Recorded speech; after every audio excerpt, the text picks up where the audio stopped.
Good morning. We're ready to call the board meeting to order. Today is Wednesday, August 26th, 2026, and it is 10 a.m. Ms. Cicchetti, if you would please call the roll. Good morning, everyone. Chair Lieber, Here. Vice Chair Gaines, Here. Member Vasquez, Present. is Member Schaefer on the line? And Member Schaefer? Present. Okay, and Deputy Controller Emron. Present. All righty, before we begin, we need to make one statement with Mr. Schaefer to review our Bagley-Keene issues that we have to get into place here. Let me get some paperwork here, if I could get it. The script. Let's see if I can find an old one here. All righty, good morning, Mr. Schaefer.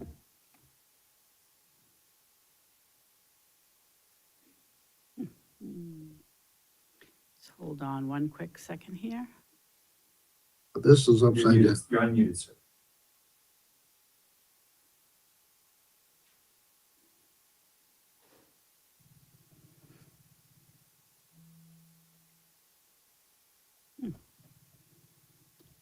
All righty, yes, all right.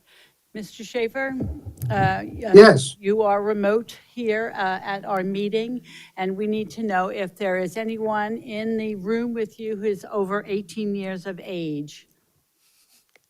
I have two people in the room. They're both my staff members, Mr. Cody Pedersen and Mr. Micah Perlin. And they're both of age of 18 and supervised by me. Thank you, Mr. Schaefer. For the record, then, we're clear. Thank you. Thank you. Members, we'll begin with the Pledge of Allegiance led by Mr. Emron. If you would please stand. Thank you, everyone. If you can, please stand and put your hand over your heart. We can begin. I pledge allegiance To the flag of the United States of America and to the republic for which it stands, one nation, under God, indivisible, with liberty and justice for all.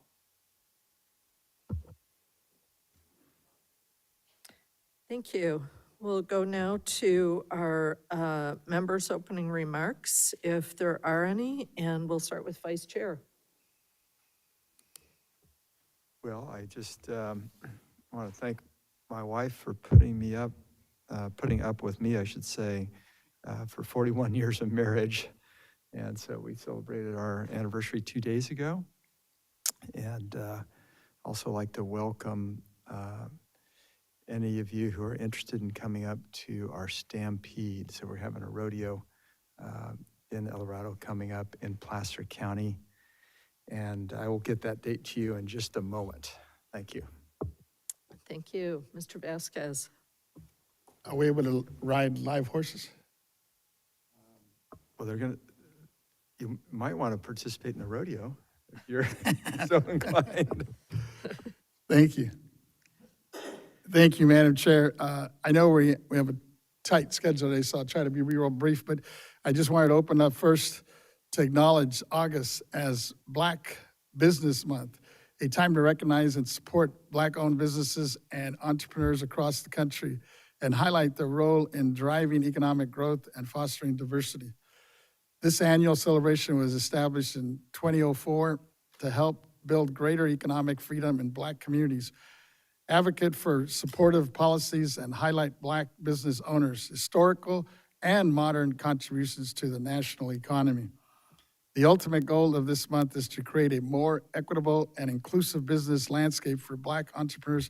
To help achieve this goal, we can actively seek out and support Black entrepreneurs, share their stories, and advocate for equitable opportunities. Next, I wanted to just mention that we're coming up on the 56th anniversary of the Chicano Moratorium on August the 29th, which will be commemorated in East LA at the event held at Belvedere Park, which is now known as Salazar Park. Thousands of people marched peacefully through East Los Angeles during the Chicano Moratorium in 1970 to bring attention to the overly high number of Mexican Americans drafted and killed in the Vietnam War, and to protest disparity in public education, systematic exclusion from higher education, high unemployment rates among the Mexican Americans at home. Sadly, the rally turned violent, and 3 people lost their lives, including the Los Angeles Times award-winning columnist for KMEX news director Ruben Salazar, then considered the voice of the local Chicano community.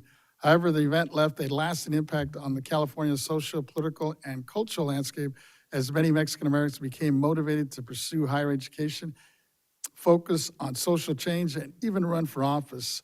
Many of the members that some of you might know, like actually the late Gloria Molina, kind of sprung out of there. Of course, the late Congressman Ed Roybal, which is the state building downtown LA, is named after.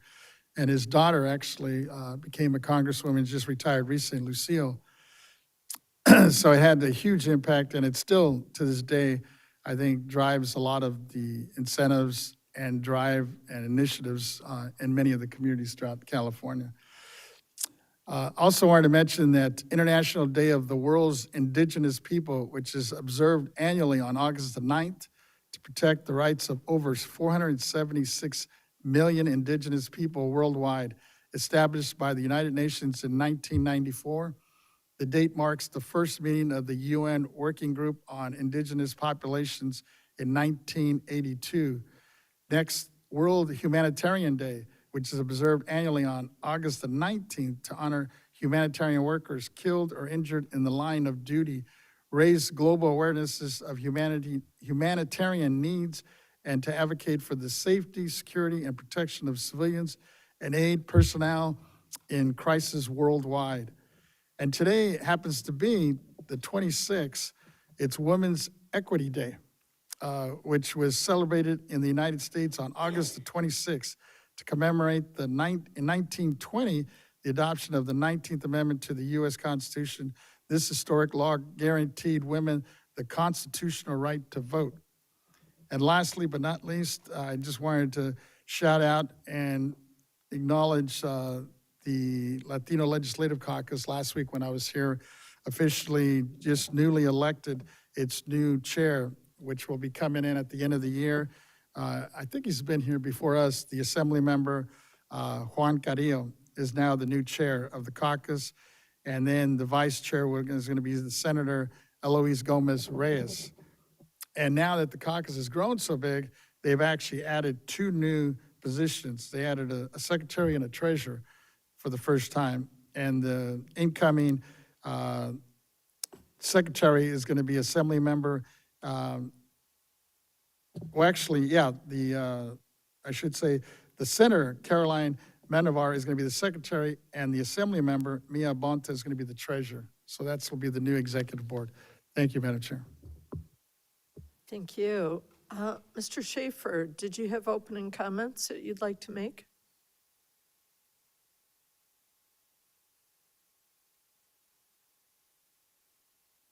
Yes, Madam Chair, I have a couple of comments. I won't ask for equal time to Member Vasquez. I just want to briefly say that we must acknowledge the death this last week of Dolly Parton at age 80, who had a tremendous impact on each of our districts as well as on the nation and the world. And we all should have a pause to note her passing.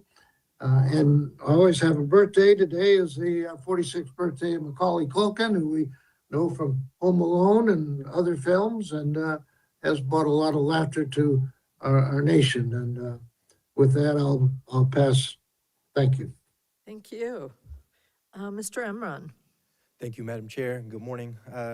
Madam Chair, to my colleagues, to the Executive Director and members of the public, it's the last few weeks of summer.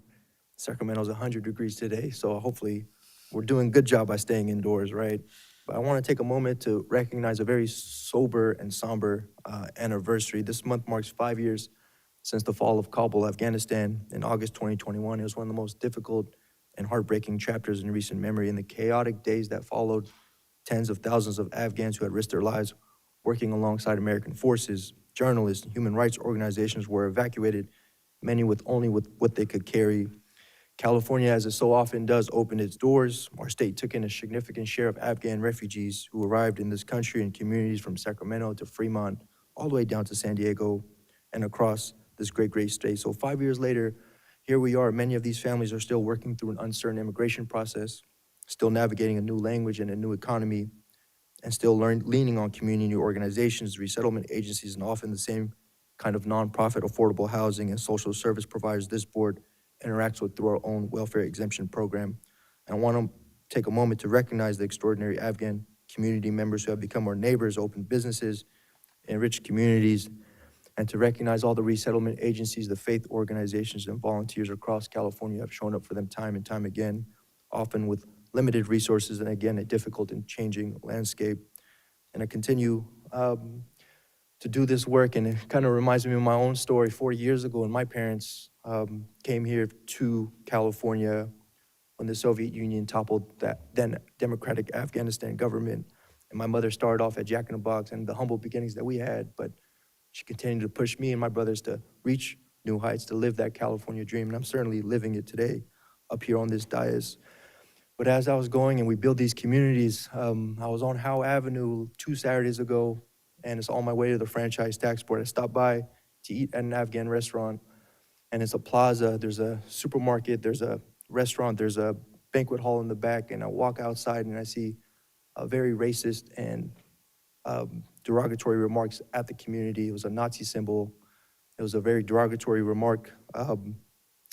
And I asked that the city clean that up because no child should be able to live in that type of racism. But it's continuously work that we do. And if you look back in what's going on, everything in Afghanistan, we talk about Women's Equality Day. Women cannot go to work, cannot go to school past the age of 12 years old. No society should live where women can only not participate, only halfway, or even be completely erased from society. So I continuously hold this day and this moment above because I want to continue to call on the people that are suffering here, across California, and across the world. And then moving on to a more happy anniversary, it is Women's Equality Day. Madam Chair, I want to recognize you and our great state controller, two trailblazing women who continue to lead this leadership of this board, and you guys are taking it to new heights, and I really, really appreciate you. And we show the capability of amazing women like yourself when given a fair opportunity. Thank you. Thank you, Mr. Emron. And I just wanted to make folks aware that this past week, Mr. Emron hosted a backpack giveaway at a school in San Francisco, the San Francisco Islamic School. San Francisco, until recently, about 20 years ago, was the only major metropolitan area that did not have an Islamic school. And so this was the first back-to-school celebration of its kind there, and was really a great event and very heartwarming for the students, the staff, people from the community who participated. So thank you so much for that. I want to thank you, Madam Chair, for showing up and speaking to the kids. They were quite memorable day for the kids that have never had anything. Thank you. Thank you so much. Now we'll go on to our first order of business. Vice Chair had an addenda to his comments about the rodeo. Thank you. Yes. Okay. El Dorado County Stampede Pro Rodeo is this Friday, August 28th, and Saturday, August 29th at the Placerville Fairgrounds. Thank you. Okay, thank you. It's a good place to see real traditional California. So we'll go on now to our safety and informational announcement presented by Ms. Cicchetti. Morning again. First, I'd like to remind the audience to silence your cell phones and other wireless devices. Our safety announcement. In the auditorium, the exits are located on each side of the stage at the front, with additional exits at the rear. Please take a moment to locate the exit sign and the closest exit to you in the event of an emergency. Our informational announcement. The board meeting will be live streamed to the public and posted on the BOE website. Public comments are taken on each agenda item. If there are any members of the public wishing to speak before the board on any agenda item in person, We ask that you complete and submit to the Sergeant of Arms a public comment appearance sheet located at the entrance of the auditorium. If you wish to speak before the board by telephone, please dial the phone number and access code provided on our public agenda notice and follow the instructions of the AT&T moderator. When giving public comments, please limit your remarks to 3 minutes. We also ask that all speakers in the auditorium or on the AT&T telephone line to state their names for the record before speaking. This concludes the safety and informational announcements. Thank you. Thank you. We'll go on now to the first item on our agenda, the Taxpayer Bill of Rights hearing. This is a very important opportunity that we hold annually for taxpayers, county assessors, local agency representatives, and stakeholders to share concerns, suggest improvements, and provide feedback about our property tax system. So I'll invite Executive Officer Yvette Stowers to introduce Ms. Deeman. Good morning, Yvette Stowers, Executive Director for the State Board of Equalization. Before we begin our Taxpayer Bill of Rights hearing, I'd like to take a moment to introduce and welcome our new Taxpayer Rights Advocate and Chief of the Taxpayer Rights Advocate Office, Ms. Carolyn Steeman. Carolyn officially joined us in her new position last week, although she is no stranger to BOE or to California property tax system. Carolyn has been with BOE since 2023 and most recently served as a principal property appraiser. Previously, she served 18 years with the San Joaquin County Assessor's Recorder County Clerk Office. Carolyn brings to this role valuable experience at both the state and county levels, a strong understanding of California's property tax system, and a commitment to serving taxpayers. It is especially fitting to welcome Carolyn today as we begin the Taxpayer Bill of Rights hearing. Listening to taxpayers, helping them understand their rights, and identifying ways we can improve taxpayer services are all at the heart of the work she and her team will do. Carolyn, we are very pleased to have you in this very important role, and I look forward to working with you. Members, please join me in welcoming Carolyn. Thank you. Thank you, I appreciate the very kind words. So we get set up here for a minute here. As Ms. Stowers said, my name is Carolyn Steeman. I am the agency's Taxpayer Rights Advocate and Chief of the Taxpayer Rights Advocate Office. I'm not speaking loud enough. So good morning, Chair Lieber and honorable board members. I'm pleased to be here today as we conduct the annual Taxpayer Bill of Rights hearing held in accordance with the Morgan Property Taxpayers Bill of Rights and the California Taxpayers Bill of Rights. To start, I will give a brief overview of the purpose for this hearing, then provide highlights from the most recent Taxpayer Rights Advocates Annual Report, and conclude with the format for this hearing. Our agency's Taxpayers Bill of Rights hearing is provided for in Revenue and Taxation Code Section 5906D for property taxes and Section 32463 for the alcoholic beverage tax. The purpose of the hearing is to provide taxpayers, industry representatives, government agencies, and other parties the opportunity to provide comments before the elected board on items in the Taxpayer Rights Advocates Annual Report, programs administered by the State Board of Equalization, and on issues related to the administration of its tax programs, including state and county property taxes, the alcoholic beverage tax, and tax on insurers.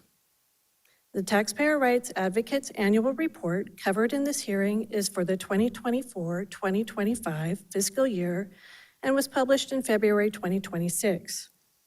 That report included discussion of problems and issues about property taxes, examples of property tax cases illustrating how the Taxpayer Rights Advocate Office assisted taxpayers in resolving its problems, and the Taxpayer Rights Advocate's Office's involvement in providing education to local taxpayers through publication of information sheets. For the fiscal year 2024-2025, our office completed work on 406 cases. Of those cases, 29% were located in the 1st District, 33% in the 2nd District, 18% from the 3rd District, and the remaining 20% were located in the 4th District. The topic areas of greatest percentage of cases were exclusion from reassessment, access to data and other, and penalties and penalty cancellations. The annual report can be accessed on our agency's website through the Taxpayer Rights Advocate web pages and is also attached to this month's agenda. For the order of speakers, we will first extend the opportunity to speak to persons who are present within the office here. Then we will extend the opportunity to any taxpayers or parties on the phone lines before we acknowledge written comments.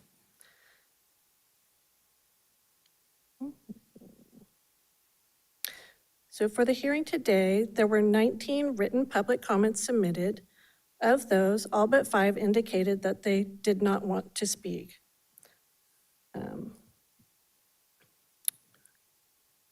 The remainder of the comments submitted in writing were distributed to board members by email prior to the hearing, and this morning an additional 3 comments that were received after the memo should have been distributed.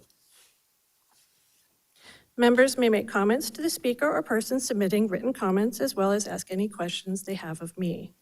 We'll begin with those who notified us in advance that they will be speaking here and are here in the audience, then extend the opportunity to those on the phone lines. This concludes my opening remarks. Unless there are any questions from the board members, Chair Lieber may invite parties to share their comments. Okay, thank you. Questions for Ms. Steeman? I just have one brief question on the cases involving the need to abrogate a penalty. Do you know how most of those come about? I do not. I did not have time to really look into those before the meeting. It's been a week and a half.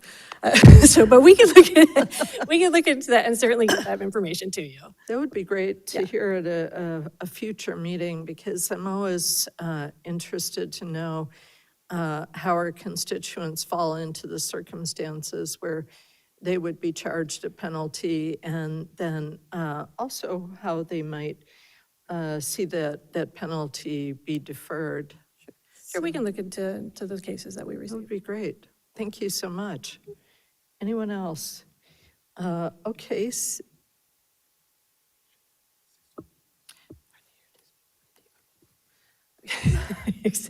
Seeing none? We would also like to acknowledge the Honorable Assessor Kristen DePaul from Modoc County, and also the President for the California Assessors Association. She did indicate that she would like to make comments for our hearing this morning. So if we could have her speak first, that would be wonderful. Excellent, thank you.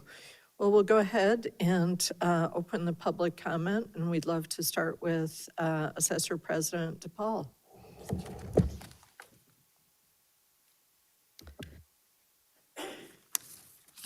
Okay, good morning, Chair, members of the board, and members of the public, and congratulations, Carolyn. My name is Kristen DePaul, and I am the Modoc County Assessor and Recorder and currently serving as the President of the California Assessors Association. Joining me is Steve Duckles, President-elect and Yuba County Assessor, as well as Sacramento County Assessor Christina Nguyen, that I see back there. I appreciate the opportunity to speak with you today on behalf of California's 58 county assessors. The Taxpayer Bill of Rights reflects an important principle. Taxpayers deserve to be treated fairly, respectfully, and professionally by their government. As assessors, we absolutely agree with that principle. In fact, I would suggest there is much more that unites taxpayers and assessors than divides us. Assessors are the taxpayers' first line of defense, as independently elected local officials accountable directly to the people, responsible for ensuring that property is assessed fairly, accurately, and uniformly under the law. Our offices interact with property owners every day. We answer questions, review records, conduct field inspections, process exemptions, respond to assessment appeals, and explain what can sometimes be a very complicated property tax system. And we understand that for a taxpayer, an assessment is not simply a number on a roll. It can have a very real financial impact. County assessors have a constitutional responsibility to discover, assess, and value taxable property. We are not given the discretion to simply choose which properties should be assessed or what the value should be placed on them based on the taxpayer's ability or willingness to pay. Our responsibility is to administer the law fairly and consistently. When an assessor discovers previously unassessed property, corrects an error, determines that a property has undergone a change of ownership, or applies a statutory valuation methodology, the assessor is carrying out a legal responsibility. That does not mean we should lose sight of the taxpayer on the other side of that determination. Quite the opposite. It means our obligation is to make sure the taxpayer understands what we are doing, why we are doing it, and what information we relied upon, and what rights the taxpayer has if they disagree. I believe that is where the Taxpayer Bill of Rights hearing is particularly valuable. Good government is not simply about reaching the legally correct result, it is also about how we get there. Taxpayers should be able to communicate with their assessor's offices. They should receive understandable explanations. They should know the opportunities are available to provide information or correct mistakes. And when they disagree with an assessment, they should have meaningful avenues to challenge it. Assessors support those principles. California has a system in which property owners have numerous protections, appeal rights, and statutory safeguards. Those protections are important, but they must operate within a system that also recognizes the interests of the millions of other taxpayers whose assessments are being administered at the same time. This is why consistency matters, transparency matters, communication matters, and professional conduct matters. I also think it is important to recognize the tremendous amount of work being done every day in county assessors' offices throughout California. Many of our offices operate with limited staffing and resources while administering increasingly complicated statutes, exemptions, valuation requirements, and taxpayer programs. Our employees are interacting with taxpayers who may be frustrated or confused. They often ask to explain laws they did not write and policies that they are required to administer. We should not view the taxpayer and the assessor as opposing sides. We should view them as participants in the same system, each with legitimate rights and responsibilities. We want taxpayers to understand their assessments. We want them to know their rights. We want them to have confidence that their concerns will be heard, and we want them to know that when they walk into an assessor's office, they are dealing with public servants whose job is to administer the law fairly, not to make the process unnecessarily difficult. At the same time, we ask that the conversation about taxpayers' rights include the fundamental responsibility that comes with administering a statewide property tax system. The obligation to treat taxpayers equitably and to ensure that the tax burden is distributed according to the law. The balance is critical. Taxpayers' Bill of Rights should not be viewed simply as a list of protections from government. It should be viewed as part of a broader commitment to fair, transparent, and accountable and equitable government. California's county assessors are committed to that goal. We appreciate the Board of Equalization's role providing oversight, education, and guidance, and we welcome continued dialogue about how we can improve the taxpayer experience while preserving the constitutional and statutory responsibilities entrusted to our offices.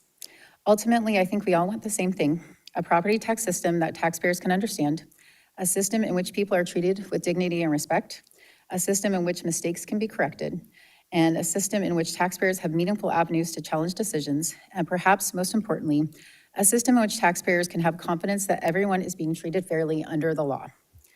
This is the standard California taxpayers deserve, and this is the standard that California assessors strive to meet every day. I also want to express our appreciation for the work of the board's Taxpayer Advocates Office and for the guidance and resources it has provided to county assessors and taxpayers.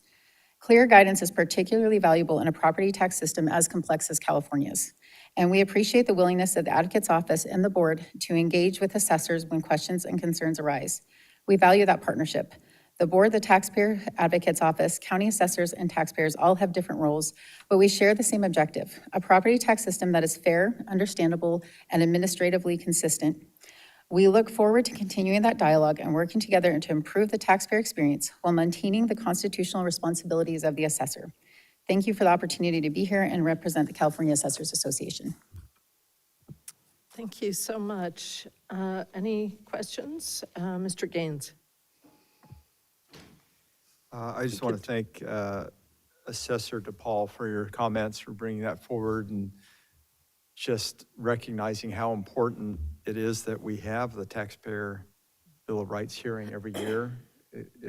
It's an opportunity for government to, which we regulate and we implement, but it gives an opportunity for the public to participate or interested parties to participate. And I'm just happy that we have this luxury or right, I guess it really is a right, to give people an opportunity to come forward and speak. And I always love hearing the number of complaints or issues that are filed per district, just to because it kind of keeps it front and center, at least in my mind, in terms of people have issues that need to be addressed. And we're out there from a public relations standpoint saying, please, let us know what your issues are, and then we can address those with each of the county assessors if necessary, or we can clarify challenges like Prop 19 and how difficult that has been to implement for people and for them to understand it. And so I just want to lift that up, that we have this hearing each year and how important it is. And at the same time, thank Assessor DePaul in her role as the president and how important that relationship is with the county assessors and the public, the taxpayer, and then the Board of Equalization. So thank you. Yes. Do we have any other comments for Assessor DePaul? Well, I just wanted to echo the vice chair's comments, the relationship with the assessors and being able to get the technical advice and hear from the assessors about what's coming up at their public counter. They're the first line of defense for our constituents. And it's very, very important that we identify issues, and the assessors are front and center with that. And I don't want to put them on the spot, but if the vice president of the association, Yuba County Assessor, would like to make some comments. Sure. Good morning, Honorable Chair and members of the board. My name's Steve Duckles. I'm the Yuba County Assessor and President-elect of the California Assessors Association. It's an honor to be here today.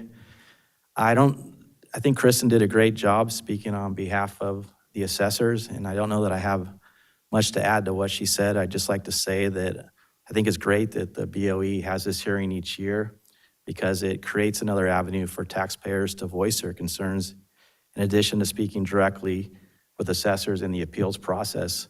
Additionally, it gives assessors, the BOE, and other interested parties an opportunity to become more aware of those concerns, because only through awareness can we truly work to improve our administration of California's property tax system.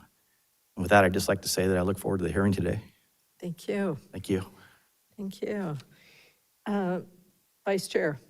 I just want to thank Assessor Duckles for stepping up, because I know it's a big role. I mean, you're going to be busy, right? You can ask Kristen in terms of how much time she spent this last year. And I know that Assessor Christina Nguyen also served in that capacity a couple of years ago. So it's interesting when I look out in the audience here, we have a past president, a current president, and the incoming president doing a great job in terms of serving the needs for our assessors. So thank you all for that. Thank you. Mr. Vasquez, did you have a comment? Yeah, just a quick comment. Taking advantage of the three that are here from the Assessors Association, especially the current leadership and then the incoming and then the past. I was just wondering, when I was at the conference just recently that we just had, that you folks just hosted, you know, the issue still comes up, at least from my perspective, not only from assessors, but a lot of the business community throughout the state. I'm constantly hearing the frustration they have with OTA and CDTFA. And I was just wondering, from your experiences and your interaction, is it getting any better, or is there something that maybe we can do? I know we don't have any authority over this piece, but I was just curious to see if it's getting any better out there. So I was actually recently asked about the relevance of the Board of Equalization and what I thought about the relevance. And I actually think an elected board, after dealing with CDTFA and some other entities, that an elected board is really critical for this position and to serve the taxpayers, because it lets the taxpayers and the assessors have a voice. We haven't had a lot of interaction with CDTFA since our reporting. We also haven't had a lot of feedback on the reporting. We haven't been able to get a lot of responsiveness. They will respond over email. And so this year has been pretty quiet between us and the CDTFA. It was a bigger issue last year when we were trying to get our reports in and we were trying to do our Prop 19 reporting, and now there's a kind of a lull for a few years. But I do appreciate this board, and I appreciate having an elected board here, and it is a very important distinction between elected and appointed boards, is that they have to answer to the public, and it does make a difference. And that's really all I have to say about that, unless Thank you. Christina or Steve would like to weigh in. Nope, okay. Okay, thank you so much. Thank you. And we'll go back to Ms. Steeman. Thank you, Assessors DePaul and Assessor Duckle, for your comments. We absolutely look forward to working with the California Assessors Association, addressing taxpayer matters and identifying areas where we can further educate people on California's property tax system. I believe we do have 2 comment appearance sheets that were submitted. The first one we have was from Mr. Don Bothill. We'd like to invite him up to speak now. Thank you.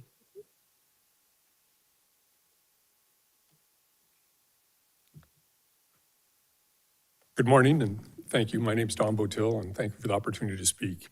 I'd like to share with you a letter that I sent to Monterey County Supervisor Chris Lopez, Assembly Speaker Robert Rivas, and Senator John Laird regarding the impact of Proposition 19 on California homeowners and small farms. For over a year, I've been in discussions with Monterey County Tax Assessor's Office in regards to the impact of Proposition 19 on the Corda family farm in Gonzales. I'd like to share the details of that experience with you in hopes that something can be done to prevent other longstanding California farming families from being negatively impacted by Prop 19. I'm looking for a champion for that cause. The Corda family ranch has been in my family for over 125 years. The land was purchased by my great-great-grandfather, Carlo Anselmi, and his son-in-law, Francesco Corda, in 1901 from the Teodoro Gonzales family. The Gonzales family was awarded over 19,000 acres of Rancho Rincon de la Puente del Monte, circa 1835, by the government of Mexico prior to California's statehood, to protect it from being acquired by the U.S. government following the Mexican-American War. This land has only ever had 3 non-government owners: Indigenous First Peoples, the Teodoro Gonzales family, and the Corda family. Besides its historical significance, the land has been operated as a productive entity continually since it was purchased by my ancestors in 1901. The main barn on our family property was built by the Gonzales family. Besides its historical significance, the land has been operated as a productive entity continually since it was purchased by my ancestors in 1901. Sorry, I repeated myself. For the first approximately 60 years, it operated as a dairy. For the past 60 plus years, it has been an agricultural enterprise producing row crops. For 125 years, our family has provided jobs for the local economy, produced dairy products, grown vegetables as a key contributor to the valley's standing as the salad bowl of the world, and generated significant tax revenue for the city, county, and state. Over those 125 years, the land has passed from generation to generation without any difficulties from a property tax perspective. My great-grandmother, Pauline Anselmi Corda, passed ownership to her 7 children in the 1960s. In the 1990s, my grandmother, Inez Corda Botil, passed her share to her 2 children, including my father, Robert Botil. When my dad passed in March of 2021, his small share of the ranch passed to my siblings and I. We each now own a small fraction that adds up to an 11% share of the total ranch acreage. In May of 2025, my cousin, Wayne Grillardi, was notified by the assessor's office that the land was to be subject to a reassessment under Proposition 19. The proposition was voted in by the state of California in November 2020, went into effect in February of 2021. My dad passed away 6 weeks later, becoming the first farmland owner in the Salinas Valley to be the subject of the new Prop 19 regulations. It then took the assessor's office over 4 years to work out the details of Prop 19 and apply them to the small share of ownership now in the hands of my siblings and I. The net result was that our property taxes increased by about $15,000 or 60% per year, and we were assessed additional back taxes totaling $35,000 going back to the date of our dad's passing 4 years prior. Shortly before we received notification of the reassessment of the ranch property, my wife and I had closed on the purchase of her childhood home in Napa in April of 2025. Her mom, Monica, passed away in July 2024 at the age of 102. Monica lived her entire adult life in a little cottage in Napa. Her husband, Richard, was a civil servant drafting instructor at Mare Island during World War II, and Monica was a member of the secretarial pool for the base commander. After the war, they married, bought the little Napa house, and had 4 daughters. Richard passed away unexpectedly due to a medical issue at age 39. Monica was left with 4 daughters to raise. She eventually remarried and was able to stay in her home for most of the rest of her life until requiring assisted living. As you can understand, the house has tremendous sentimental value for my wife's family. We bought out the sister shares so that the house could remain in the family indefinitely, despite knowing that under Prop 19, our property taxes would soar. The property tax on the home went from $1,400 a year to $10,000 a year. My intention had been for the tax increase to be paid for using the small amount of rental income we were accustomed to receiving from the Corda Ranch. The house deal closed, the Prop 19 taxes went up, and then we were hit by the unforeseen increased Prop 19 taxation on the ranch, all within a matter of a couple of weeks. We had elected to accept the increased taxation on the house as a necessary evil in order to hold on to its family history. We were blindsided by the ranch tax increase. At first, we believed that we would be eligible for an exemption from the ranch assessment due to the specifics of the regulation. We applied for the exemption, but after a year of discussions with the county, it was determined that the exemption would not have a meaningful impact on our tax basis. Our taxes went up as previously described, and we've been paying both the increased annual tax bills plus installment payments on back taxes since May of 2025. Concurrently, we're also paying the increased $10,000 annual tax bill to Napa County on the family home. So what am I looking for? There's nothing that is likely to change in our situation. We elected to pay the increased taxes on the Napa house, and we have exhausted every effort to be exempt from the increased ranch taxation. Prop 19 was written in a very misleading way, under the guise of providing relief to victims of catastrophic natural disasters. It was funded by the Real Estate Association PAC with an ulterior motive. That motive was to force properties that have been held by families for generations into a position where it was not financially viable for them to retain their property. The increased tax burdens resulting from Prop 19 are forcing the heirs of family homes to put those houses on the resale market. Who benefits from that?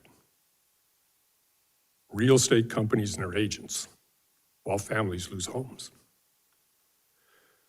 With respect to our ranch property, my siblings and I are now faced with the unthinkable choice of becoming the first heirs of a portion of the ranch in 125 years, to need to put it up for sale because it's no longer financially advantageous to keep it. I'm sure you're all aware of the pressures being exerted on family farms at this time. Rising production costs, increased labor costs, lost revenue due to contamination concerns, and now potentially huge increases in property taxes due to Prop 19. My family was, per the assessor's office, the first family in Monterey County to undergo this reassessment process. As this process rolls forward and other families become impacted, there'll be many more stories like ours that will likely result in farm properties potentially becoming insolvent. Jobs will be lost, food production will decrease, and the associated tax revenues will drop. Someone needs to step forward to spearhead an initiative to amend or repeal Prop 19. 2 attempts have been made to get an initiative on the ballot. Both failed for lack of signatures because there was not enough awareness of the issue. The next effort will take place in 2027 or 2028. More Excuse families- me, Madam Chair, we have a 10-minute limit on speakers. Would you remind the speaker? I'm one sentence to go. Mr. Schaefer, you can count on me to chair the meeting. And we need to give latitude to this constituent who's facing such dire circumstances. Thank you. I'm going to pick up where I left off. 2 attempts have been made to get an initiative on the ballot. Both failed for lack of signatures because there was not enough awareness of the issue. The next effort will take place in 2027 or 2028. As more families become impacted, awareness of this issue should increase, but that will not be enough. Someone with a public megaphone who cares about the future of small farms and the intergenerational transfer of home ownership needs to step forward. Who will be that champion? Thank you so much for coming today to share your story. I'm so sorry that you're facing this situation. Proposition 19 was not the way that legislation is supposed to be put together. And I'm sorry that you're facing such an extreme situation. My chief deputy, Doug Winslow, is sitting behind where you were sitting. I'd like to ask him to give you his card, and we would like to be in touch with you.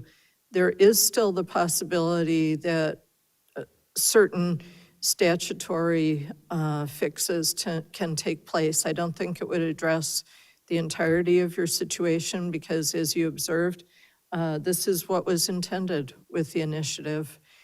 But we would like to help and assist in making sure that the legislature is aware of this impact, because as you correctly pointed out, it's very difficult for signature collection drives that originate in the community to collect the 900,000 to 1 million signatures that are needed.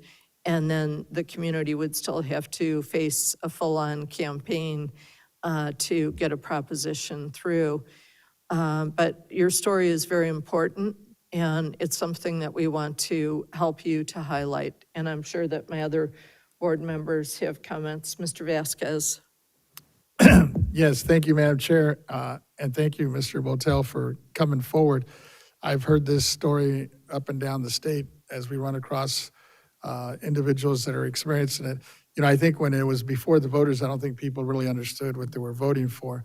Even the realtors, when I talk to the mom and pop realtors, because they're going to get hurt by it, because many of them are sitting on many properties, not understanding that now, you know, intergenerational wealth as we know it is going to disappear. And as it kind of reminds me of going back to the history of California, you know, back with the land grants, when the Mexicans had all this land here, you know, many of them were sitting on acres and acres and acres, not paying property tax because it didn't exist back then.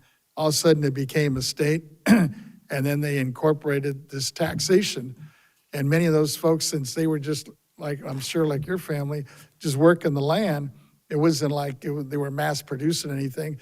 So when they got hit with these tax bills, they couldn't afford it, and they ended up selling their properties. I mean, we're talking hundreds of acres. And I'm listening to your story, it's just sad to hear that.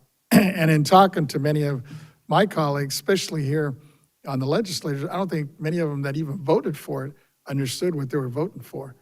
And sad to say, I think the only way that's it's gonna be changed, I mean, we can only do so much here, tweaking little things, but at the end of the day, the impact, the financial impact it's having could only be changed through legislation.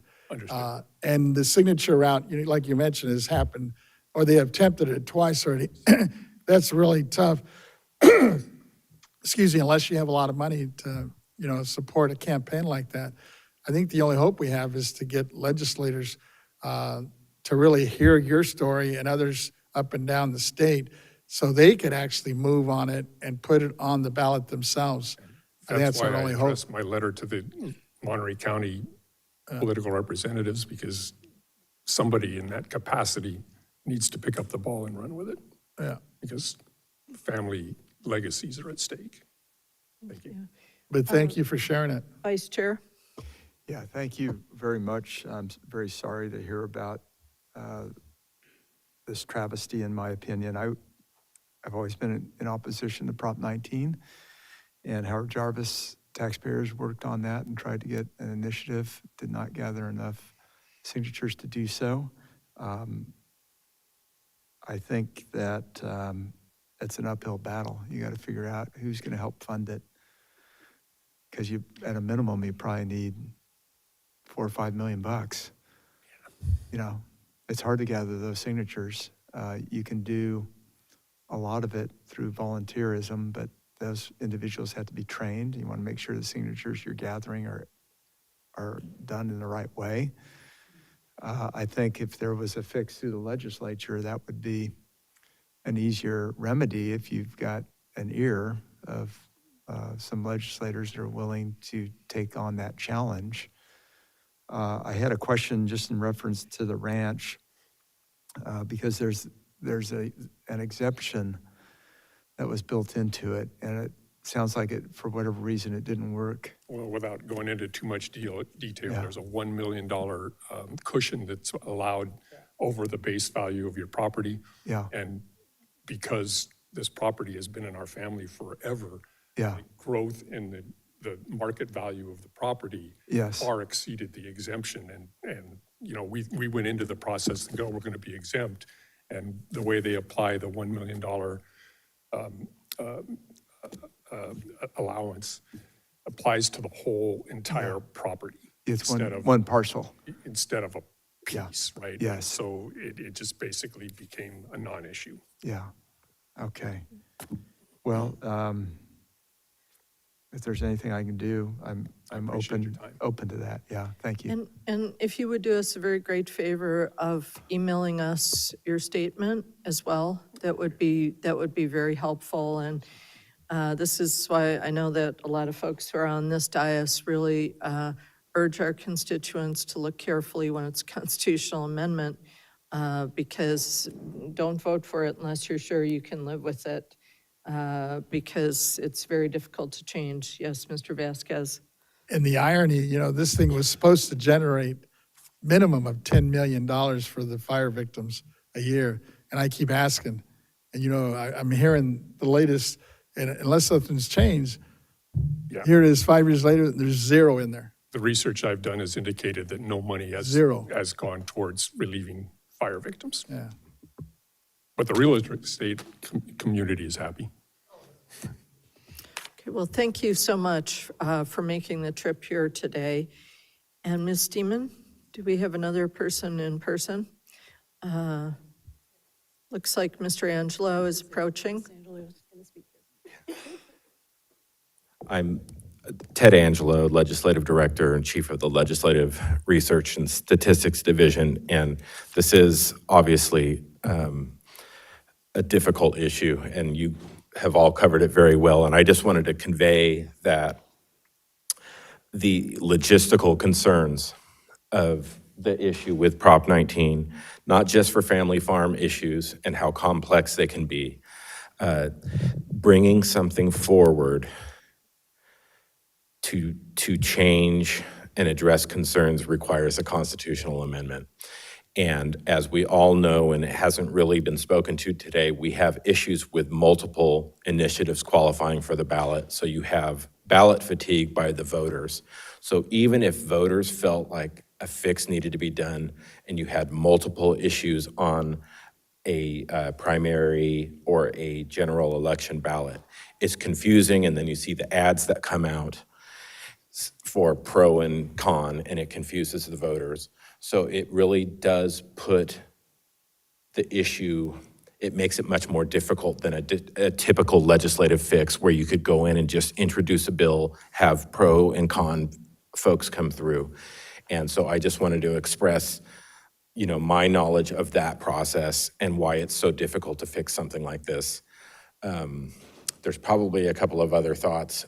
Because, obviously, one way is gathering signatures and the numbers that you must meet in order to do that. And then you have people going out and trying to do that. And as the awareness issue and the volume of people that own this specific type of problem is not high, probably. But you also have legislators that can do it as well. And there have been some Assembly and Senate constitutional amendment Prop 19 related issues that have been introduced, and they've never moved forward because of the timing of what I just alluded to earlier, the crowding.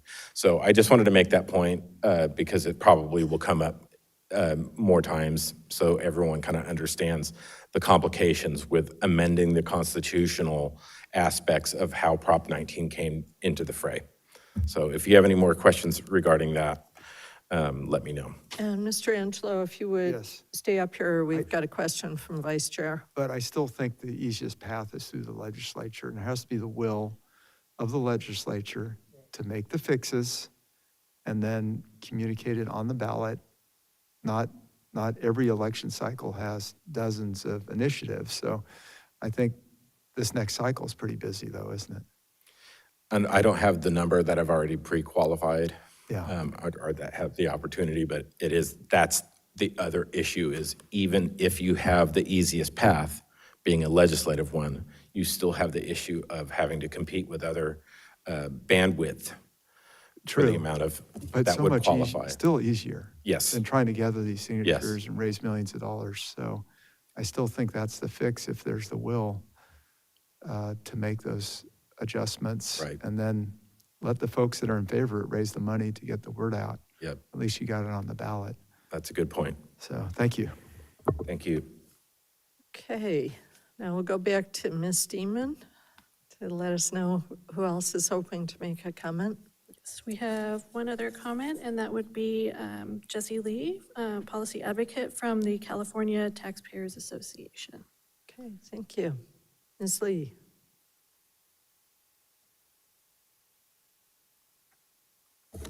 Good morning, Chair and members of the board. My name is J.C. Lee with the California Taxpayers Association, and thank you for the opportunity to speak at this Taxpayers Bill of Rights hearing. For 100 years, Caltax has advocated for a fair, efficient, transparent, and accountable tax system. And as demonstrated by previous comments, the annual Taxpayers Bill of Rights hearing provides a great opportunity for taxpayers to present the continued challenges in navigating an increasingly complex tax system. One of these issues is a lack of uniformity from county to county due to different procedures in the 58 county assessors' offices. Businesses operating in multiple counties frequently encounter differences in assessment practices, documentation requests, and interpretations of property tax law. These differences can result in inequities for taxpayers. We encourage continued collaboration between the board, assessors, and stakeholders to ensure business personal property assessments are administered consistently and that audit practices minimize unnecessary compliance burdens while ensuring fair and accurate valuations. We also appreciate the different work groups that the board has hosted to update and improve tax administration. These meetings have produced actionable recommendations that will benefit taxpayers. For example, on April 22nd, the board unanimously voted to approve 3 recommendations developed by the work group on county assessor and assessment appeals board issues, including a recommendation that the BOE's next annual form review period, the staff should explore options for simplifying the assessment appeals application form to minimize taxpayer confusion and enhance the effectiveness of the form. We encourage the board, both outgoing members and incoming members after the November election, to follow through on these recommendations and ensure that they are implemented. We are grateful for the board's continued commitment to transparency and a fair tax administration. Thank you. Thank you. Okay, great. Ms. Deeman? We thank you for your comments, and we look forward to working with the California Taxpayers Association to continue resolving taxpayer issues. And that will be all of the people that have submitted for public appearance. If you would like to go to the phone lines, I believe we have people waiting on the phone lines for comment. Great. We'll go now to our AT&T moderator. And moderator, if you would, please let us know if there's anyone on the line who'd like to make a public comment on the Taxpayer Bill of Rights hearing. Thank you. Ladies and gentlemen, if you'd like to make a comment, please press 1, then 0. Once again, for comments, please press 1, then 0. And one moment, please, for your first comment.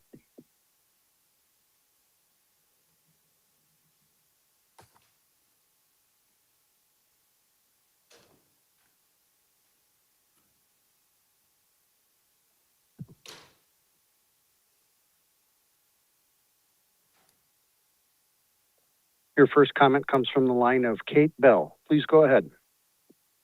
Good morning, Chair Lieber, members and staff. Kate Bell on behalf of Ryan LLC, a global property tax consulting firm. I'll be very brief because we did submit a letter yesterday with detailed comments and recommendations, but basically we would just encourage the BOE to follow up on the recommendations provided to the board by the County Assessor and Appeals Work Group from April 30th of 2025. Dealing with e-signatures, for example, and how those could be done on paper filed forms, enrollment deadlines, and how county officials can be correcting roles within a reasonable number of days. We would also suggest refund deadlines being done within a reasonable number of days as well, because we have noticed that some delays by counties take 6 to 12 months or longer after a reduction of assessed value. But overall, we just encourage the BOE to ensure consistency and uniformity in local property tax administration, and to proactively implement the recommendations from the Assessment Appeals Board Work Group and recommendations in our letter. We thank you very much for all of your hard work and look forward to continuing to collaborate with the BOE. Thank you. Thank you. Operator, is there anyone else holding who would like to make a comment? Next, we'll go to the line of Gina Talui. Please go ahead. Hi, this is Gina C. Louie, and I want the Board of Equalization, as well as Mr. Angelo and everyone that will potentially be impacted by 2020 Proposition 19 to know that we appreciate HJTA for sponsoring the first and second campaigns. They did not sponsor the third campaign, which many people don't know we ran as individual taxpayers to try to fix Prop 19. And we want to continue to fight to fix Prop 19. We also did an additional petition called Reclaim Voters' Rights, because it's absolutely ridiculous that in 2011, we lost our rights to citizens' initiatives, referendums, and vetoes, except for every 2 years on a November general ballot. So anyone who's interested in helping us to fight to fix Prop 19, please go to the website forcalifornians.com. You can also get there from fixprop19now.com. And we really like everyone's help. This was a bad piece of legislation. I am a real estate broker, and I'm disappointed that we sold out on generational wealth to be replaced by generational poverty. I could go on and on about why Prop 19 is so bad, and it will impact every individual and every entity. A less than $4 pay raise decimated the fast food industry. A $10,000 property tax reassessment is going to cost $4.81 pay increase for every single individual working 40 hours a week, 52 weeks a year. So we need businesses involved to not be hurt by this, as well as farms, as well as the individuals. And tenants are going to be impacted because as we see properties sell, they're either going to have their rents increased or be forced out. We don't need this for California. We need to fix Prop 19. Go to fixprop19now.com and help us. Thank you. Thank you so much. AT&T moderator, are there others holding on the line? Yes. Next, we'll go to the line of Peggy Fava. Please go ahead. Oh, hi. Thank you, Board of Equalization. Thank you for opening this commentary. My comment is more general. I've been a taxpayer in California for 35 years. And it's an observation. Two things. One is, I don't know if you guys recall the person that blew up his house about 2 years ago in Sacramento. Well, that was a long-term neighbor of mine, and his home was taken because of property tax non-payment, and then it was foreclosed, and then he just acted irrationally. I'm not defending him. I'm just stating the state of mind of some people. They feel their homes are being taken. And then the other observation that I am noticing with, especially with our retirement community, is that they are they're losing their homes. They're getting pushed out because of the property taxes, the increased values of their homes. I live in the foothills, and so their fire insurance is pushing them out, and just generally speaking, property taxes and taxes in general are pushing many Californians with fixed incomes out of their homes that they outrightly own, and that's injustice. So I was hoping you guys would just discuss or dialogue the Florida property tax model, and they're looking to eliminate that. I think they already have, or discussions for those who are seniors or lower income. So that's kind of my general commentary. I'm sorry, I'm in a Starbucks right now, so my apologies. And thank you for your service.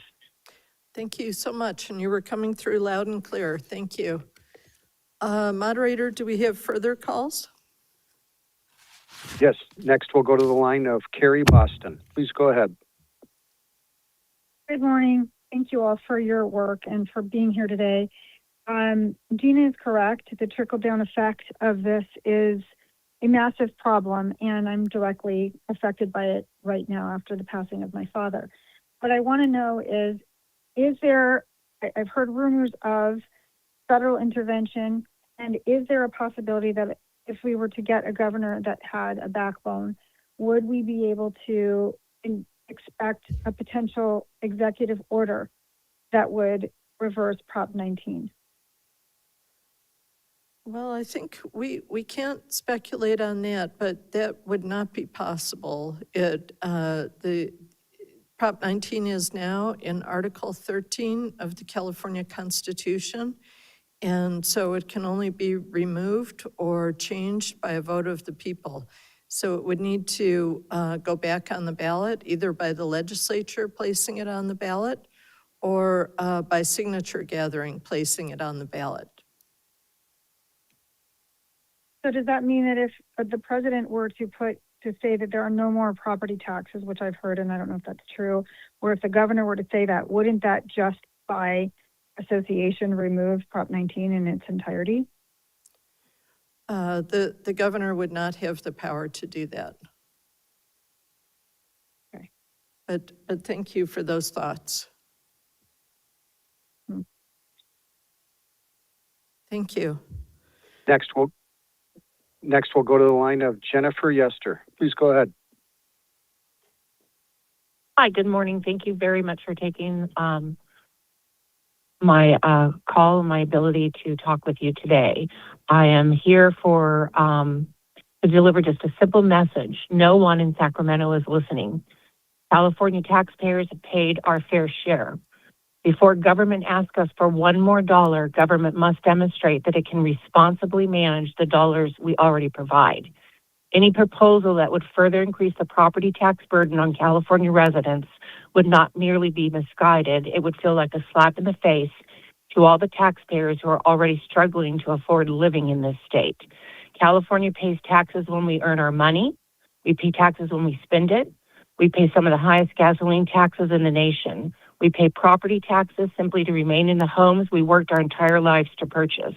We face fees, assessments, utility costs, insurance costs, and an ever-growing cost of living. At some point, government must stop asking how much more can we collect and start asking what are taxpayers receiving for what we already collect. The question becomes especially important when we examine the state's own record. California's own state auditor reported that nearly $24 billion was allocated to homelessness and housing over 5 fiscal years. while also finding serious deficiencies in the state's ability to consistently track outcomes and determine the cost of effectiveness of several homeless programs. Think about that. Billions of taxpayer dollars were committed, yet taxpayers could not reliably be shown what results are received for all that spending. This is a reason to demand more accountability from government. Before asking a homeowner, a senior citizen on fixed income, a small business owner, a young family trying to buy its first home, or a renter whose property taxes are indirectly reflected in housing costs to pay more, government should first be required to demonstrate measurable results in the enormous amount of money it already receives. California's affordability crisis is not an abstraction. It's happening at kitchen tables across the state. Families are looking at their mortgages, rent, groceries, gasoline, utilities, insurance, taxes, and fees, and asking themselves a question that would be almost unimaginable a generation ago. Can we still afford to live in California? And too many are deciding the answer is no. When government continually increases the cost of living and doing business, there are consequences. Families leave, businesses relocate, homeownership becomes increasingly unattainable. Seniors worry about remaining in homes they already own. Working families find themselves one financial emergency away from disaster, and those who cannot leave are left carrying that increasingly heavy burden. This is not a sustainable cycle. The answer cannot always be another tax, another assessment, another fee, another bond, or another creative way of extracting money from the same taxpayers. At some point, fiscal responsibility must precede additional taxation, and that is ultimately what I'm asking of you today. I'm asking for accountability, I'm asking for transparency, and I'm asking for measurable results. And above all, I am asking for representation of the taxpayers who actually have to earn the money before government can spend it. The original American protest against taxation without representation was not simply about taxation. It was about accountability, about whether government remained answerable to the people carrying its financial burden. More than 2 centuries later, California taxpayers deserve that same fundamental respect. So perhaps need to hear a little bit of that old Tea Party message again, not a partisan slogan, but as a reminder of fundamental principle of representation government, of representative government. The people's money belongs to the people before it belongs to the government. Do not make homeownership more difficult. Do not make it harder for seniors to remain in their homes. Do not make California even less affordable for working families.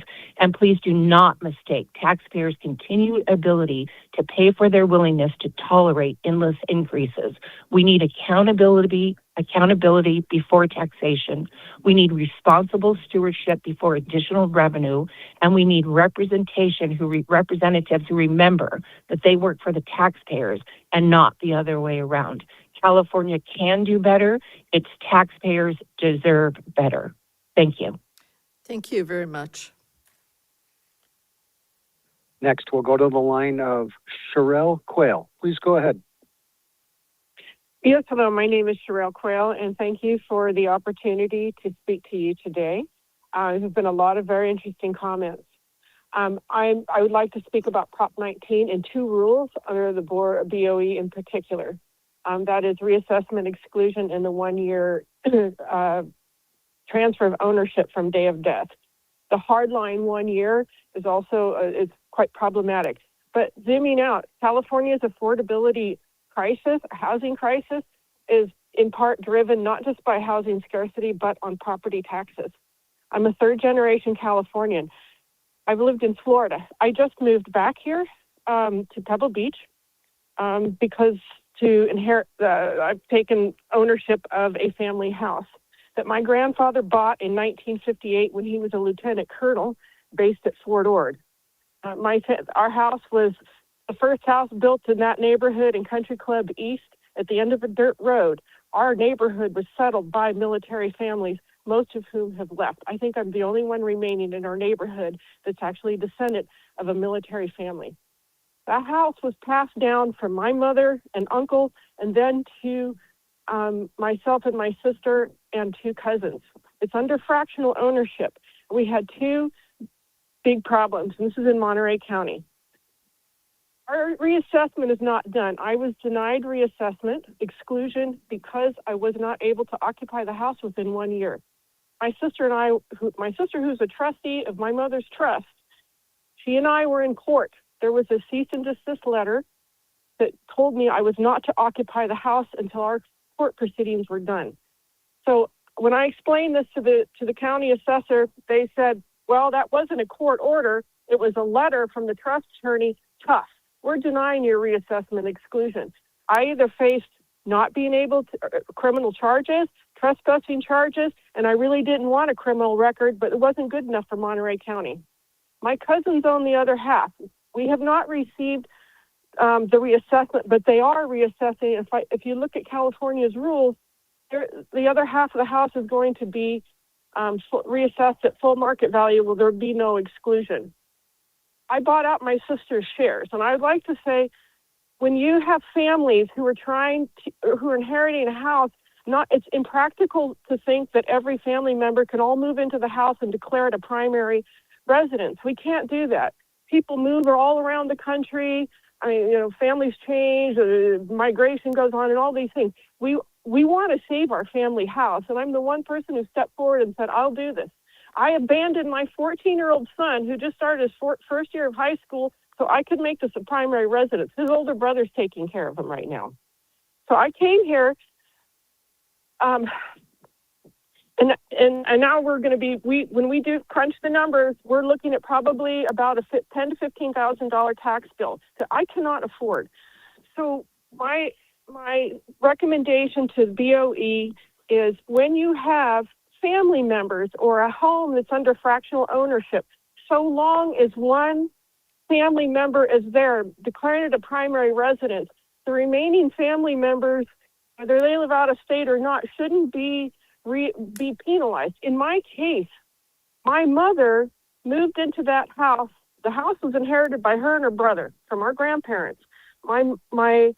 My uncle, my mother didn't have enough money to buy out my uncle's share. He's like, look, take the house, you can buy my share. But she didn't have enough money to pay him.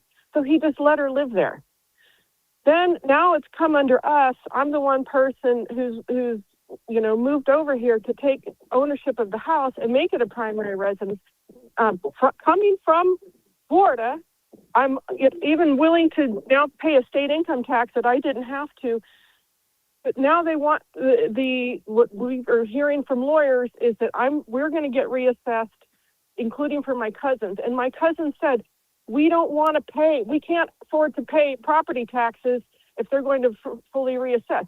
That's what the rules say. So I now have to pay all of the taxes.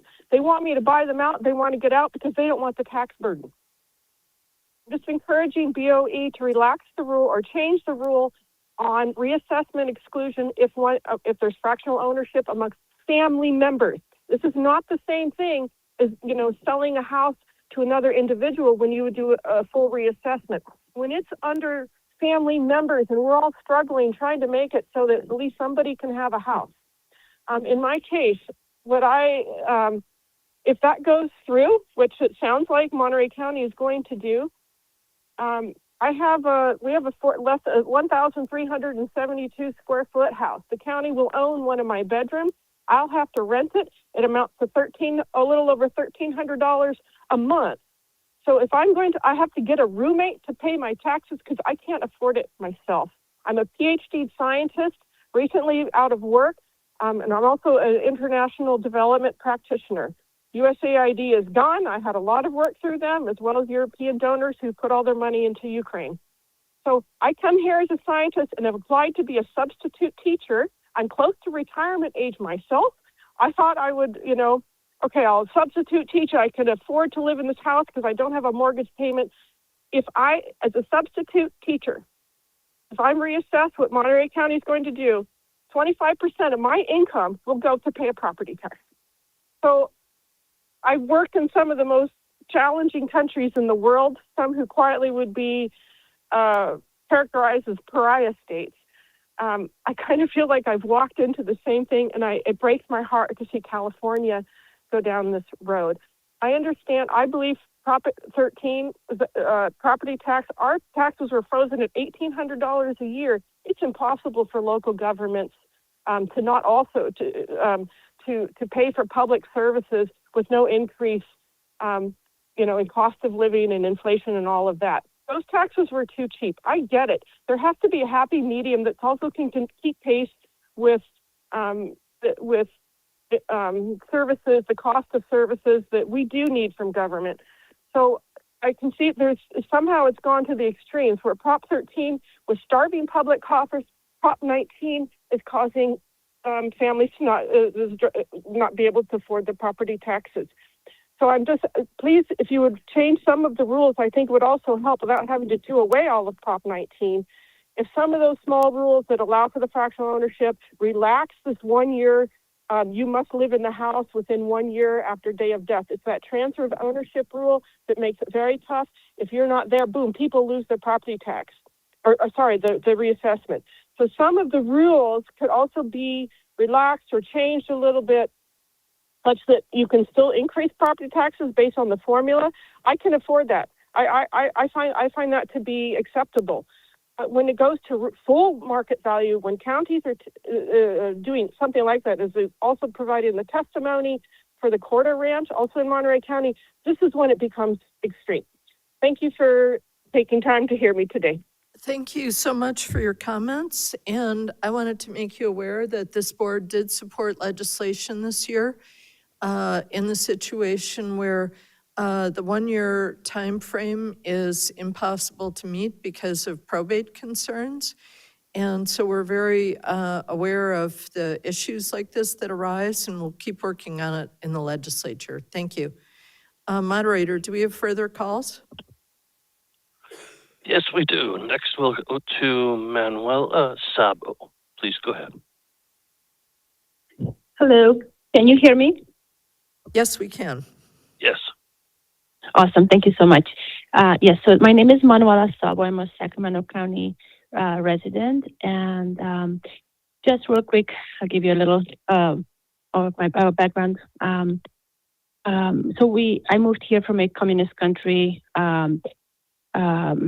a while back, and my family and I, we built a house about 20 years ago, and we did that to be able to make it affordable. And as years passed, we had our property taxes just increase, and now it has increased to an amount that it's unreal, I would say. And it is a home that, it's not luxury or anything. It's just a home that we did build in order to make it affordable for us. But now we feel like the taxes are so high that it makes it unaffordable. And people are busy. People have their everyday lives. They can't deal with everything, all the increases in utilities. The gas prices are going up all the time. Everything is just getting more expensive. And what I'm trying to say, not everybody has time. And I think this is my first time actually speaking up on the property tax. It was always on my mind, but I felt like, okay, what rights do I have even, or what can I do? And just listening to the comments, I understand that things are really hard to change, but I feel that there's not much we can do as taxpayers. It seems that the board is there, the Board of Equalization is there to help us. And from what I understood from prior comments, it's the assessor's office is also there to help the taxpayer. Yet I still see that, not sure if it's the part of the legislature that is just ever increasing prices and everything's just going up, and same with taxes.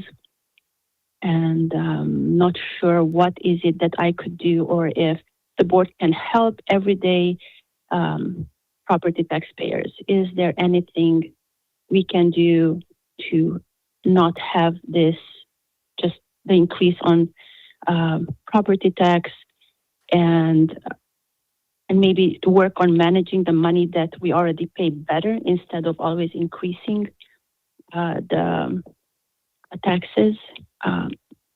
From what I understand, the auditor's office is also showing that we are so California, the state of California is mismanaging and losing records and in many areas. So I wonder if more attention should be turned towards that instead of just increasing taxes. That's always a burden on people.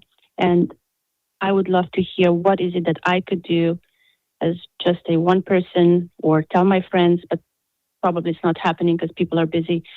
What is it that we can do to help with this and not have the ever increasing taxes and all that? So I would love some help with that. And thank you for being there and for working on behalf of Californians. Thank you. Thank you so much for those comments. And I think you're very correct to look to the legislature. Here at the BOE, we are dependent on interpreting and implementing what the legislature does and what the voters approve. But we will take your comments to heart and continue to work on that. Thank you so much. Moderator, do we have further calls? Yep, we do. The next one is from Mahin Basari. Please go ahead. Yeah, sure. Hi.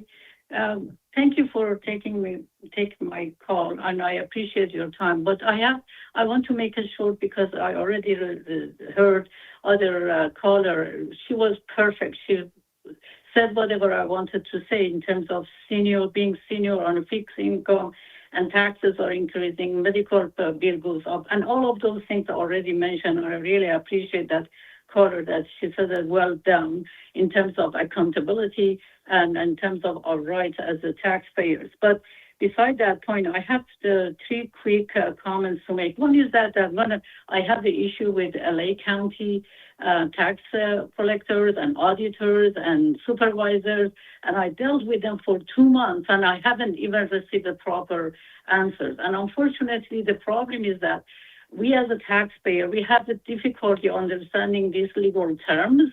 And not only that, they make it more difficult for taxpayer to understand in terms of simplifying the language. They make it more difficult for us to understand it. That's why we have such an issue with this tax payment and tax increase, whatever it is. And another thing is the detachment of these bureaucrats from the public. When you go there, they treat you, sorry for my language, as a piece of shit, and they say you don't understand. Of course I don't understand. That's why I'm here. Make me to understand. So that's the treatment that we receive from these people in that county, and they think that they are above the law and they can do whatever they want, and they are so indifferent. They chewing the gum, sitting there, and do not pay attention to whatever you are saying. That's my one concern about the language and the detachment of these people towards the clients. They don't know that their salary comes from us. That's one thing. The another one is the advertisement. It happened that I be in LA County, to see this advertisement. They don't advertise it, so I know that I'm entitled to come forward and raise my concern. That's another thing that I want to bring. The third one is that public transportation. I, as a senior citizen, and I'm very fixed income, and if I want, for example, go from one place in California to another place, there is when I'm saying public transportation, I'm not talking about the within cities transportation. For example, I want to go from, San Francisco to LA, there is no public transportation. I have to get on the bus, get on the train, or I cannot afford it to go by plane, so I have to take a ground transportation, and there is no one means that can provide for senior citizens. So it seems that we are stuck or we are prisoner of our own city that we are living in it. We cannot go and visit our relatives because of the lack of their transportation. I'm aware of that. The federal government gave the money to state of California to build that transit, in interstate transit, and the stock. They are stopped there, and I don't know where the money went to them. It was millions of dollars. What these politicians do with all of this money? They build a mansion for themselves and forget about the public. And as other callers said, is the accountability. You are just collecting tax. Where are you spending it? We don't see any visible changes in the city or in the surroundings that you're collecting tax. What are you doing with these taxes? And as soon as you raise your tax, it's a county, it's a state, it's a federal. We don't know who is in charge of all of these taxes. So those are really my, and then another issue was penalties. I still have a problem with penalties. They send the bills out, they make a confusion, create a confusion for taxpayers. And when you go there, they say, oh, we send you that. Believe me, I have a stack of communication with LA County. Still, I haven't received a proper answers because they were late in sending the bills, and they penalized me for not paying it on time. So these are my concerns. And as other caller says, we ask for transparency is a buzzword. I don't see any transparency across the board. My concern is accountability. We want to keep these people accountable because we are paying their salary. We send them there to defend our rights, but they go there and penalize us as a taxpayer. So it's accountability and responsibility. Thank you. Well, thank you so much for calling in. And if you're in Lake County, you're in my district, District 2. And so you can find our contact information on the BOE's website at boe.ca.gov and look for Sally at the bottom of that page. And if you don't have access right just now to the internet, you can call me at 916-445-4081. And that's 916-445-4081. But you can always reach us at boe.ca.gov, and we will try to help however we can. Okay, wonderful. Thank you very much. I appreciate it. Thanks a lot. Thank you. Moderator, do we have further calls? Yes, the next one is Wallace Taylor, Rutherford. Please go ahead. Hi, all you people. I'm reading from a snivel sheet, excuse my language. I'm the owner of Mount Diablo. My land is not abandoned, and I have a great amount of gold. And wars are fought over minerals. I am the only owner of Ashanti Minerals Group, limited liability company. I'd like to say hi to LLC. Both of my EINs go with my estate, and they cannot change the name of Ashanti Minerals Group, limited liability company. And to claim that I had lost every war since World War II is a securities fraud, and every dollar is a labor of man. I would like to pay all my state and federal taxes with my estate and companies. A war we cannot lose. They have run the course, and my belief is that they killed my granddad to rule over my living trust with radioactivity assault, and did not contact me when he was dead. The trust, by law, had to contact me. It's a crime.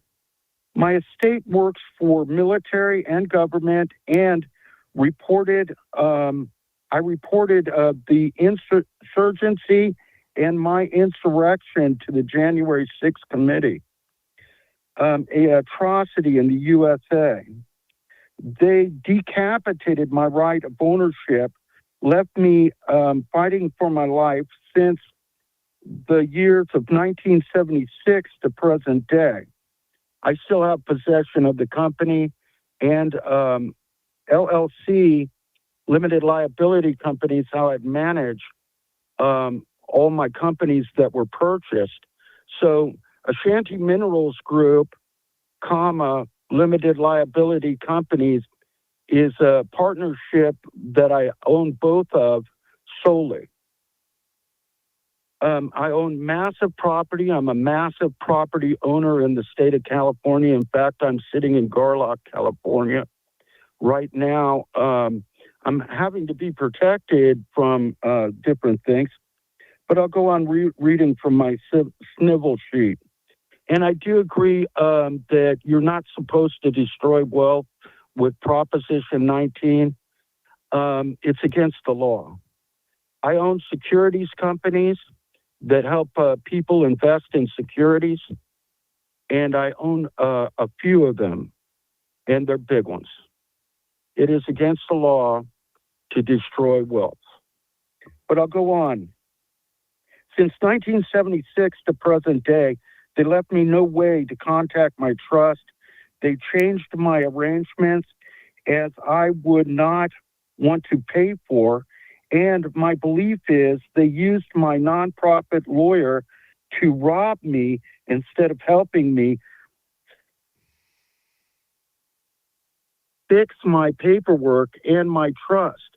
My other grandfather was paid to be my lawyer for my trust, but their government and lawyers would not let the grandfather contact me. My other grandfather actually paid him to contact me, thinking that there would be a level of trust there. Would not let the contact me. They had been my enemy, trying to rule over my trust. And my lawyers, so they tried to rule over the lawyers as well.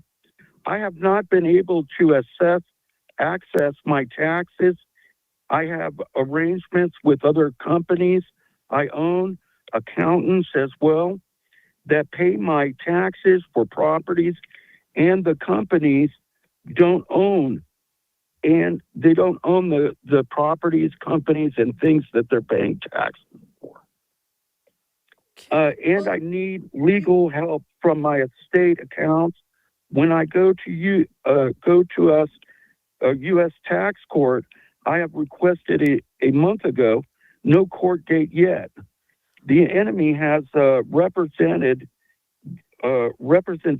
that human traffics me, abates me on my own estate, and having fake ownership papers. And I think insurance fraud. You've given us quite a bit to think about here. And I'd love to have you send us a letter with all of your comments, because I think they touch very deeply on each of our districts. And we appreciate you for calling in. And we'd love it if you could mail us your statement as well. So thank you so much for calling. Okay. Moderator, do we have Okay, further thank you, call? ma'am. Thank you. Okay, thank you, ma'am. Thank you. Yes, the next one is from Paul Williams. Please go ahead. Hello. Yeah, my name is Paul Williams. I'm a property owner in Kern County as well as Fresno County. And, you know, I think simply it's where do we go from here? I am coming up on 62, getting close to retirement age. Worked my whole life. House payments were a stretch. Everything financial is a stress. Self-employed. But now I'm looking at these property tax increases possibly becoming a burden that I won't be able to afford. Even working, I feel that we have a responsibility to our children to be able to carry our property that they can inherit. But I'm also looking at the fact that our children will have this tax burden that's so heavy that they will not be able to continue ownership. I would like to see something change as far as property improvements so that do not have the tax burden of reassessment. If we want to do something as simple as solar to save money that helps everybody, I don't think that it's fair that our property is reassessed and the value goes up when solar has a life. You know, it's not something that's going to last forever. We spend the money, we can save the money, but the tax burden continues, even though that the equipment gets worn out and is obsolete and has to be replaced. There are just many situations like this, as well as, you know, like I said, PG&E and the property tax both seem to be going up so much that, you know, I look back and it was just a small percentage, you know, 30 years ago. You know, the portion of our incomes, you know, and today the difference is just, it's astounding. So I would like to ask what California plans to do other than, you know, this new legislation coming in and people are voting for something that we believe is going to help, like a school initiative. But then we find ourselves exposed to taxation that we didn't sign up for. And I think that writers of these bills need to be held accountable for the misleading conduct that traps people into things that they can't afford. So that's about all I have to say for today. But Well, yeah, I just thank you, and I agree, guys, that, you know, what they said, it just, every year it just gets tougher. Yeah. Thank you so much for calling in, and we will take your comments to heart. I think you would, if we could have a more extended conversation, you would find a lot of support on this board.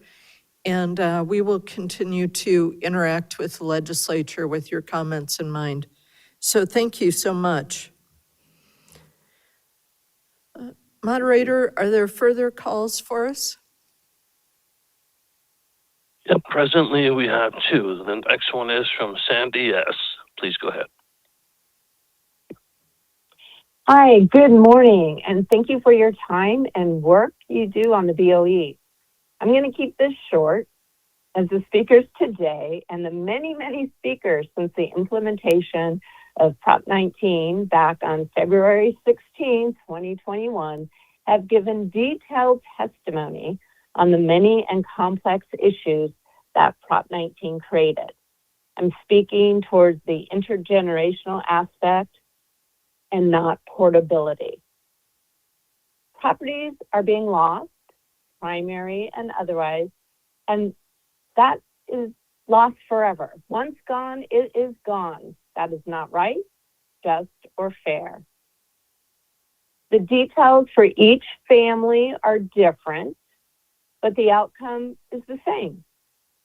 People are losing their homes, and if they're lucky enough to have the money, they are paying outrageous taxes that were not understood or comprehended into the family financial plan when Prop 19 was on the ballot. And we all know it barely passed during a time when people were more focused on living and surviving COVID versus reading legislation that removed taxpayer benefits.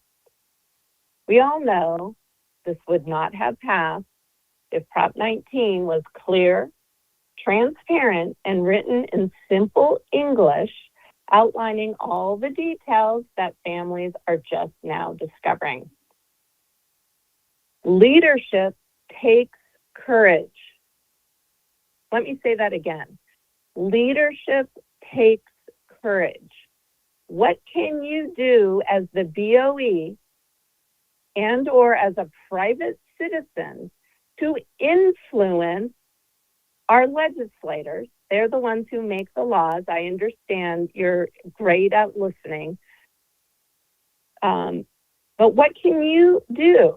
Again, I'm repeating myself, as the BOE or as a private citizen to influence our legislature to write legislation now to fix 19 and make this wrong right.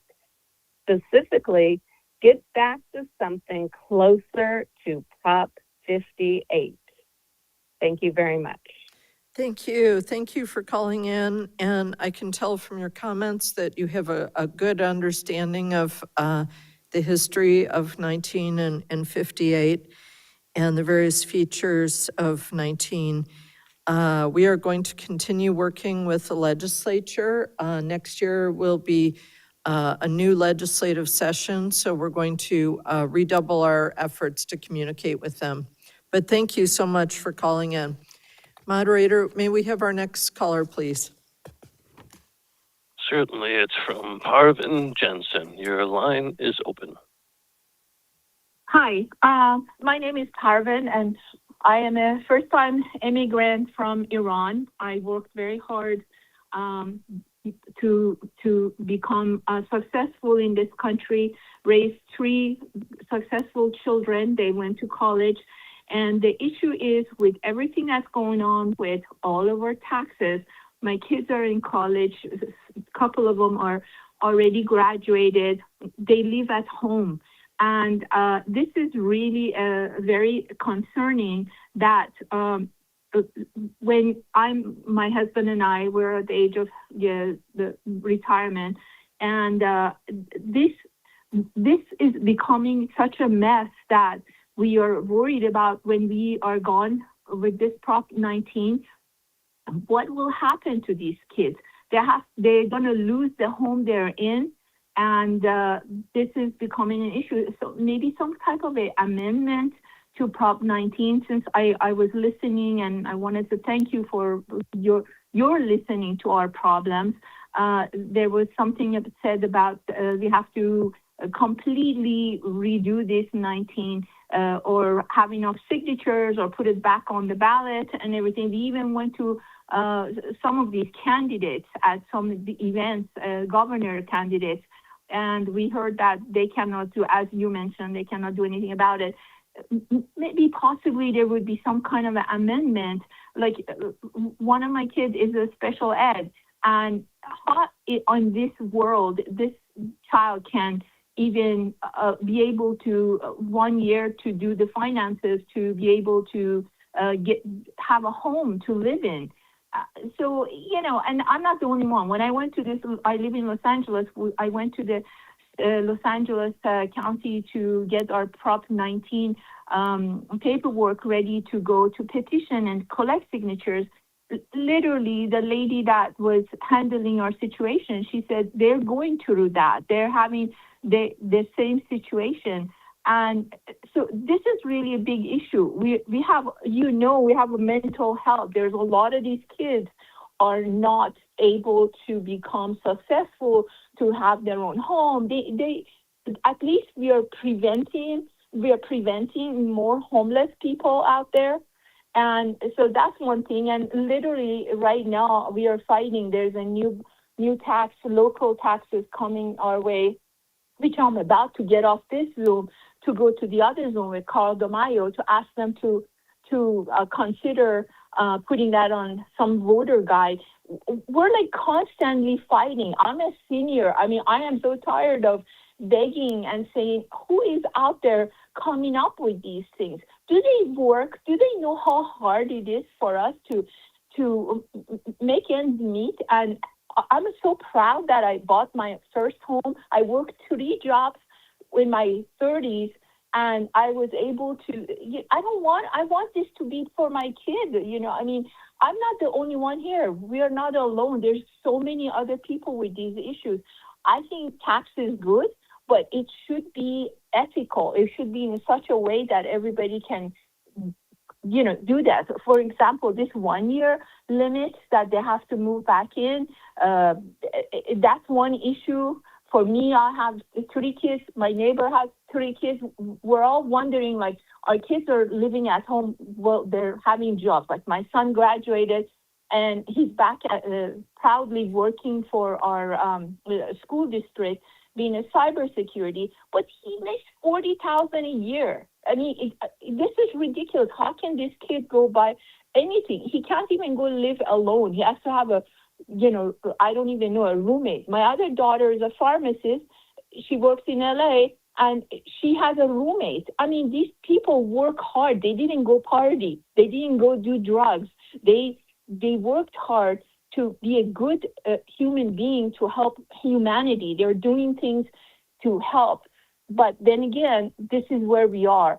And so I'm just begging that when you guys are working on these things, and I appreciate the way you're listening, remember us, remember our kids, especially these mental health is just popping everywhere. And these kids are not going to be like me. They're not going to be able to hold 3 jobs to go save enough money to buy a home. So anyway, that's it. Thank you so much. Thank you for calling in, and I think your call really points to the fact that, we have a limited ability to make the decisions on this, but we have an unlimited ability to lobby the legislature. And so when you have the time to do so, I hope you'll send us a letter with your particular situation, because there is discussion within the legislature regarding special needs trusts and other kinds of vehicles. But for everybody who might be listening to this hearing, or is still listening and has already had the chance to comment, it's very, very important that you send us how it affects your particular situation. We know that it affects everybody who has multiple potential heirs, but we need to know how it affects your particular situation. So thank you so much for calling in. Moderator, if you could please let us know if there's anyone else who's holding on the line who would like to make a comment. There's no one else in queue. Okay. Thank you to everyone who's taken the time and had the patience to call us. We do have a large number of written comments, but what I'd like to suggest that we do is that we take our brief 10-minute break right now. We were scheduled to do it some time ago, but we can do that right now, and then we will come back to hear our written comments. So it is 11:54, and if we can reconvene here at 12:04, that would be very helpful. Thank you.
Okay, we are ready to begin again. And we're going to move into the written communications that we have received. All of the board members will be receiving the written communications.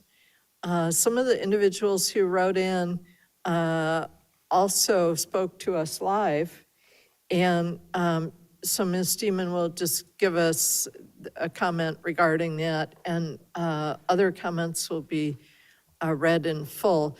But each of the board members will be reading all of the written comments outside of the meeting. So nothing is going to escape without notice. But Ms. Steeman. Thank you. So we'll move on to the written comments. Each person submitting a written comment will receive a written response from the Taxpayer Rights Advocate Office. So we will refrain from commenting here today because we do have several comments that were received. We're going to go ahead and start with the comments that we received in District 1. So the first one that we received, their comment was, please institute a vacancy tax on all commercial and industrial properties statewide. Too many areas flounder with vacant commercial buildings as absentee landlords choose to cling to outdated rent estimates rather than adjust their rates and subject themselves to a reassessed property value and loan requirements. Holding properties for land speculation in dense urban areas should have a cost beyond their annual property tax rates locked in at 1978 levels, thanks to Prop 13. Absentee landlords don't have to live in areas of unending vacant buildings, graffiti-covered walls, or struggle with urban decay in their Shining Castle in Beverly Hills or Newport Beach. Institute a real cost to absentee landlords sitting on vacant commercial and industrial buildings. And that is the end of their comment. Did the board have any comments for taxpayer? Okay, no comments. The next one was actually received from the gentleman who spoke here this morning. So we do have his concerns, and he will be sending us his written comments, which we will forward as well. Next comment in District 1, I ask that there not be any more tax increases. Taxation without representation is tyranny. All taxes should go to the people and be voted on. Thank you for your time. We have no comments. The next one also from District 1. I have been following a disabled veteran proposed bill SB 296, and as of August 24th, 2026, it was passed. So does that mean it will take effect January 1, 2027?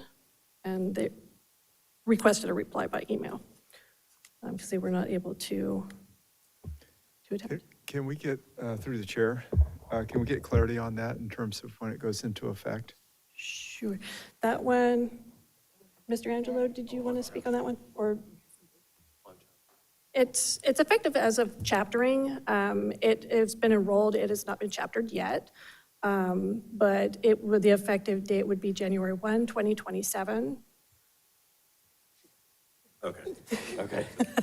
Okay. Okay, good. Sorry. That's very Related in the bill, the effective date. Yes. Yes. That's very helpful to know, and frequently our constituents do have a question about that. And will we each receive all of the written comments from each district? Yes. Okay. Yes. Okay. We did send out a Excellent. memo with the comments Tuesday afternoon. We did receive a few additional ones since we released that memo, but we will also provide them again along with the Taxpayer Rights Advocate. Okay, comments. excellent. Thank you. That's great, thank you. Okay, another one from District 1. I'm going to summarize this one. So she did have concerns and would like to see an amendment to limit tax burdens on California residents. She does not also like annual increases in property taxes. Is concerned about the availability of public amenities for residents specific to Nevada County, and has some concerns regarding the senior property tax postponement program and the 5% interest that is charged. And her last point was that property owners should not be penalized for improving their programs, doing routine maintenance and upkeep.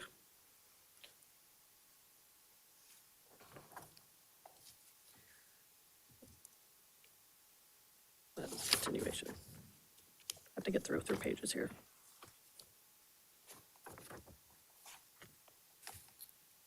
Okay, next one is also from District 1. And it says, I want to complain against the fact that the current governor wants to tax the citizens of California on tires, plastics, and anything else he can think of to continue to make California a horrible place to live.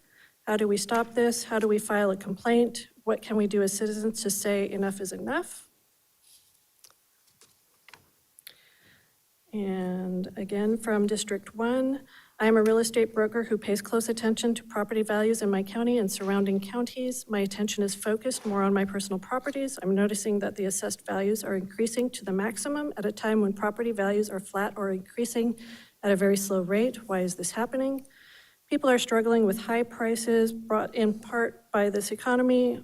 Our county should be easing and not pushing property tax values to increase.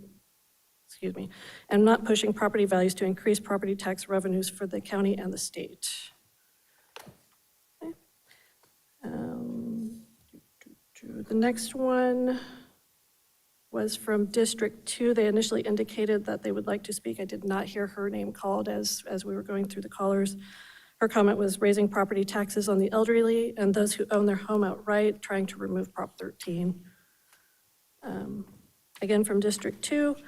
Why are property taxes so high and my property taxes increase every year? And this next one is also from District 2. They had also indicated that they would like to speak. Again, I did not hear their name called as we were going through the callers. Dear Board of Equalization, the Moss Landing Vistra battery fire began on January 16th, 2025, sending a large plume of toxic heavy metals over the area. Since that disaster, many people have not been able to return to their homes because they became ill.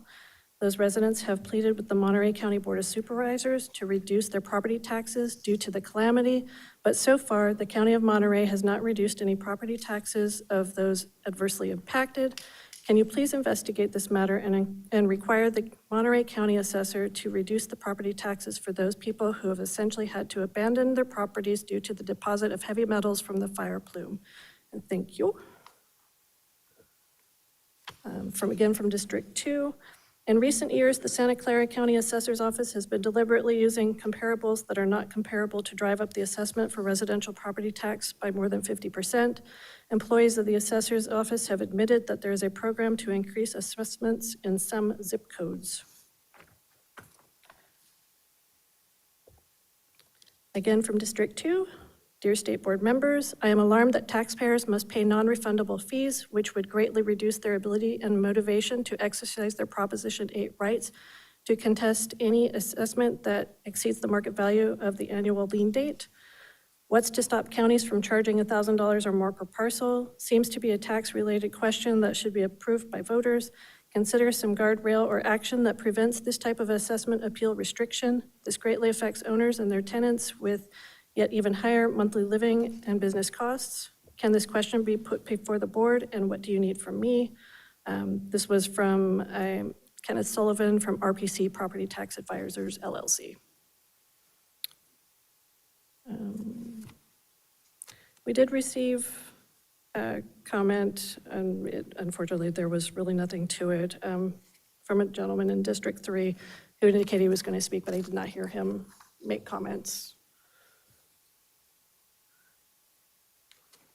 From District 4, let's see. Dear Hearing Board, I believe all taxes should be approved by 2/3 vote of the citizens. There should be a way in this computer age to single out property owners for voting on property tax and restrict non-property owners from voting on property tax issues with penalties if one votes when not allowed.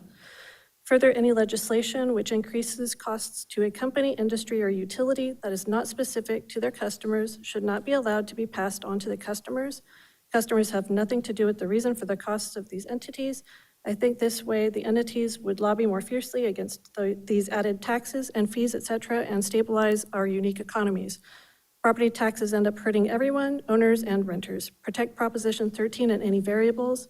Additionally, I want a new law that says no company or entity can add a fraction of a cent to their regular price like the gasoline stations do.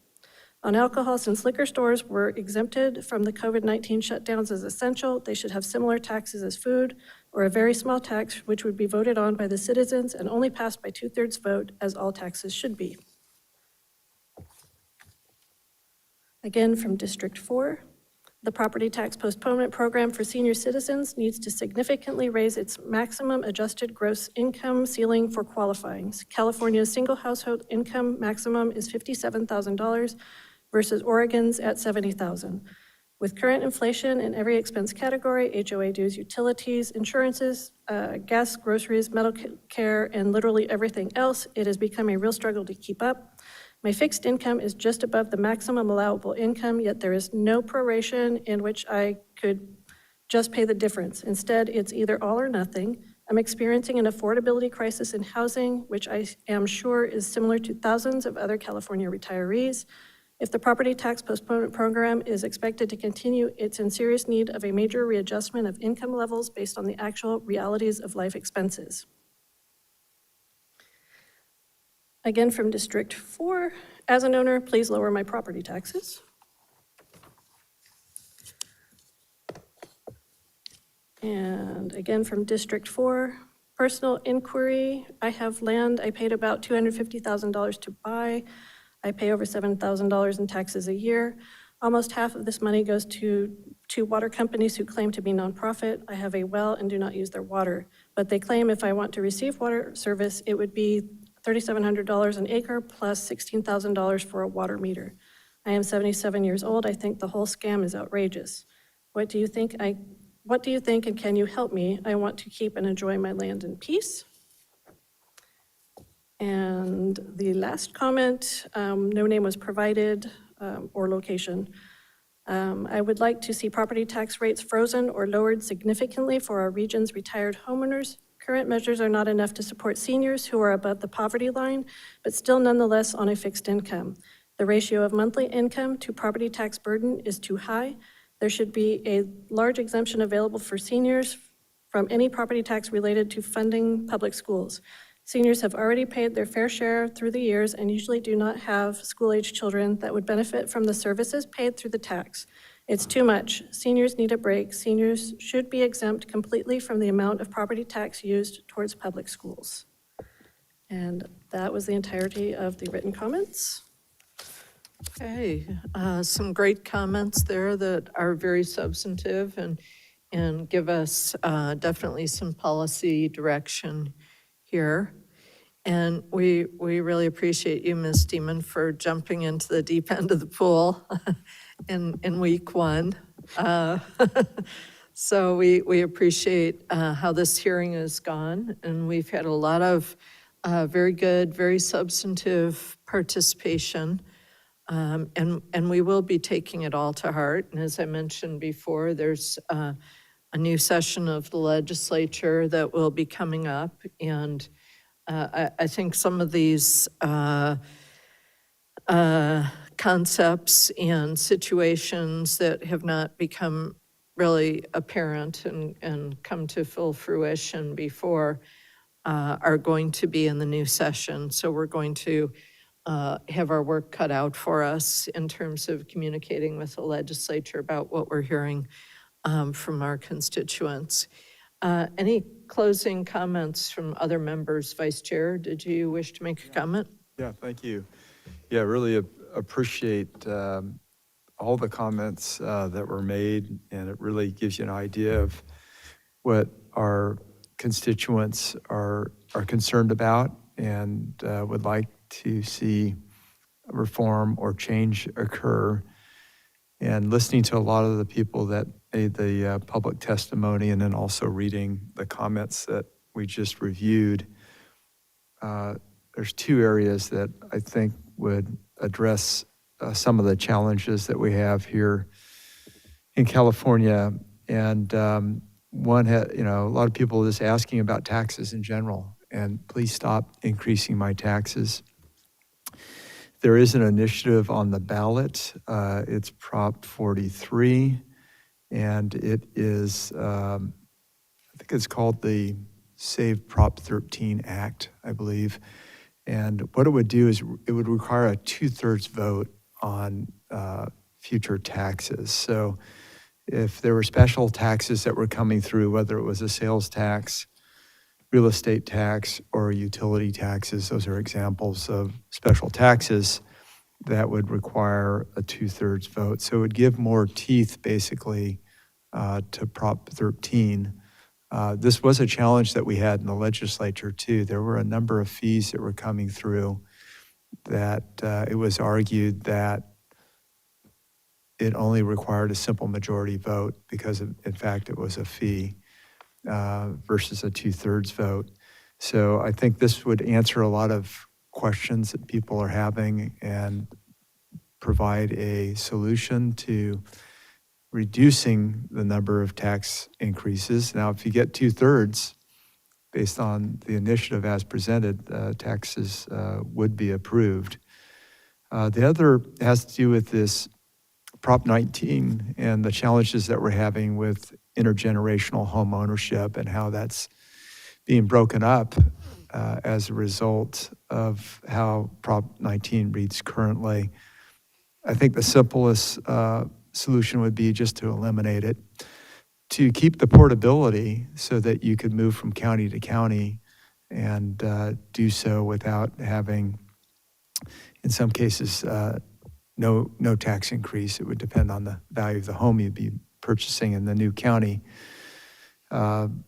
Or, something that the legislature could work on. They could work on intergenerational home ownership exclusion entirely, but there could also be other fixes. And that would be on this timeline that creates real problems where there's a 1-year limitation for people to move forward. And there was the legislation that we sponsored that would provide some relief in certain cases. And then there was another idea by a constituent that said, eliminate the exposure for fractional ownership. But I think that would basically be the elimination of the intergenerational home ownership taxation. So those are kind of the two areas that I think we could work on. And in terms of being engaged, I think you could always look at the Howard Jarvis Taxpayers Association in terms of what they do. They're kind of on the forefront of making sure that taxes are not increasing, and then also trying to retain Prop 13, which is a constant battle here in California. So a lot of sad stories that we heard today. Mr. Botil and his situation with generational ranch. I'm so sad to hear that. And I think, again, we're going to have to, either it's another initiative that comes forward, which I'm always willing to help out in that, or a legislative fix. I'd be willing to help in both of those areas to try to meet success in solving the challenges with Prop 19. So thank you. Thank you. Mr. Vasquez. Yes, thank you. And actually, kudos to the staff in terms of outreach. I think this is the first year that I've seen so many folks actually call in on the Bill of Rights, or this whole protection piece. We've had these hearings in the past, and I've never seen so many folks actually calling in, which is great work in terms of the outreach you folks have been doing. But along those lines, I think it's probably only going to get worse, as we move forward, as more and more families up and down the state are experiencing the loss of loved ones. And, upon the death, it either goes into probate, or even if they have a trust or a will, they're going to realize that it's going to be difficult to hold on to property, especially, we're listening to this fellow Botel talking about the farm. When you're looking at acres, which obviously even up north in some of these rural areas, you know, when you're looking at 10, 20, 30, maybe upwards to 100 acres, it's definitely going to be way over the 1 million exemption, which is, you know, means nothing. At the end of the day, you know, these folks are going to get stuck with a tax bill that they're not going to be able to afford. And it's kind of frustrating on our part because there's not much we can do on this end other than maybe make sure that they cut the deadline, you know, or expand the deadline. But at the end of the day, they're still going to get hit with a huge tax bill. So I'm hoping as we hear more and more about this, and hopefully more and more folks are starting to realize that it was a huge mistake voting for Prop 19, that we get the legislators to, between the Assembly and the Senate, especially the leadership, take a little bit of role in that and bring it back to the voters. Because I just don't see the signatures happening. I mean, there's been two attempts to do that. One, it's very costly and it's very confusing for folks to get it on the ballot. So, and hopefully that'll come up soon rather than later. But I really appreciate the fact that you were able to break it down into districts, because that's helpful. I'll make sure my staff takes a look at the ones, especially in our district, to see what we can do to follow up with some of these folks with their concerns. And I know a lot of it centered around Prop 19, but I know a few other issues. And I know the Ryan Group brought up a couple issues that need to be addressed. And some of it we kind of tackled a little bit in our work group, but it seems like there's still some more work that needs to be done on that. Thank you. Absolutely. Thank you. Mr. Schaefer, did you have comments? Yes, thank you, Madam Chair. I think we are very blessed to have two members of the legislature, you and Senator Gaines, to be sure that our legislative representative gets some attention on this issue. I see it as a need to update Prop 19 to address all the various problems that we've been listening to for the last couple of years. I have great sympathy for the divided interest in the 100-year-old ranch that we've been talked about today. You're not going to solve these problems with trying to get something on the ballot through signatures. That requires millions of dollars that don't exist, and it more likely to fail than succeed. What we need is an intelligent legislature to simply vote to put something on the ballot that would be an update on Prop 19. And I would hope that our legislative representative would have enough influence with the legislature to get something like that on the ballot, because the people we represent want some change to solve the problems we've been listening to for the last couple of years. I want it, and everybody on the board wants it, and we can't do it ourselves. And again, I'm very grateful we have Senator Gaines and Chairman Lieber's comments as professionals in the legislative field. Thank you. Thank you. Mr. Emron. Thank you, Madam Chair. I just want to also thank you, Ms. Steeman, and I want to shout out Mr. Taylor as well for really their involvement, getting the public participate. You hear these stories, you can only offer sympathy, but definitely some action is needed. California is a working class state. It belongs to families, it belongs to seniors and our veterans, and anybody that wants to live here should have an opportunity to raise their family here as well. So I want to thank you for that. I did have one question. Maybe we can just agendize this for a later date, but on the Ryan LLC letter from Ms. Gina Rodriguez, she brings up uniform appeals date and notes that the board voted unanimously in December 2024 to seek legislation for uniform appeal filing dates. My notes show that 47 counties use a November 30th deadline and 11 counties use a September 15th deadline. So I was just wanting a status update on that legislation at our next meeting, Madam Chair. Thank you. And we will certainly get that update. I saw a partial reaction from our executive director, but we will get a full answer on that one coming up. So thank you, Ms. Steeman. Thank you, Mr. Taylor, for getting the availability of the meeting out digitally everywhere.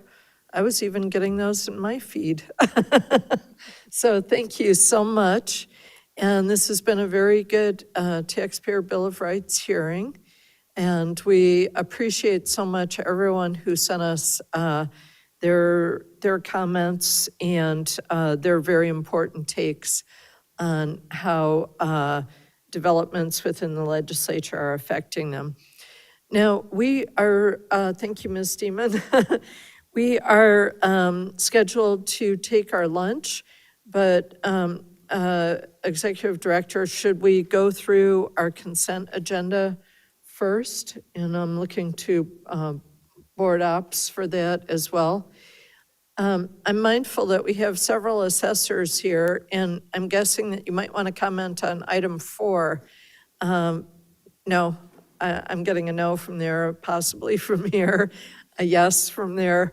And I'm sorry that we won't get to that for another hour, but we appreciate you being here and we appreciate your patience. So, members of the board, we have our consent agenda. We are prepared to take one vote for items 2 and 3. Item 2 is the board meeting minutes. And item 3 is the board meeting dates and property tax calendar for 2027.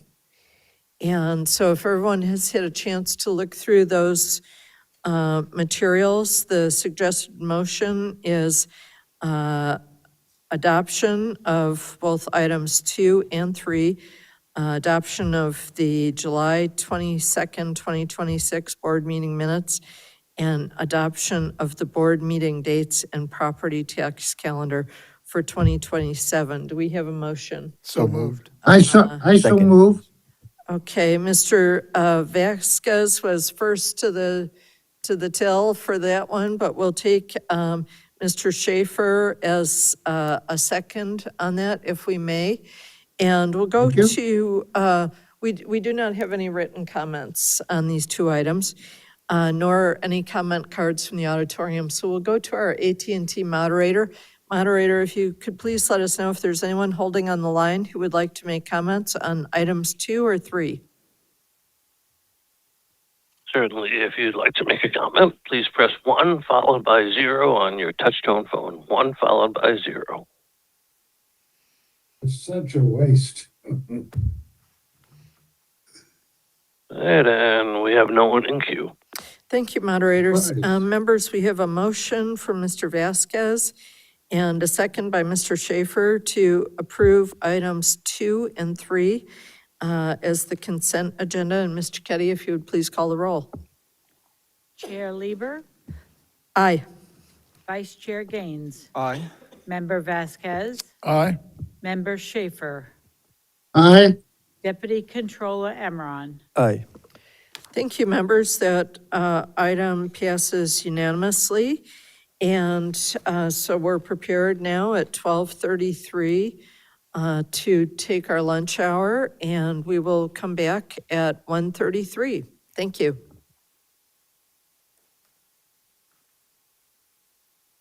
Aye.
And we are back at 1:33. And we'd like to proceed with our agenda. We're going to go to item 4 first. And then we need to accommodate some folks who are here in the auditorium to comment. And then we're going to go to item 8 to accommodate witnesses who are here in the auditorium as well as hanging on the phone line for us. And then we'll go back to item 5. So it'll be 4, then 8, then 5. And then we'll be going in the file order after that. So item 4 is a report on the board's July 22nd, 2026 informational hearing on affordable housing and issues relating to the welfare exemption. So this was a hearing that I brought forward. I obviously have very strong feelings about it. The need for affordable housing is deeply affecting my district as well as just about every other district in California in some form or fashion. And we had great participation from our affordable housing developer and provider community. I won't name everybody who participated, but they are listed in the report from the hearing that I've put together here. And I felt like they were a good selection of witnesses to testify because they represented many different facets of the affordable housing complete picture. We also had really robust input and conversation from our assessors, led by Kristen DePaul, the Modoc County Assessor and President of the CAA, who was very helpful, as well as Shelley Scott, Marin Assessor and Vice President of CAA, and Nisa Flieger, Santa Clara County Assessor. So that was very valuable input to have. And I wanted to go through some of the issues that were raised.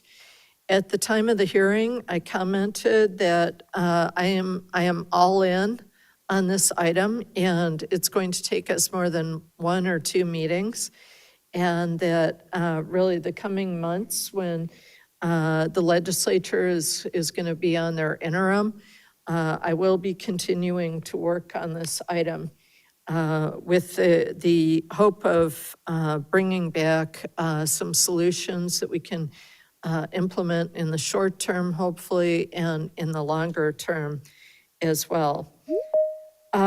So one of the recommendations that was brought forward, which is probably the primary one, was a request that the BOE create and issue clear guidance on compliance with Assembly Bill 2353. This is the Ward Bill from 2024-2025 that we've spent a lot of time on discussion.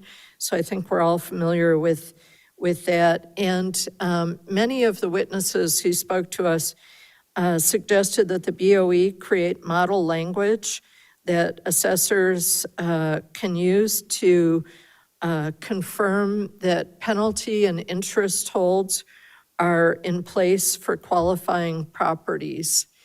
So the welfare tax exemption confers certain benefits, but sometimes there is an extra layer of emphasis on that is needed, in particular in communicating with lenders and also with the tax collector community and some of the other pieces of county government.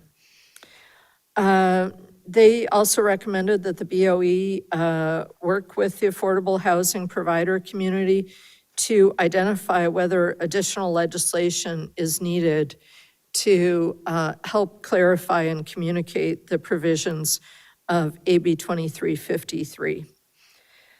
Second, they requested that the BOE, working with the Assessors Association, should work to promote faster, more efficient approval or denial of welfare tax exemption qualification by the county assessors.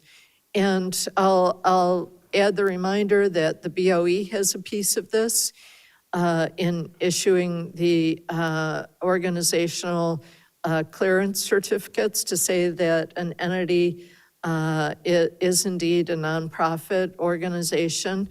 And then the county assessors come into that with their piece.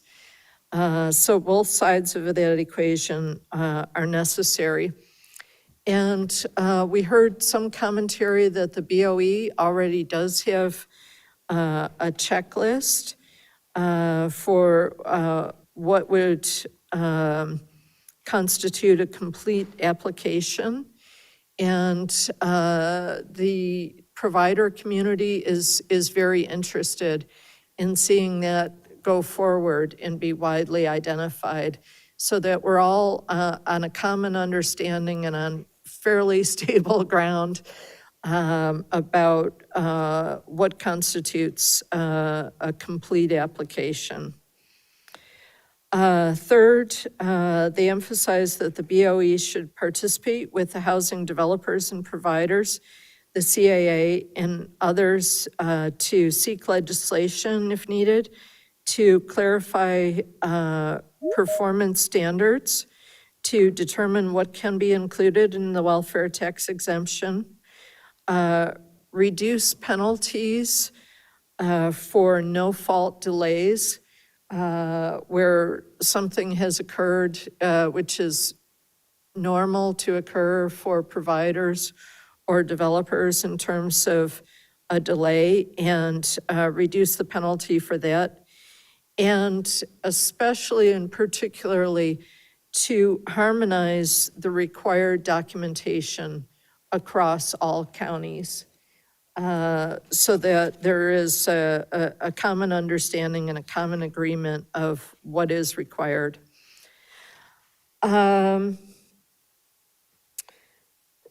They ask that we advocate for funding for all counties to utilize electronic signatures for this purpose, and to support the public posting of required forms, both on the BOE's website and the county's websites as well. Again, so that we all have a common understanding.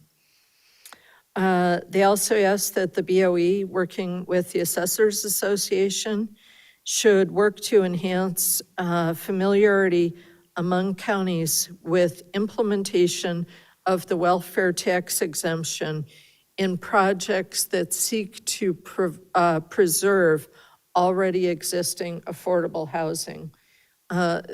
This is something that really holds so much promise for quick implementation of affordable housing. And there's very much a feeling out there in the community that common sense reductions in duplicative filings and work that could be done to institute protective and transparent standards for security of tenant data. And again, having a plan which all counties would participate in for minimum standards for the security of tenant data. And I know that through the work that each of us have done in the realm of affordable housing, we've seen, in particular with low-income affordable housing, how often individuals are coming to the process with their lived experience, oftentimes with trauma of having lost previous housing, perhaps having incomplete citizenship status, and many other types of barriers, be it a woman who has escaped a domestic violence relationship and is now dependent on affordable housing. But really the privacy and security and the protection from identity theft has got to be a part of the promulgation of the welfare tax exemption going forward. And we've seen increases in data protection for Californians in terms of other policies. And we need to ensure that we have that for the welfare tax exemption as well. So again, I'm very thankful for the providers that came to talk with us, and also for the Assessors Association representatives. We have a great deal of work ahead, and I look forward to getting into the exact roadmap of how the BOE can communicate with lenders and with the tax collectors to make them aware of what goes on with the welfare tax exemption. I also am very mindful that the providers in particular are operating on shoestring budgets most often, and they have very passionate, very committed, very small staffs to achieve the meeting of a huge need within California. And anything that we can do to reduce the delays that we've heard so much about and to smooth the road to being able to achieve affordable housing. Whether any one of us needs to be in affordable housing or not. And I've heard testimony from some of the assessor staff who needed and qualified for affordable housing themselves and found that their data was going to go to their department that they work at. And so we are all dependent on the existence of affordable housing. Anyone who goes to a grocery store and expects the store shelves to be stocked, anyone who goes to a hospital and wants their linens washed and wants clean dishes in that dish room, we are all in one boat in California in terms of the affordable housing. So I am fully committed to this process, and I know that our other board members value this very much as well. And so I'd like to take any questions or comments from the board, and then I'd like to go to our assessors who have waited here to comment on this also. Mr. Vasquez. Thank you, Madam Chair. I just wanted to express my appreciation to you, the Chair, and to the speakers who attended the informational hearing last month. The participants emphasized current issues with the welfare exemption, such as the one you mentioned, AB 2353, which I understand needs some certainty and eligibility for the developers. Based on that discussion, it is clear that the BOE can play a role in improving this process. And in addition to that, I just wanted to express my appreciation and support moving forward with those issues. The other thing that I wanted to bring up is the support, the BOE member participation in centralized, the state level, I guess, administration of affordable housing financing, like the newly established Housing Development and Finance Committee. I think the BOE should play a role in that as it's moving forward. And I'm looking forward under your leadership and I guess the new board that'll come into play at the beginning of the year to make sure that they weigh in and hopefully have an opportunity to sit, if not sit on that board, but at least participate and weigh and give some good information and input from all the hearings we've had here in these last few years around, especially on this affordable housing front.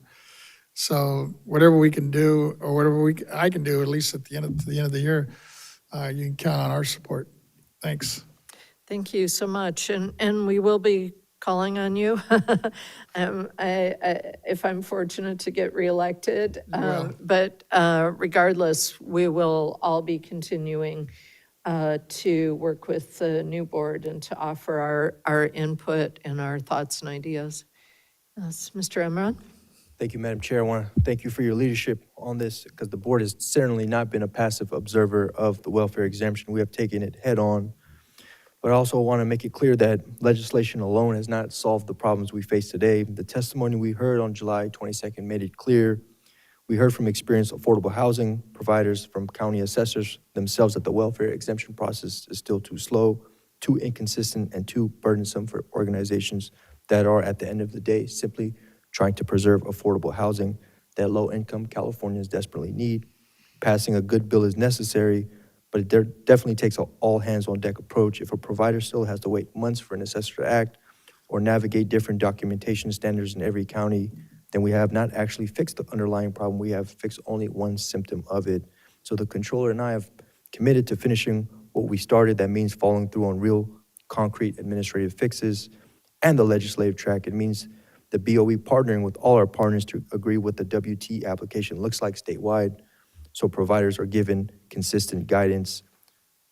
It means model guidance so penalty and interest holds are actually honored in practice and not just on paper. And it means that we stay engaged throughout this entire process. Affordable housing in this state is too hard to build and to keep affordable once it does exist. Every dollar of affordable housing spent fighting an assessment delay or floating a tax penalty that shouldn't have been due in the first place is a dollar that does not go towards keeping a family housed. So this board has real authority, and I'm looking forward to seeing real measurable progress as we continue these discussions. Thank you, Madam Chair.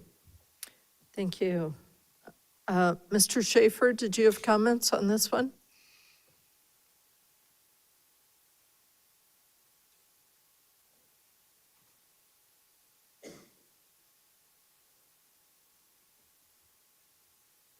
Thank you. I don't have any comments on it. I think it's going along pretty well. Thank you. Vice Chair, did you have anything on this one? Yeah, I want to thank you for your report and, of course, our support for tax exemptions when it comes to affordable housing. And it just reminded me, we had a fire in El Dorado County 5 years ago. It was the Caldor fire that burned 220,000 acres, almost got into South Lake Tahoe. But the community of Grizzly Flats burned down, and so 400 homes were lost in that community. And in the last 5 years, 150 have been rebuilt. And I just was at a ribbon cutting ceremony that was sponsored by Home Aid and some home builders and some subcontractors who built homes for individuals that just didn't have anything. They didn't have the money. Their insurance had been canceled and they lost their homes. And so I was intrigued to see this beautiful home. It was 750 square feet, 2-bedroom, 1 bath, a small kitchen and a small family room and a little laundry area. And talk about affordable, right? If we could take that model and you'd have to make sure you made some reductions in some of the fees charged. And I think that's justified with a smaller footprint. The fees ought to be lower as it relates to usage of certain things. But those plans are available in the county for anybody that would want to use those for an ADU or simply for something that's more affordable on a parcel. So, are they rebuilding that in steel or wood? They are. They used all the fire guidelines to make sure that they were defensible in terms of the right type of roof, the right type of siding. So it was that concrete style siding. And, But the studs, you said you went to look at it. Is it actually made out of wood or are they using galvanized steel? I do not know because I saw the. Because we're going to hear from somebody a little bit later. Yeah, maybe we'll find out. And it's interesting now. I saw the completed house, so I don't know. Yeah, they're using steel, which makes a lot of sense now. And we should be requiring it moving forward. I just didn't know if Yes. you were doing it, yeah. Yeah. Because then it doesn't burn. Yeah, and the way that it was constructed, though, it had the right type of eaves, the right type of roof, the right type of siding. And of course, no trees or anything nearby. So it was Okay. just a great example of something that, it'd be nice to know what you could build that for, 750 square feet, but it has to be, gosh, if it were 200 bucks a square foot, that'd be 150,000, so you had to find the property for it. Yeah, I think that's the tough part for many of our districts. But this is great, and I want to go to our public comment, if I may. Right, yes, thank you. And I know that Kristen DePaul probably has some comments for us, and so we would love to take those now if you're ready.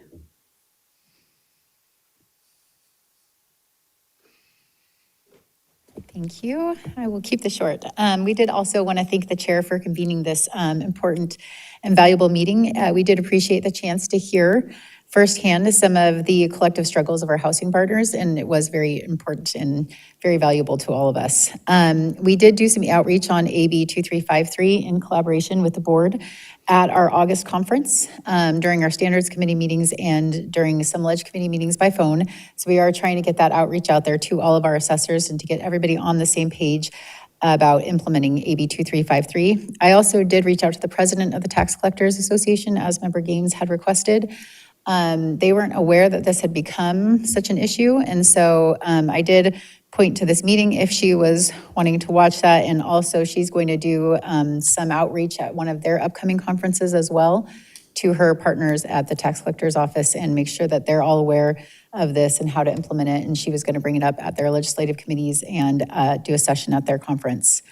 We do continue to work on electronic signatures as an association. We're working with our shared systems provider to try to incorporate that in some of our filings, so hopefully we'll be seeing that soon. We're also working on that in terms of our exemptions portal that we're working on through our JPA funding. Also, we did hear a presentation about some potential legislation on the duplicative paperwork and working with the TCAC on that. And the association at our legislative committee did commit to reviewing the language and possibly working with the author on cleaning some of that up and working towards a solution to some of that. As far as the required paperwork for the welfare exemptions, that is going to be an issue that's going to be a little harder for us to solve. There are several types of welfare exemptions. There are several, each project requires something different. So there is a baseline that the BOE does provide, but that is a very basic baseline.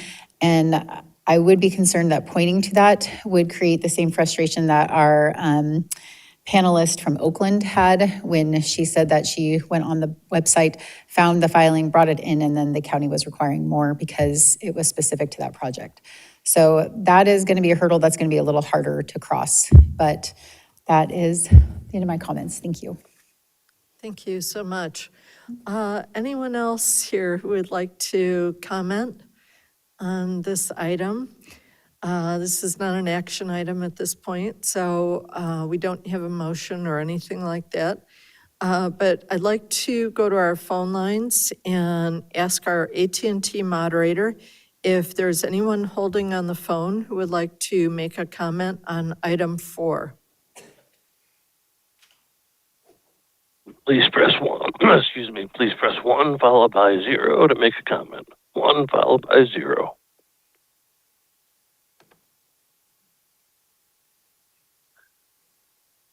We presently have no comments. Thank you. So we'll bring it back to the board. I have one question for staff, and this is for Mr. Young, if I may. I'm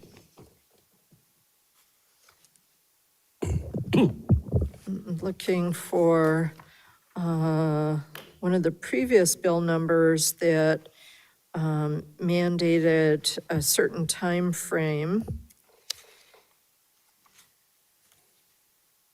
And Let me see here.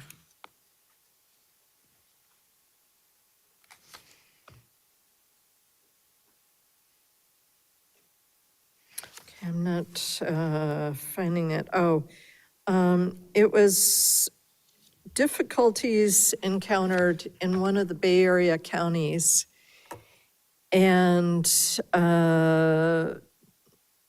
by an affordable developer who felt that under Revenue Tax Code 4831, that they were not given the 4 years that are available.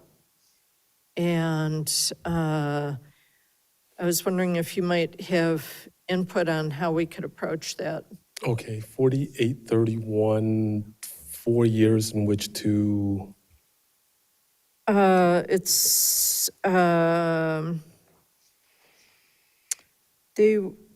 it's a 4-year window under that Revenue Tax Code to, between the time of the approval of the welfare tax exemption okay, and when they were issued a refund. When they were able to secure a refund for some of the years, it didn't pass it did not include the first year. okay, And so they were in some way bumping up against the time limit.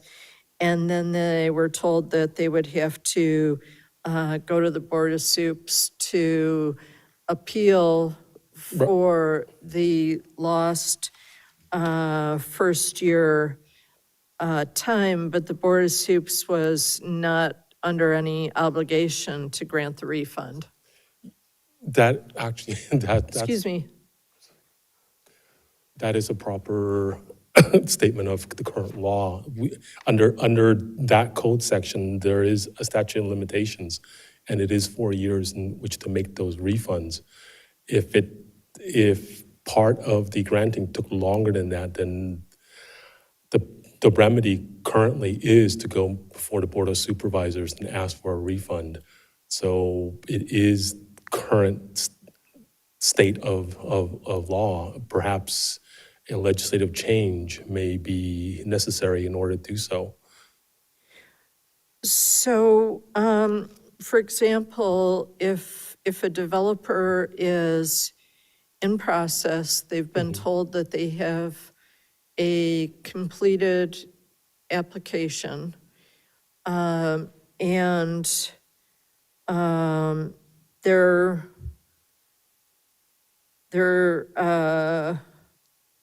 they are expecting a refund, but there are lengthy delays in the process. Right. And they bump up against that 4 years due to simply waiting. What can they do? Unfortunately, as it stands now, it appears they've already pursued all the legal remedies available to them. They went before the Board of Supervisors and filed a request for refund, and the Board of Supervisors either one denied it or two chose not to hear it. Perhaps we can explore some legislative options in order to, if it is a no fault of the applicant, it just took longer to process, and not because they were missing documents or whatever. I don't know the particulars of this case in general, I mean, in specific, so I don't know why they took 5 years in order to grant it to them. Perhaps it was something to do with their filing or not. I don't know, but right now, as the current state of what's available as a remedy legally, that's basically they've already availed themselves of it. Perhaps if I had the opportunity to take a look at the case and see if there is any other remedy, perhaps, maybe a legislative remedy. Okay. Okay.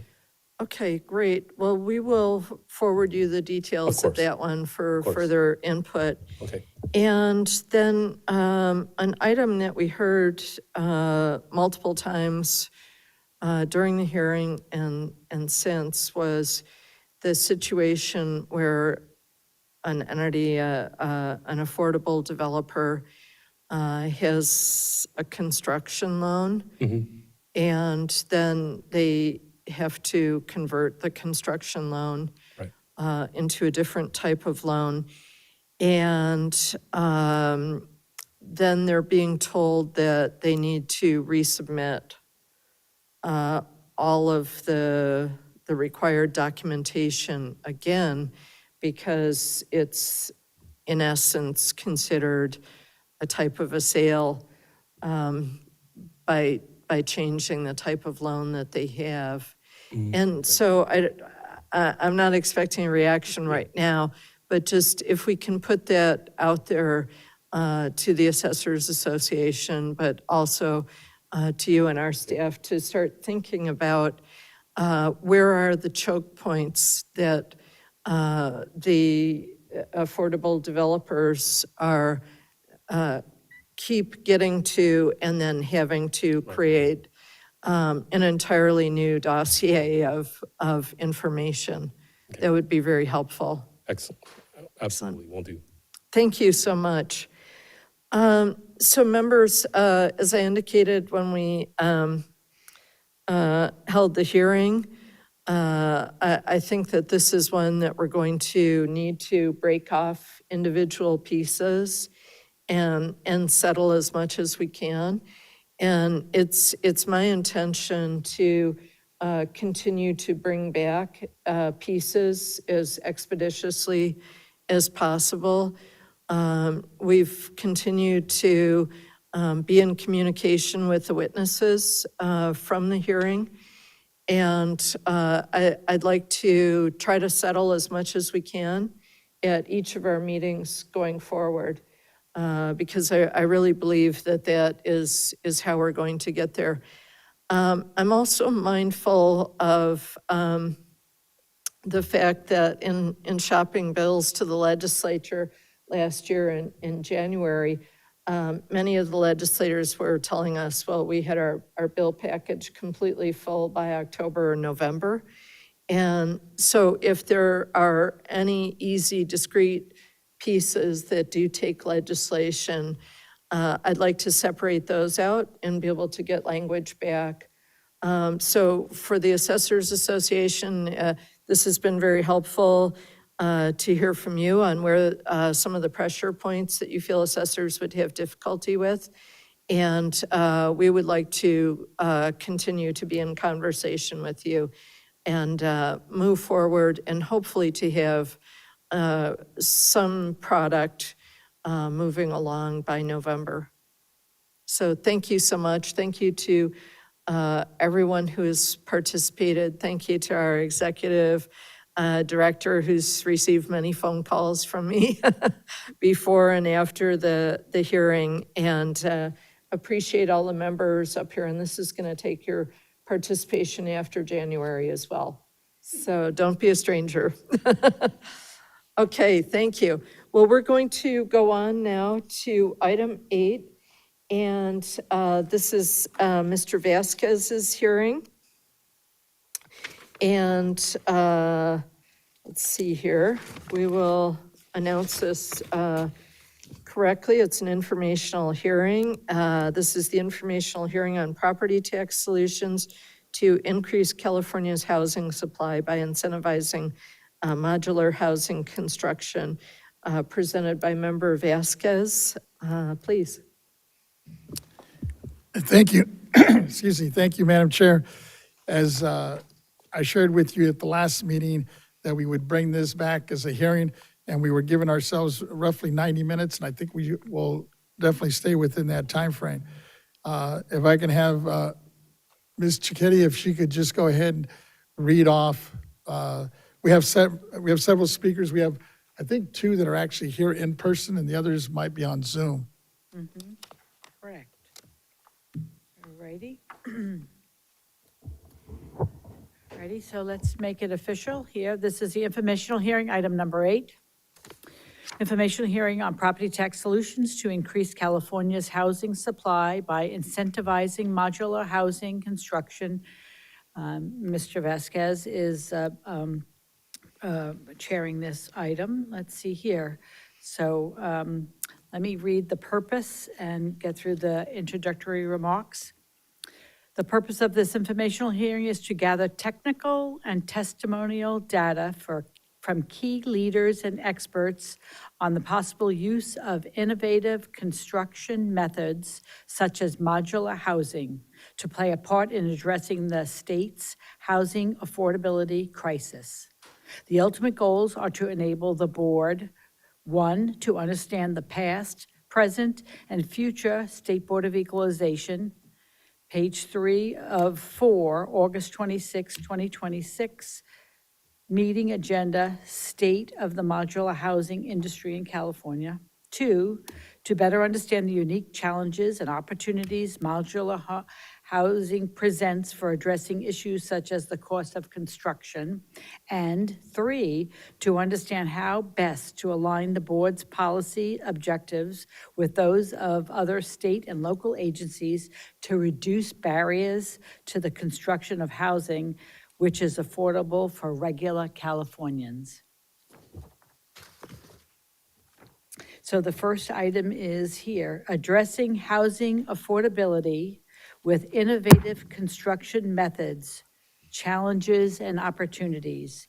We have a speaker, Stephanie Hockey, I believe is how we pronounce it.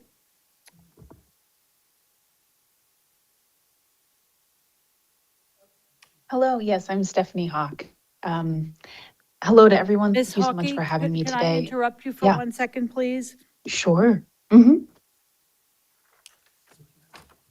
Okay, we're going to ask that you hold on for 1 second. We are going to take some items out of order because of scheduling items, if you don't mind. I appreciate that. Okay. So we're going to go to right over to item C, the industry perspective, streamlining development and lowering the cost of construction. Our speaker is going to be Roger Krulak, founder and president of Full Stack Modular. And I believe he is online. Yes, thank you. You may begin. Thank you very much. And I appreciate it. And I thank you for allowing me to make a few comments on how to use, from our perspective, industrialized construction or modular construction to build more affordable housing in California. And I wanted to sort of bring to light 3 specific issues that I think are worth noting. The first thing is that in order to utilize industrialized construction, you need to have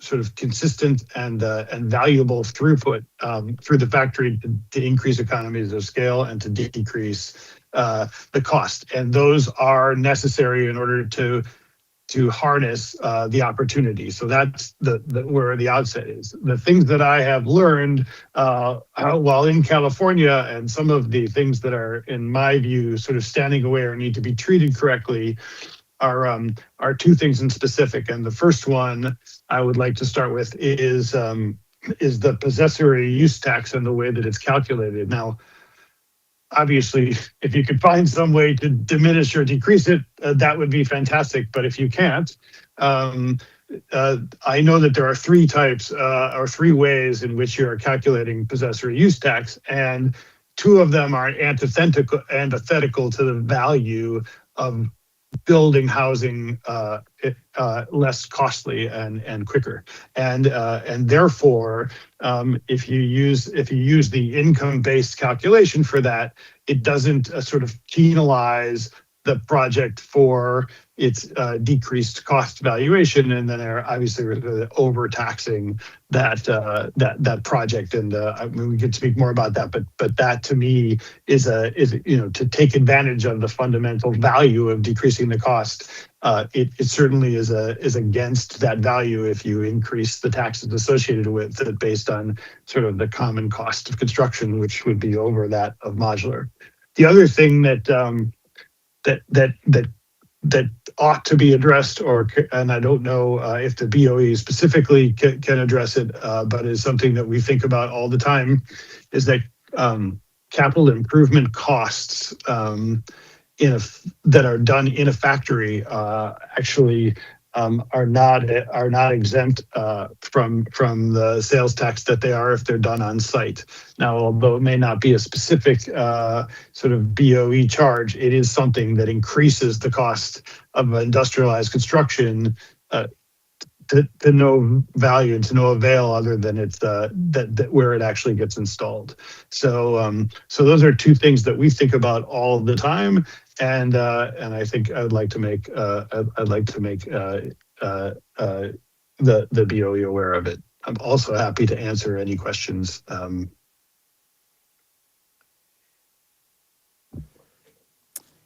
Thank you, Mr. Krulak. As I'm looking at and hearing your presentation, and I understand, I think you've had some real good success with working out some of these labor issues. If you could share, and I don't know if that's through a project labor agreement or some other form to deal with the whole. Yeah, happy to answer. So yeah, I'd appreciate that. So in the, and I'm happy to explain it. So Full Stack Modular in our factories has a shop agreement with the state of California in its entirety, where the workers in the factory are signatory to the unions, and most of the workers are what you would classify as a sort of pre-apprentices or in a pre-apprentice program, so that they can learn to build under direct sort of union supervision, get a great living wage and benefits, but is not sort of commensurate with the full scale commercial rate that exists in California. So and we have done that for the entire state of California, and we are now doing the same thing with the National Association of Building Trades. So we work in conjunction and in tandem with them quite successfully, and have had in our factory in Los Angeles up to 250 workers, and are planning on expanding to Northern California in the near future with the same efforts. Excuse me, along those lines, is there any other tools, and I'm referring to possibly like incentives, that we, from the BOE, could possibly assist or help in that process? Because I know a lot of it comes down to the nuts and bolts and making sure this financially is feasible. Yeah. I mean, obviously, anything that could be done to sort of incentivize the training, or incentivize the training that we do sort of within the factory and the workers associated with it, and or link the availability of housing to people who are working in the factory, or any kind of incentives that could be granted for the purpose of training that we're providing within the factory. All of those things, decrease the cost of the actual production. Those are things we think and talk about every day. Thank you. Let me turn to my chair, because I know she had some issues around the labor relations issue, especially moving forward, and see if she has any other comments or questions about that relationship that you've been able to develop.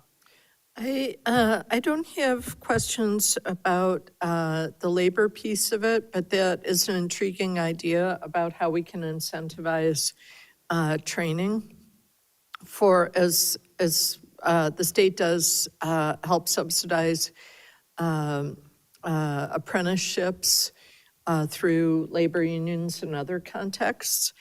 And I had a question about the sales tax that you mentioned. Does the sales tax flow to LA County as where you're located, or does it flow to the customer's home county?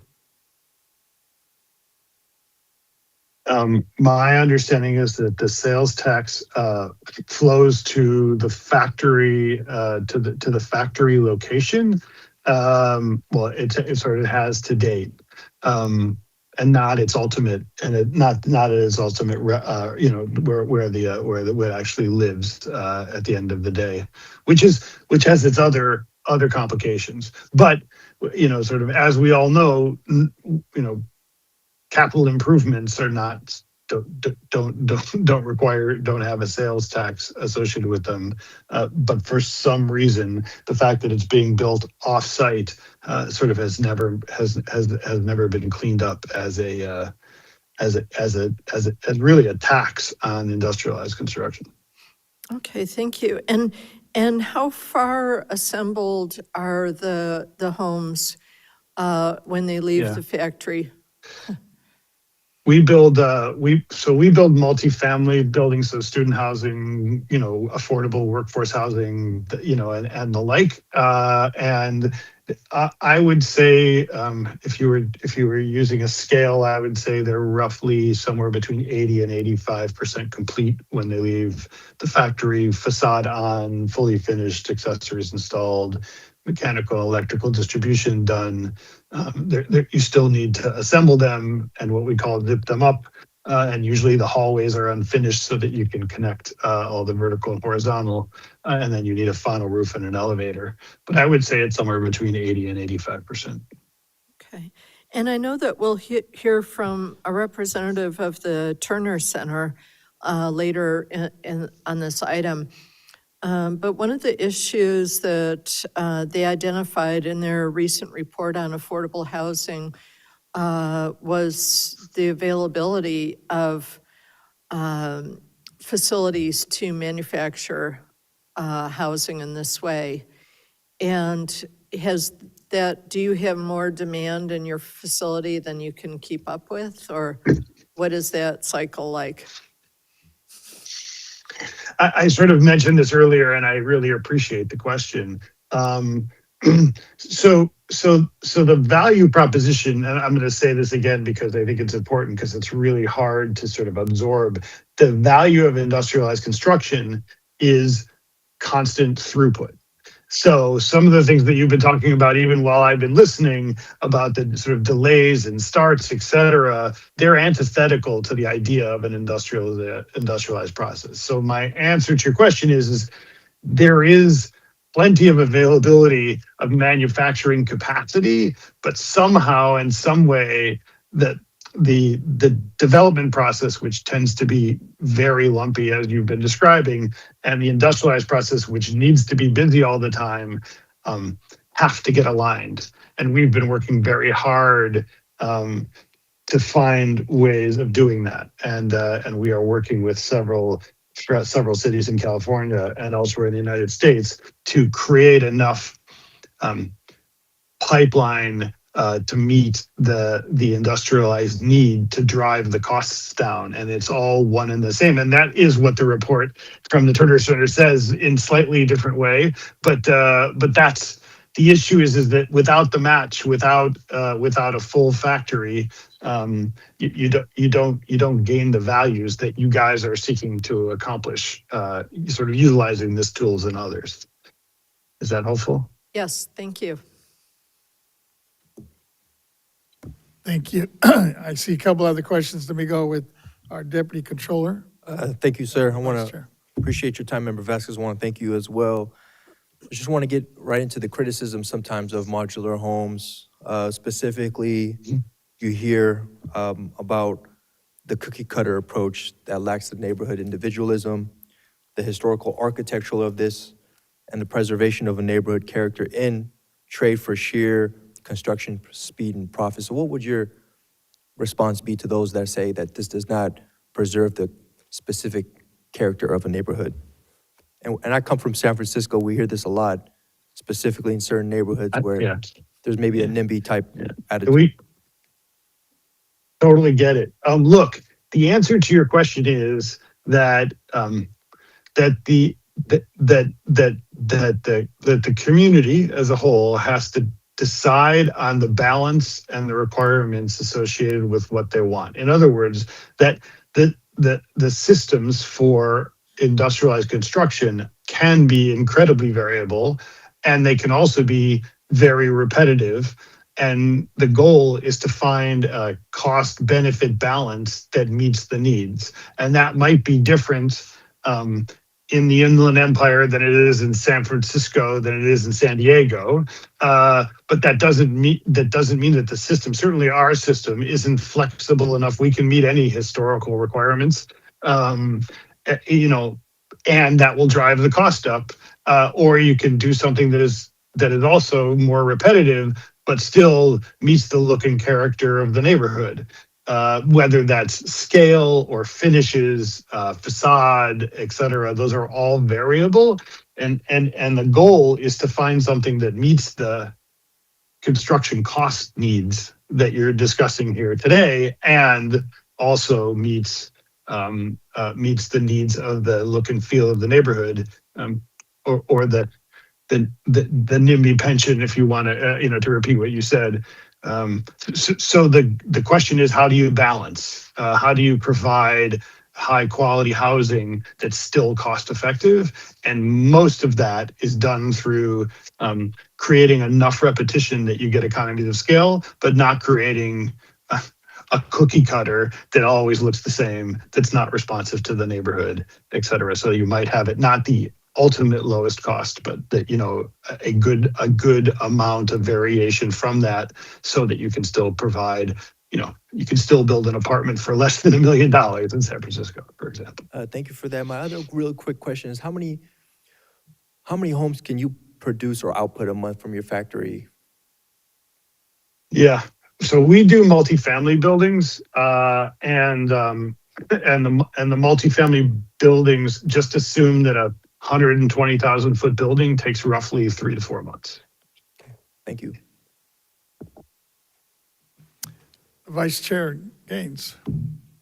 Yeah, thank you very much for your presentation. And I was just curious as to why hasn't this happened on a bigger scale? Because it seems like you're saving money, right? I don't know what your cost reduction is. Yeah. If you'll allow me, I'll give you an answer. And like I said, the Turner Center research sort of speaks to this in different fashions, but I think that it also is worth noting. So I've said already, industrialized construction wants constant throughput.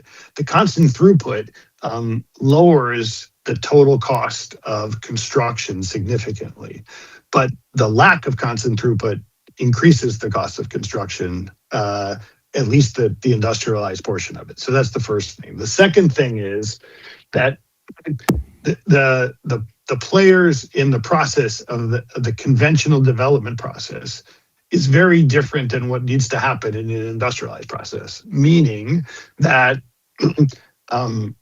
unlike a design bid build process, which almost every public-private entity has been doing, certainly in the United States since time immemorial, needs to shift to a design build process where the roles of everybody change enough that they're uncomfortable. But the value proposition is doing exactly what we're just describing here. The problem is that those things need to change. So you need a design build process where the stakeholders are sitting at the table from day one that say, we've been talking San Francisco. I need to get a multifamily building that's responsive to the community, that each apartment doesn't cost $1 million, but costs no more than $600,000. And then the team needs to weigh all of those things. Public, private is fine, or all private is fine, meeting the requirements, and that's how you gain scale. The risk associated with that is that if you don't have the scale, the value proposition gets diminished by increasing the overhead to manufacture the buildings, because there's not constant throughput through the factory. So it requires a holistic approach that I haven't seen. We're trying very hard, but I haven't seen very many people being able to drive all of the parameters and all of the stakeholders to an industrialized process that creates the value that you're talking about. And there's other parts of the world that do it quite well, but they have different levers. For instance, Singapore has a lever where they control all the land, and they say you build it modularly or you don't build it.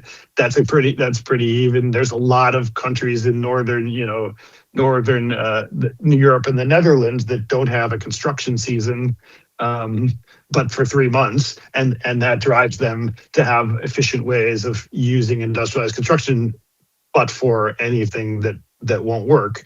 And we here in the United States need to find the correct levers to make that happen. Okay, so are you saying that you'd have to have, it'd be like a car factory, that you would keep the manufacturing going, and you have to have enough approved projects so that you don't have the downtime? Exactly. I mean, you look, there's variability in everything, right? So the answer is you need enough throughput so that the overhead costs associated with running the factory don't increase the pricing. It doesn't need to be 100%, but yes, if there is a lot of downtime, the costs of each job go up. It's simple, overhead allocation. Okay. And you have the interface with the GC that has to put everything together on site, which of course is a big variability in scope and process, and then obviously the interface between the authorities having jurisdiction, being some state, some local. There's a bunch of stakeholders. Are you aware of manufactured housing and how they're taxed versus, you explained modular, you're paying sales tax at the factory. Yep. So is that the same for manufactured housing? I'm just curious as to how they operate. I actually don't have an answer to that, so I couldn't opine. Okay, that's fine. Very good, thank you. Great presentation. Thank you, appreciate it. Thank you. I think our next speaker might be able to address your question. Oh, good. Vice Chair. Good. Ms. Cicchetti, we can call up, and I think the next speaker is actually here in person. Is that correct? Well, I guess the question is, who would you like to go to next? Do you want to continue on this one item C? We could. If we can go on to the third, I think it's the third one. I thought we were going to go back to. Or go back to Stephanie the. Hawkey. Yes, is that Madam- my understanding? Madam Chair, Michael Schaefer here. Yes, Mr. Hello? Schaefer. Yes, I had a question for Mr. Krulak. Go ahead. Cost effectiveness depends somewhat on your ability to deal quickly with the local governments, your permitting process. Is that getting quicker and quicker and less of a problem? That's been a problem forever. It has. I mean, I'll tell you from a modular perspective in California, the modular portion of the project either goes through HCD or DSA, depending on what it is. And although it is arduous, it is relatively efficient. So the question then becomes the sort of whether the local jurisdiction who has jurisdiction for the project on site, and it varies widely, is comfortable with the sharing of the jurisdiction with HCD or DSA, or is not comfortable. If they are comfortable, it obviously lessens the burden on the authority having jurisdiction that's local, and it moves things along. If it is a little bit of a power struggle, then it slows things down, I think, more than usual. So it does definitely depend on who it is. And, the jurisdictions I've worked at in California, 4 or 5, it has varied widely. Well, don't hesitate to contact your city councilman or supervisor. They can kick the can a little bit and get some attention. I have done some of that already, and I appreciate the encouragement to do so. And I have one question for you. Are you related to the iconic Krulak family of San Diego, the Marine Corps? Do you know them?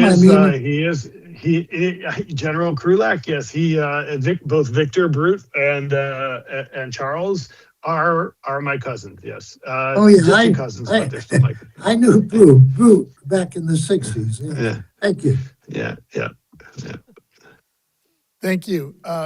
Ms. Cicchetti, can we go back, I guess, to the Turner Center with Stephanie? Yes. Because I understand she's on the line now. She is on the line right here, yes. Thank you. So for item B, we're going to go back to Stephanie Hockey, addressing housing affordability with innovative construction methods, challenges, and opportunities. Ms. Hockey? Hi there. Oh, thank you. Good afternoon. My name is Stephanie Hawk. I'm the Associate Research Director of Land Use and Housing Supply at the Turner Center for Housing Innovation here at UC Berkeley. And I'm also the co-author of the previously referenced report called Pathways to Scale Innovative Construction Methods in California, which was conducted in partnership with Assembly Speaker Robert Rivas' Select Committee on Housing Construction Innovation, chaired by Assembly Member Buffy Wicks. Thank you so much for the opportunity to present our findings today. I'm very happy to be here. Achieving state housing goals requires examining the entire development pipeline, from land use and financing to administrative and property tax oversight. And we appreciate the opportunity to share our research with the board as you look at how administrative policies impact construction costs and housing delivery across California. To set the stage a little bit, it's important to ground ourselves in the sheer size of California's housing affordability crisis.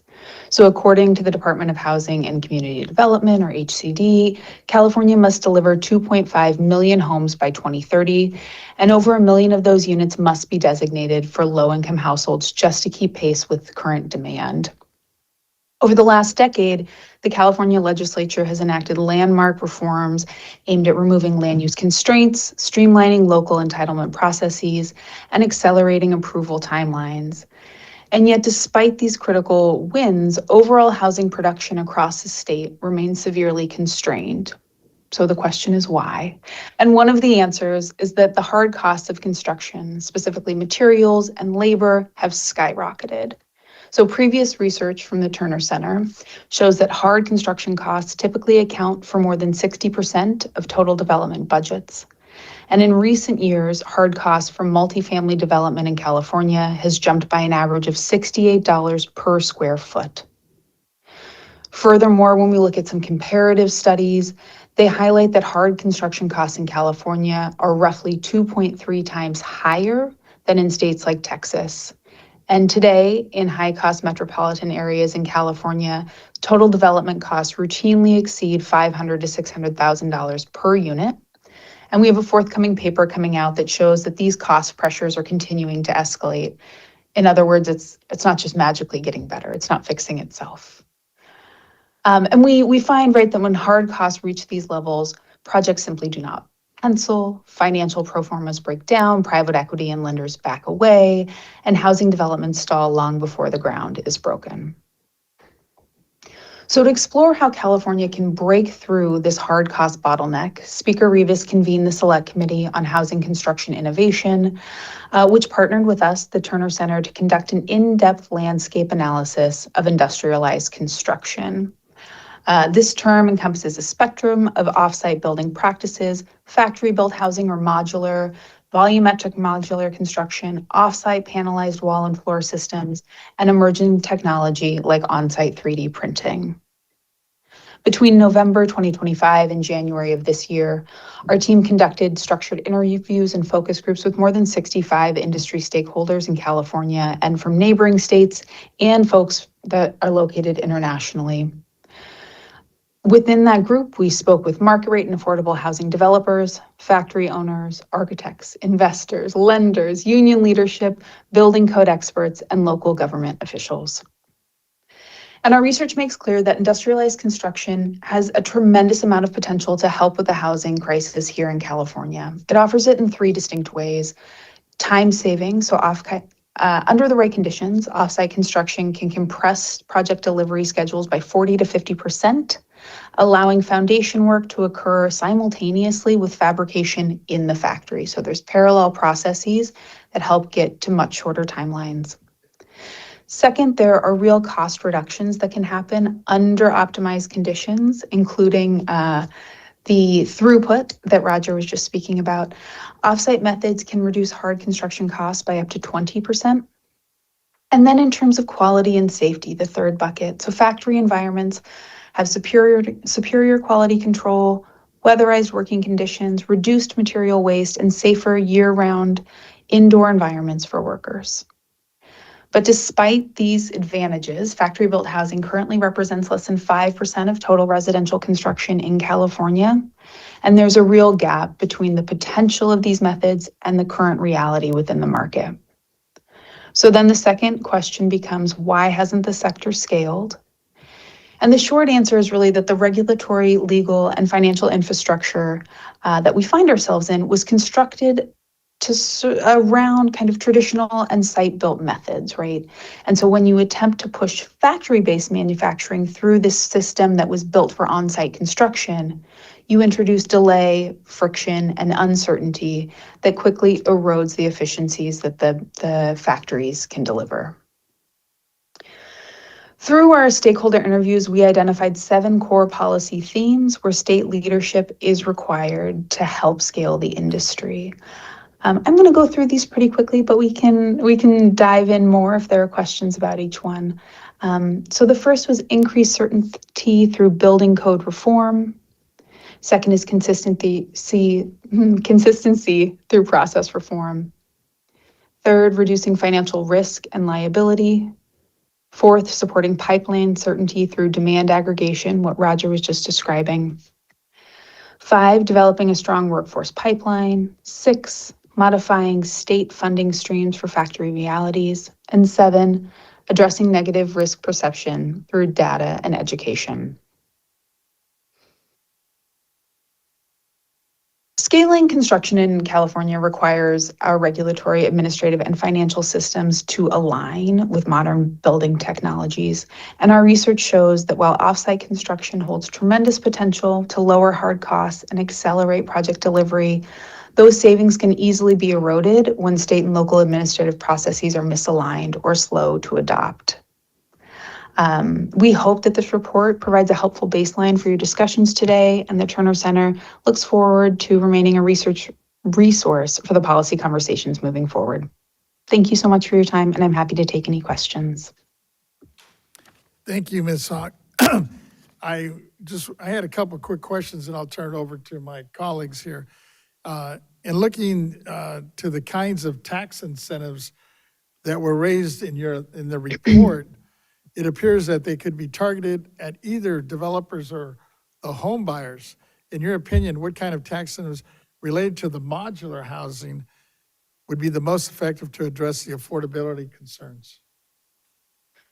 Sure. So the report raises a couple of different kinds of tax incentives that might be really helpful in this. Full disclosure, this was raised by just a couple of our stakeholders, so it was not an idea that was widely resonant, but it is an area for research, for further research, so we can understand it a little bit more. So first, there was the idea of sales tax incentives. So all of the materials that are being used at a factory are exempt from sales tax. So everything coming in as the factories are getting things started are not taxed.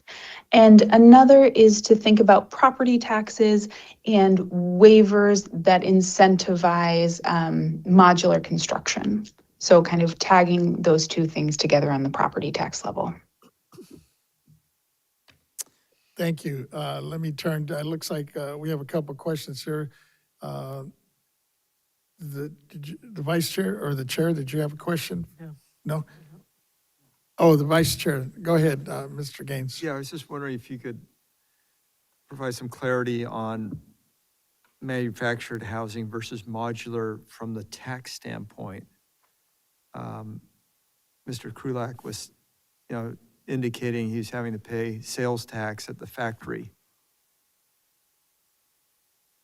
Unfortunately, I also do not know that.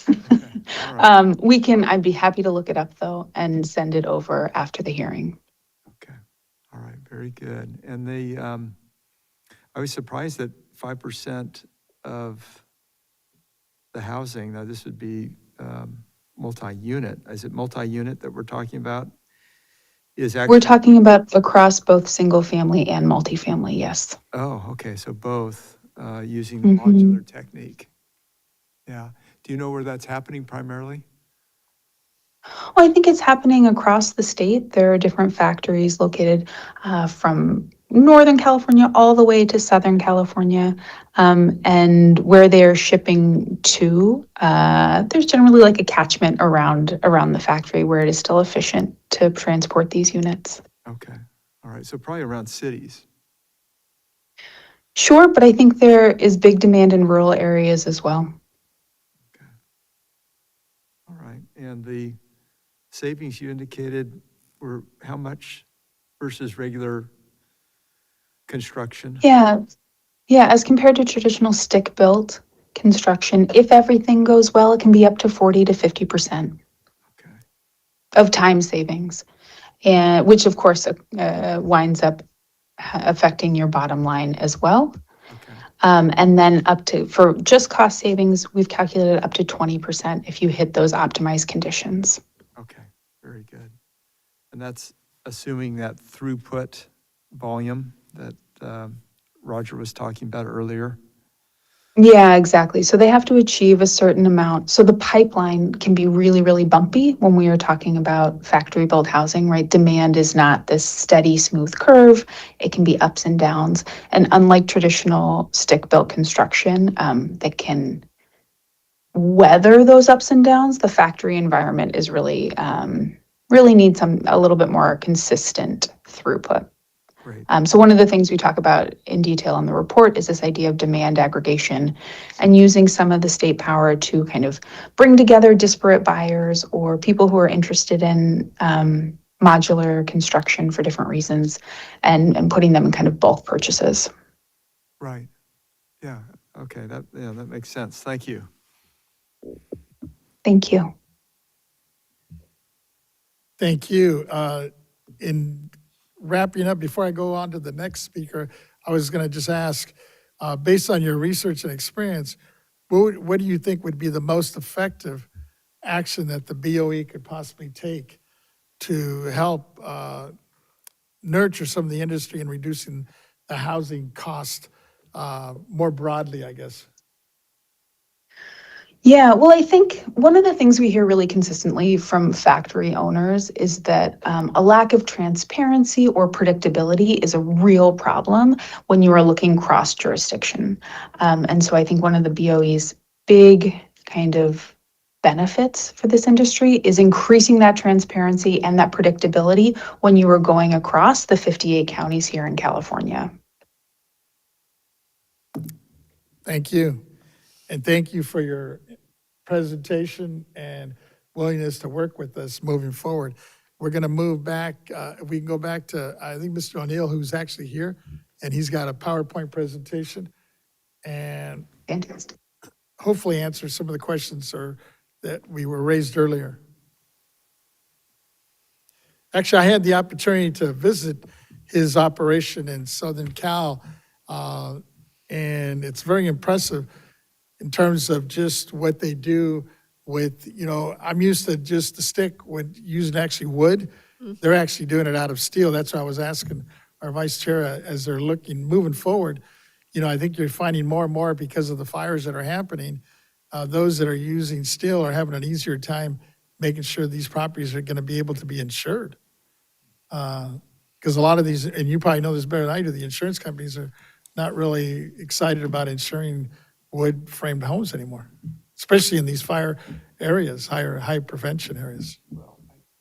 What really blew me away was I saw steel girders twisted like pretzels from the Caldor fire when it went through Sierra Tahoe, the ski resort. They had all their snowcats lined up in a warehouse, and the whole roof went in. It was a masonry block building with a metal roof, and I think the temperatures were just so so high, yeah, that it melts. Yeah, crazy. Mr. O'Neill, welcome. Thank you for having me. I want to have, before I start my presentation, I may go somewhat off script because both of the speakers who have preceded me have hit all of the high points and low points of modular. So I want to validate some of the things that they've said from an experiential standpoint from what our company does. And then also maybe make myself available for more questions for you because you're asking really good questions about it.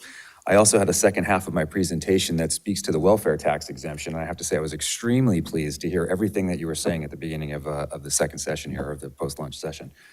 Efficiencies in the welfare tax exemption are very meaningful to operators who are looking to apply that exemption on the ground where, at the end of the day. Among those efficiencies that could be significantly improved, as you're all aware, I'm sure, the exemption requires low-income occupancy to actually affect the exemption, which means you have to fill the building with low-income residents.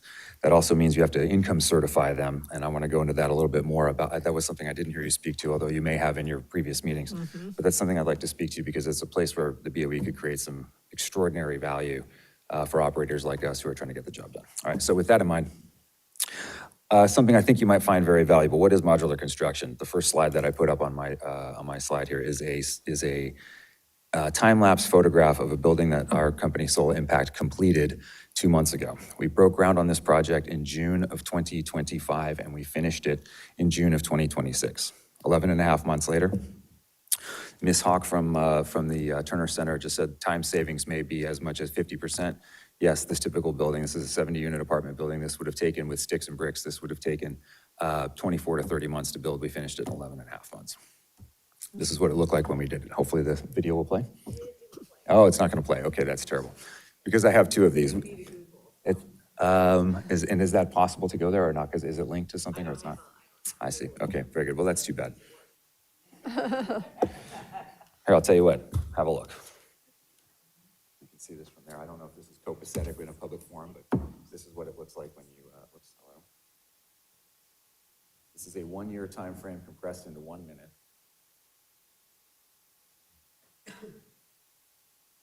Okay, this is the foundation going in the first 2 months. These are the units being set. This is a 2.5-week period where the units are being assembled into a 5-story building. Wow. Okay. So you were asking questions about the difference between volumetric, modular, multifamily housing, and manufactured housing in a single-family home setting. You can see the difference. Each one of those boxes is a dwelling, right? Very good. So we didn't quite look at the entire thing, but that was 1 year's time to finish a 70-unit apartment building. We got a certificate of occupancy 11 and a half months after we broke ground, right?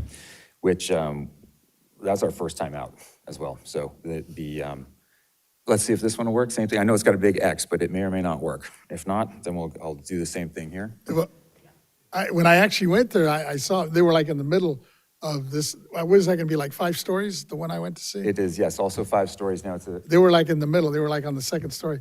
And they had these huge cranes. They're literally just cherry picking them off the truck and dropping them. Wow.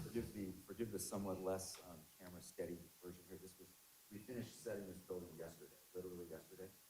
This video was created by one of my colleagues overnight and this morning, so it hasn't yet been completely vetted. So you can see the camera moving from point to point. This is a 200-unit apartment building that was assembled in place, as you're seeing the crane in the middle, dropping that into place. This took 25 working days, 24 working days, to assemble 200 units. That's 8.5 units per day on average. That's twice as fast as the building I just showed you. You might want to speak into the speaker.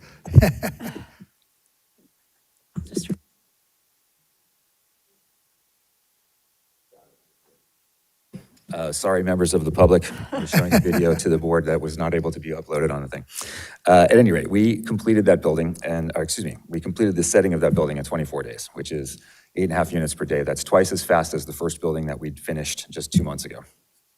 We have 2 more buildings that are set to break ground later this year. Please. Question if I could. So what would be the total number of days or months for Okay, very good. finaled? Thank you. So the 70-unit building took just about a year, almost exactly a year to complete from ground break to finishing. This 200-unit building, we're projecting it to be a 14-month timeframe. So from the date we broke ground to the completion of setting yesterday, that was approximately 3 months, a little bit less than that to get the foundation set and so forth. And then the amount of time after the units are set and assembled, welded together, et cetera, to put on the roof, to clad the outside of the building with stucco, that kind of thing, put in landscaping, do the finish work for public spaces, outdoors, et cetera. That takes an additional amount of time. And then with a larger project like this one, it takes a little bit more time. It was Even three so times that, the units, right? From the first example. I'm sorry? That was 3 times the units. Yes, that's correct. Yeah. Triple the units in another extra 50% of the time. So what I'm really trying to speak to here today is the process improvement that modular allows, right? Every single stick-built building that has ever been built is a custom project. Every single one of them is a unique project. They buy the lumber, they bring it in, a person swings a hammer, a person swing hammers, assemble the building, they don't assemble it, they construct the building. And it's a bespoke project every single time. The place where modular allows much greater efficiencies is that you're manufacturing the same product in a factory every day. It is akin to a car. I think I heard you say that earlier today. The BMW X3 that's parked in the parking lot outside has benefited from every other BMW X3 refinement, and Ford Mustang and Toyota Prius and whatever. I'm brand agnostic here, I don't care. But every single automobile that comes out has benefited from all the learning of every other automobile, and modular construction is much the same way. So as we see cost reductions coming on play, this is because of the efficiencies with which the units can be manufactured, right? The cost of steel is roughly the same, but the amount of time it takes to put it together correctly is much less, therefore the labor cost is less. As you're buying more, as my colleague from Full Stack, my competitor from Full Stack, correctly identified, throughput matters, and the more you can have throughput, the greater your economies of scale of purchasing materials. If I know I'm going to build 400 units in 2027, then I buy 400 units worth of steel and it costs X amount per pound.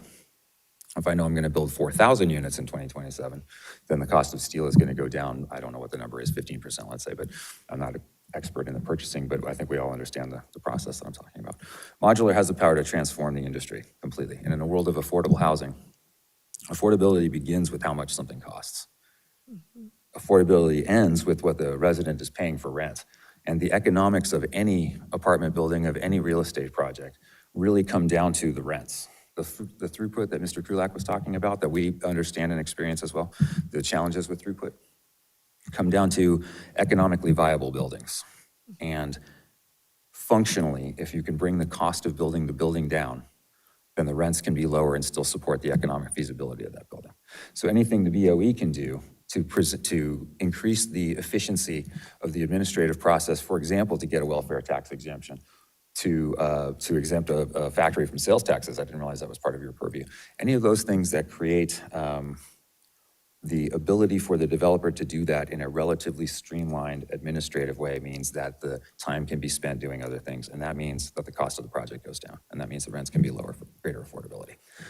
That essentially is what I'm going to say. Instead of showing you the slideshow that is going to say the same things that our friends from the Turner Center and that Mr. Krulak said, literally it's identical to the same thing that they said. And I did not, by the way, read the Turner report to create my slideshows. We are coming to the same conclusions because we're doing the same work.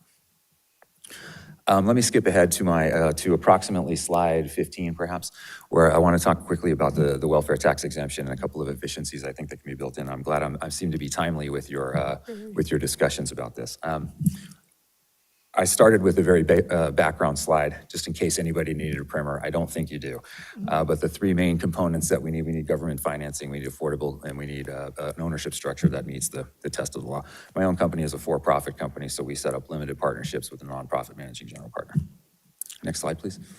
Should have brought a bottle of water. I learned this last time. As you all know, the actual exemption is applied based on low-income occupancy, and this is a place where thank you, I didn't. This is a place where the BOE can really step in and help. Most of our projects that we do are 100% affordable at the city level. We have covenanted the units 100% affordable with the City of Los Angeles in return for density bonuses. We are subsequently then placing a regulatory agreement with CMFA in return for a grant that enables a property tax exemption, because we did not use LIHTC to build the project, for example, right? Our projects are required by the city of Los Angeles to be occupied by people who will qualify for a property tax exemption. It should be, the property tax exemption should be allowed from the moment we begin construction. And I believe that's what Assembly Bill 2353 actually does, which I learned about this afternoon prior to coming in. Is that correct? That is a huge help. To implement that in a way that the developer can take advantage of it without it being a fight with the county assessor would be a very useful thing. So as you're targeting that, we developers appreciate that. As a practical matter, as it stands now, the welfare exemption requires us to income certify each tenant each year. That is onerous for us and for the tenants. And if you could go to the next slide, please. Particularly for the tenants who have 4 different agencies that they may need to income certify with. All right, that's the LA Housing Department, who is charged with being sure that we adhere to the covenants that we've entered into with the city. So if the unit is restricted at 80 or 60 or 30% of AMI, that the tenant is qualified to live there. We have to income certify with CMFA, who has provided us the regulatory agreement and the government financing that qualifies for the exemption. Oftentimes, many of our residents hold Section 8 vouchers, so the resident has income qualified with HUD as well, or with HACLA. And then lastly, the Board of Equalization form that goes with the county assessor for the welfare tax exemption paperwork itself. Each of those 4 agencies requires its own certification on its own paperwork and in its own channel. And what I would ask the BOE to do is to not just allow, but to require county assessors to accept any of the other income verifications, because that resident will have been income verified by LA Housing before he or she has ever taken residence in the project to begin with. And so as a practical matter as well, it is very rare for a tenant, or a resident, I should say, who is income qualified at the beginning of the residency to become not income qualified through significantly greater income earned during the time of the residency. That does happen, but it's extremely rare. So the process of asking a low-income person to attest to their low-income status 4 times to their landlord, who they do not naturally trust, is a burden to their dignity. And I'm sorry to sound so grandiose about it, but it's true. And we often run into problems where the resident does not want to sign that other piece of paper. They don't want to have this, they don't want to sign this government form that's put in front of them. And when they don't do that, next slide, please. If the resident doesn't attest to their low-income status, then we, the developer, who have met every standard of the law and have provided a low-income housing unit that is serving a public good, we don't get the tax exemption because the tenant has refused to sign the document that attests to that for the county assessor. So that is a place where the BOE could greatly help, because if you allow, or I shouldn't say even allow, but require county assessors to accept any of these other form of resident verification, they will, the residents will have done that for one of the other agencies to begin with. And then they're not being asked at the 11th hour to sign yet another form to say, yes, I'm poor. I think we got a question for you real quick. Please. Vice Chair. No, actually, I was just signaling a staff member to ask them for water Thank for you. you. I appreciate it. You can hear my Yeah, I was doing the same. Not accustomed to speaking, Yeah. et cetera. But I believe, really frankly, that's it that I wanted to present to you all. I think the benefits that we would see from, presumably the purpose of the welfare tax exemption is to incentivize the creation of affordable housing, right? And that's obviously a noble purpose, and it's something that's good for society. The practical operation of that is a very time-consuming process. I did some basic math. If it takes 2 hours to get the income certification from every resident in a 1,000-unit portfolio, that's 2,000 hours. That's a full-time job for one person for a year to get that work done. And the work doesn't get done in a year. It gets compressed into a 2 to 3 month time frame at the beginning of the year to accomplish that. So it's a strong and heavy administrative burden. I'll leave it there and see what questions you might have for you, including anything on modular construction, because we've done quite a bit. Vice Chair, I believe, has a question for you.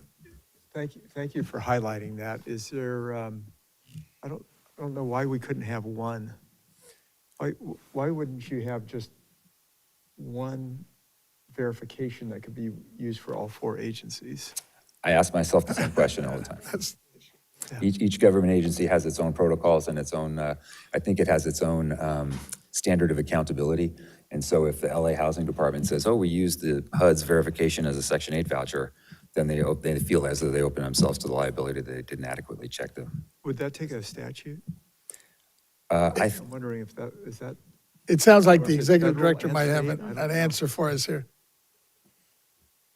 Investor Towers, Mr. Young's gonna take that question. Okay. Oh, Mr. Yeah, okay. Thank you.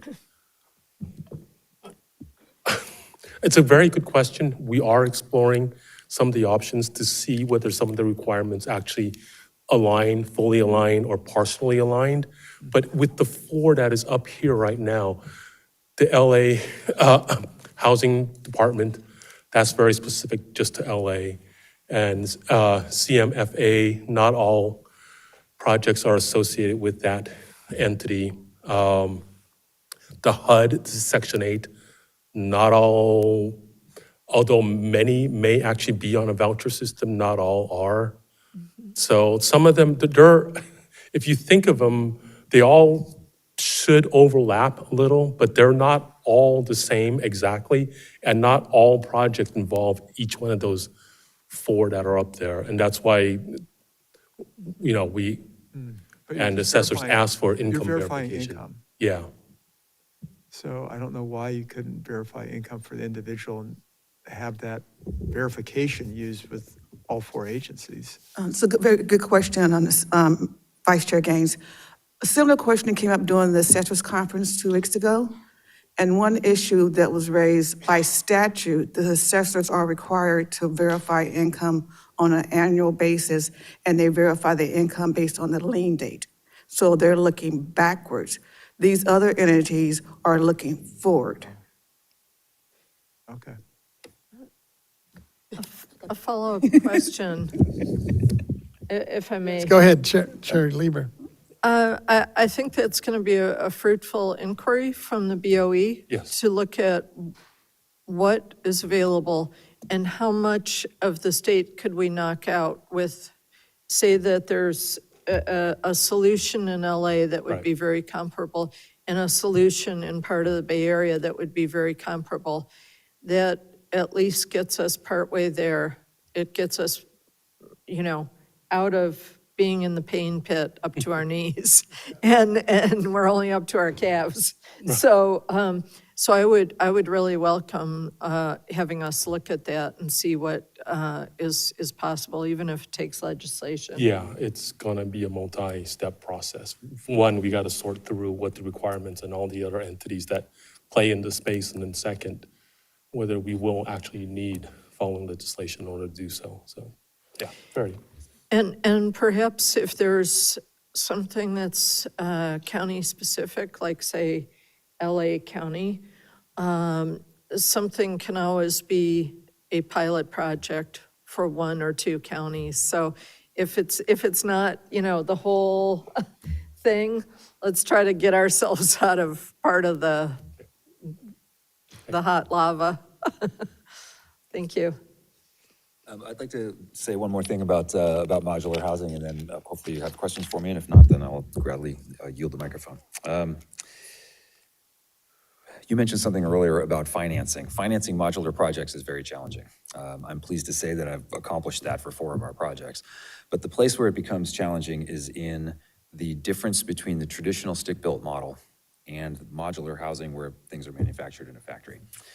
There's a pinch point that happens to developers, and it's a place where it is a real bottleneck for increasing the supply of modular housing. In a traditional stick-built project, lenders are very accustomed to what the process is.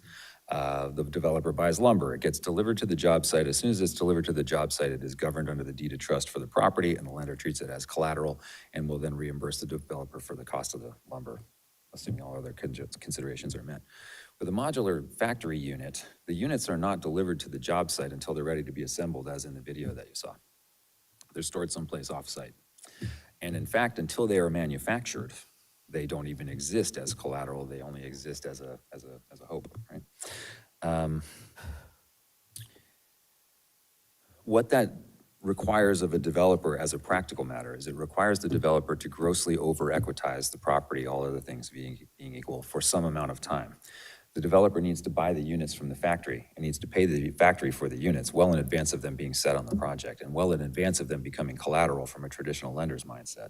That leaves the developer perhaps having to equitize up to 50% of the value of the property, where what it will be when they're done balancing with their construction loan is more like 35 to 40% of the property. So the developer has to have a significant amount of additional cash available in order to equitize in order to get the property built. Now, I don't know how the BOE can help with that problem, frankly, except one way that it could do this is by making it clear to construction lenders that a property tax exemption for the property already exists because it meets all characteristics.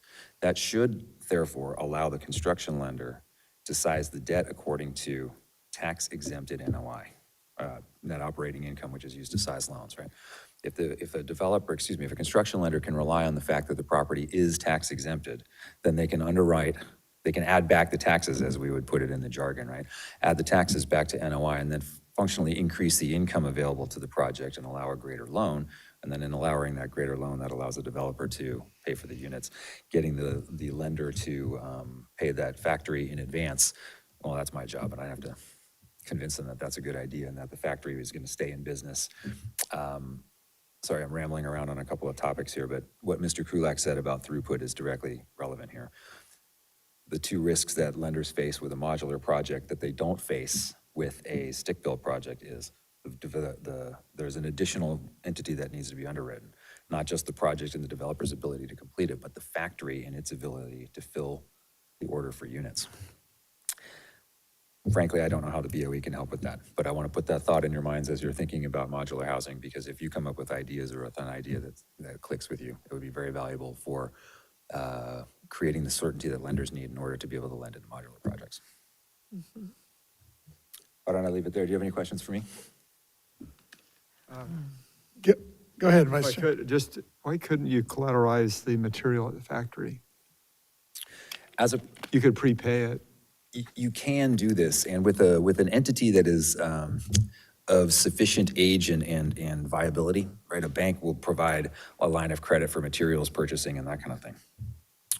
As a practical matter, it's very difficult to collateralize the materials that go into the unit because they're so, which flooring assembly is going into which unit is going to which project. Okay, yeah. Right, so if you're gonna lend into it, is this my floor or is this the other bank's floor? Is the problem that comes in. It is possible to do those things because you can barcode each one and have a unique identifier for each of those components there. As yet, that has not been a viable way to finance the projects because the lender isn't gonna really accept that as collateral anyway. If in a normal traditional construction project, right, if a lender has to foreclose on the project midway through, they know they can find any one of 1,000 contractors who can finish the building and so on and so forth. But in a modular project where it's still a new industry, knowing that they have the components to assemble the building and also a contractor that's versed enough in the process to get it done is a bit of a pinch point. Great, thank you.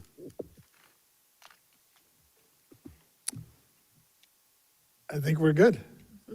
Thank you. all for the opportunity to speak. No, I appreciate it. With that, Mr. Cicchetti, I kind of lost track here. I know we went back and forth. Yeah, we went back and forth a little bit. We're actually at item D, the county's perspective, property tax assessment. Oh, and she's here already. Modular housing and constructive incentives. Our speaker is the Honorable Kristen DePaul. Welcome back. Thank you. I know we're doing this in more of a Q&A format, but I was going to do just a quick introduction. Thank you for the opportunity to have this discussion. It is interesting and innovative idea, and we're always supportive of new housing and new ways to provide more affordable housing. And as manufactured and modular housing continues to evolve and become a more significant part of the state's housing stock, it is important for assessors, the BOE, and housing industry partners to share a common understanding of how these types of properties are classified under existing law, valued, and treated consistently across the state. From the assessor's perspective, our focus is on applying the same fundamental valuation principles to comparable properties. To do that, we rely on clear guidance and accurate information about the characteristics and legal definitions of these homes. We also recognize the industry is changing rapidly. The design of manufactured and modular units, the ways they are financed and sold, and the ways they're integrated into larger development looks very different today than it did when much of the original guidance was issued. As these models continue to evolve, our collective challenge is making sure that property assessment rules and administrative practices remain clear, workable, and aligned with the realities of modern construction. And I also would like to answer Board Member Gaines. Manufactured and mobile homes are taxed, and that sales tax is included in the assessed value.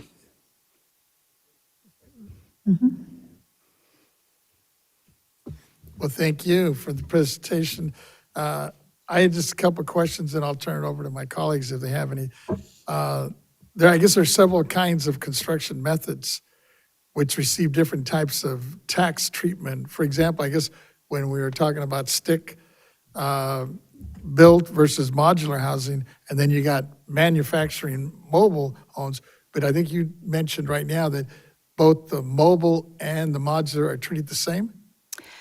No, just that sales tax is collected on all of them On all of across them. the board. Yes, yep. And I think it is important to distinguish modular housing from manufactured or mobile housing, because those terms are sometimes used interchangeably, but they are treated very differently under California property tax law. For property tax assessment and tax purposes, a typical modular home that is permanently fixed to the foundation is generally treated like other real property. The fact that portions of the house were constructed in a factory rather than entirely built at the building site doesn't by itself create a different property tax classification. So from the assessor's perspective, a conventionally stick-built house and a modular house that are both permanently installed as real property are generally subject to the same basic assessment rules. When new construction occurs, the assessor determines the value of the newly constructed portion in accordance with California property tax laws and establishes a new base year value for that portion.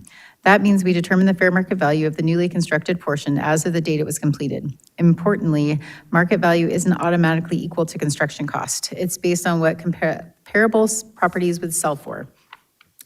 So the important distinction is with manufactured homes and mobile homes. California has a separate statutory property tax system for qualifying manufactured homes under Revenue and Taxation Code 5800 and following. The board's Assessor Handbook 511 explains that manufactured homes are generally treated as personal property for property tax purposes unless they meet the requirements to be classified as real property. For example, certain manufactured homes installed on qualifying permanent foundations. Personal property, on the other hand, is valued differently. Manufactured homes that stay on the personal property roll are generally assessed using a depreciated value, often based on published value guides that account for age, model, and condition. This is a different process than real property appraisal. That distinction is based primarily on the legal definition and characteristics of the property, not simply on whether something was built in a factory. If you have two homes next door to each other and one is modular, one is stick-built, and both are permanently attached, they're assessed under the same rules. But a manufactured home in a park may be on personal property roll instead, even if it looks similar from the outside. Wow. It's not secured to a Sorry, go foundation. ahead. Yes, if it's not secured to a foundation. Yes. And the foundation has to meet certain parameters. In terms of the value when you're assessing it, is that what you're saying? Yep, so if it's attached to a foundation, we secure it to this, and it is treated as real property on our secured roll. If it's not attached to a foundation, it's generally on the personal property roll. And it's assessed very differently. Well, you answered one of my questions. I was going to ask what's the difference, and Yeah, I didn't so- realize that the attached is a huge piece. And Yeah, generally, things on the personal property roll depreciate in value, and they, like they mentioned, or we mentioned here, they, some people use like guidebooks, like the NADA book, and there's certain, the BOE actually prescribes a formula for us as well, or prescribes table codes. And so they're assessed using those, and generally they decrease in value, and anything that is attached in real property is going to increase by the CPI code every year. oh, that's interesting. And then we know that property taxes make up a large portion of the county's revenue, and tax incentives necessarily involve reducing revenues.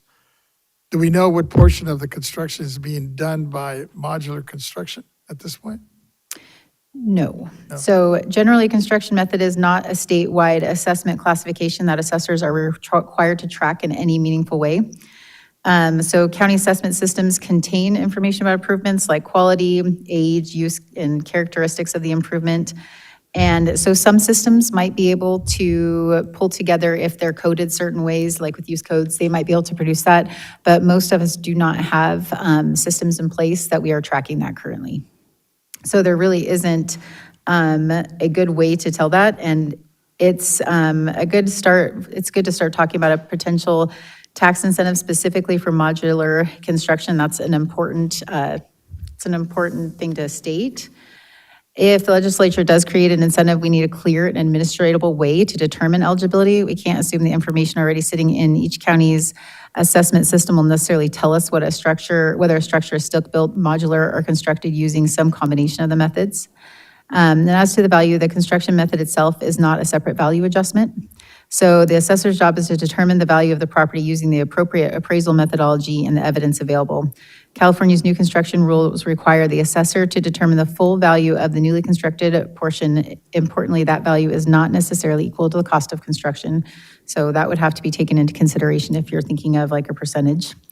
So if a modular home costs less to construct than a comparable stick-built home, that may have an economic effect on the value of the property, but the assessor isn't saying this is modular, therefore we reduce it by a certain percent. We're looking at the property and its market value, not simply the construction label.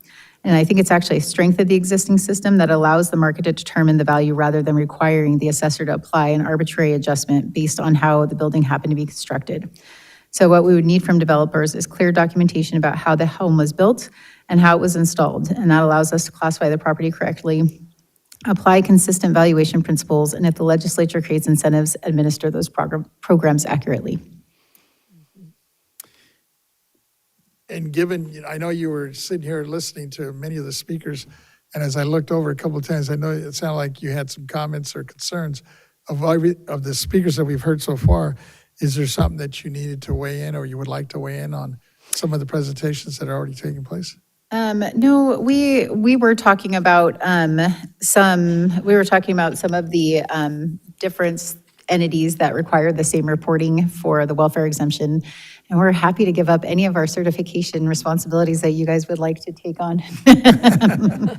And so, but I think that when you are talking about these incentives, I do think there are a few things that you would have to consider. And one of them is like how broadly the incentive applies, whether it applies to the entire property or the newly constructed portion only, how long the incentive lasts, whether the property would have been constructed without the incentive, and whether the incentive accelerates construction that otherwise would occur later, and whether the incentive results in additional housing that otherwise would not have been built. Because if the incentive encourages additional housing to be built, the county may accept some short-term revenue losses in exchange for a larger tax base over time. But if nothing new gets built, then the incentive simply reduces revenue. And when we're talking about revenue reduction, we really do have to think about the entire property tax system, which involves a number of local agencies and schools. So a statewide incentive needs to be considered to consider the impact on the entire property tax system and all the stakeholders. No, I'm glad you raised that because I was going to ask, do we have a way to measure the impact that would have on the revenue? And I guess my other question would be is, we keep falling further and further behind every year on the amount of housing that's supposed to be built in the state. If we ever get to the point where we at least are breaking even, does that generate more revenue? It should generate more revenue, right? So the more housing stock potentially, as long as prices hold stable, then we would have a larger tax base. Right. And so that's why when you're talking about incentives though, like if the housing would be built eventually anyway, then if you're giving a 20% incentive or et cetera, that's really just money coming off of your revenue. Whereas if this did incentivize new housing and new housing was built because of this, it would expand the tax base. And so if you were ever fully at capacity, the tax base would look better for every county, but we aren't revenuers, so we don't weigh in on that. Chair Lieber, go ahead. Yes, I have a concern about proposing any kind of incentives just simply based on how the building was created. I am very much in favor of creating low-income affordable housing. But I'm very concerned, especially at this time when counties are really on the ropes as far as their financial conditions. And actually, the legislature has moved in the direction of being agnostic on how things are built and indicating that local communities cannot refuse construction because it's modular. And I think there's already an incentive because it goes up faster and it's less expensive than stick-built.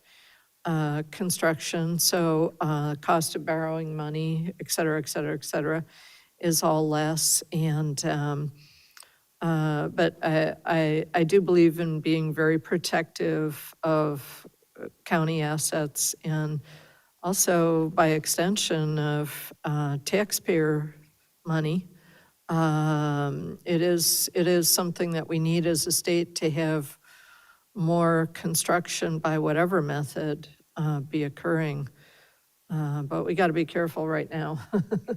Well, and the market will usually reveal itself if if the market shows that these are, lower cost and they bring in less when they sell and et cetera, then they'll get an incentive, I guess, automatically, because their value will be lower because the market will show that to us. And that is kind of the beauty of us just following the market and not trying to stipulate things and make the market go one way or another. Mhm. Deputy Controller has a question for you. Thank you, Madam President. Really, really appreciate your spending your whole day with us. So I just wanted to confirm, so under misfortune and calamity provisions, Revenue and Tax Code Section 170, a totally destroyed manufactured home can be replaced with a comparable unit without a tax increase. But what I'm hearing is that the same treatment does not extend to a modular or factory-built replacement home. So we definitely need to look into that ambiguity. And then also just wanted to flag for you this rebuild threshold. I believe Assessor Prang from LA County has flagged it, where there's fire survivors can apply for 110% of prior footprint standard used for expediting permitting, and then there's also 120% of prior value standard under Revenue Tax Code Section 70.5 for the property tax reassessment exclusion. And I'm just kind of thinking, while we do this modular home replacement homes, are there more or less likely than site rebuilds to cross that 120% value threshold and trigger a partial reassessment? You don't have to answer this now, but it has been flagged to my attention that there's been discrepancies. I know that there's this bill that the Board of Equalization has heard, Senate Bill 1352 by Valderez, which would align property tax treatment with the 110% permitting standard by exempting rebuilds up to 110% of the lost home's original size from reassessment. And I think that's something that we should just look into and kind of clear the air on this. And if it's worth maybe pinging Assessor Prang. Thank you. Yep, so modular housing, if it is more affordable to make, should actually be less than, so it should never exceed that threshold. If in theory it were to hold up, it would come in as less than the 120% threshold of value, especially if it were keeping within that 110% footprint. In theory, that's if what they're promoting is true, then it would actually probably fall well within the parameters. But is the housing being valued as it leaves the factory, or is it as soon as it touches the land? It should be valued upon installation, and everything that is included in the installation, like sales tax and all of the components, would be added into that assessed value. Okay, thank you. And the manufactured home that couldn't be replaced by a modular home, I'm assuming that's because it wasn't on a foundation, because most of the time, anything that's subject to Section 170 should have the right to be replaced. I would assume it was a personal property. I'm not sure what specific instance you were talking about, but we can connect on that. And then in regards to the property tax itself of the land, even if there's no structure, or if it's a burned down, fully damaged structure, there's no pause or anything. They still have to pay that bill on time every year. There's no postponement. No, there is a postponement, especially if they're a Section 170, you can apply, there's a tax collector program for postponement. Is that correct? Yeah. I am going to struggle on the details right now, but you should be able to postpone your first 2 installments if you are, if it's a result of a natural disaster. Okay, good to know. Thank you. Vice Chair Yeah, Gaines, I'm go sure ahead. you would know the answer, but on a manufactured home that has an attached foundation, can the owner get a normal mortgage on that?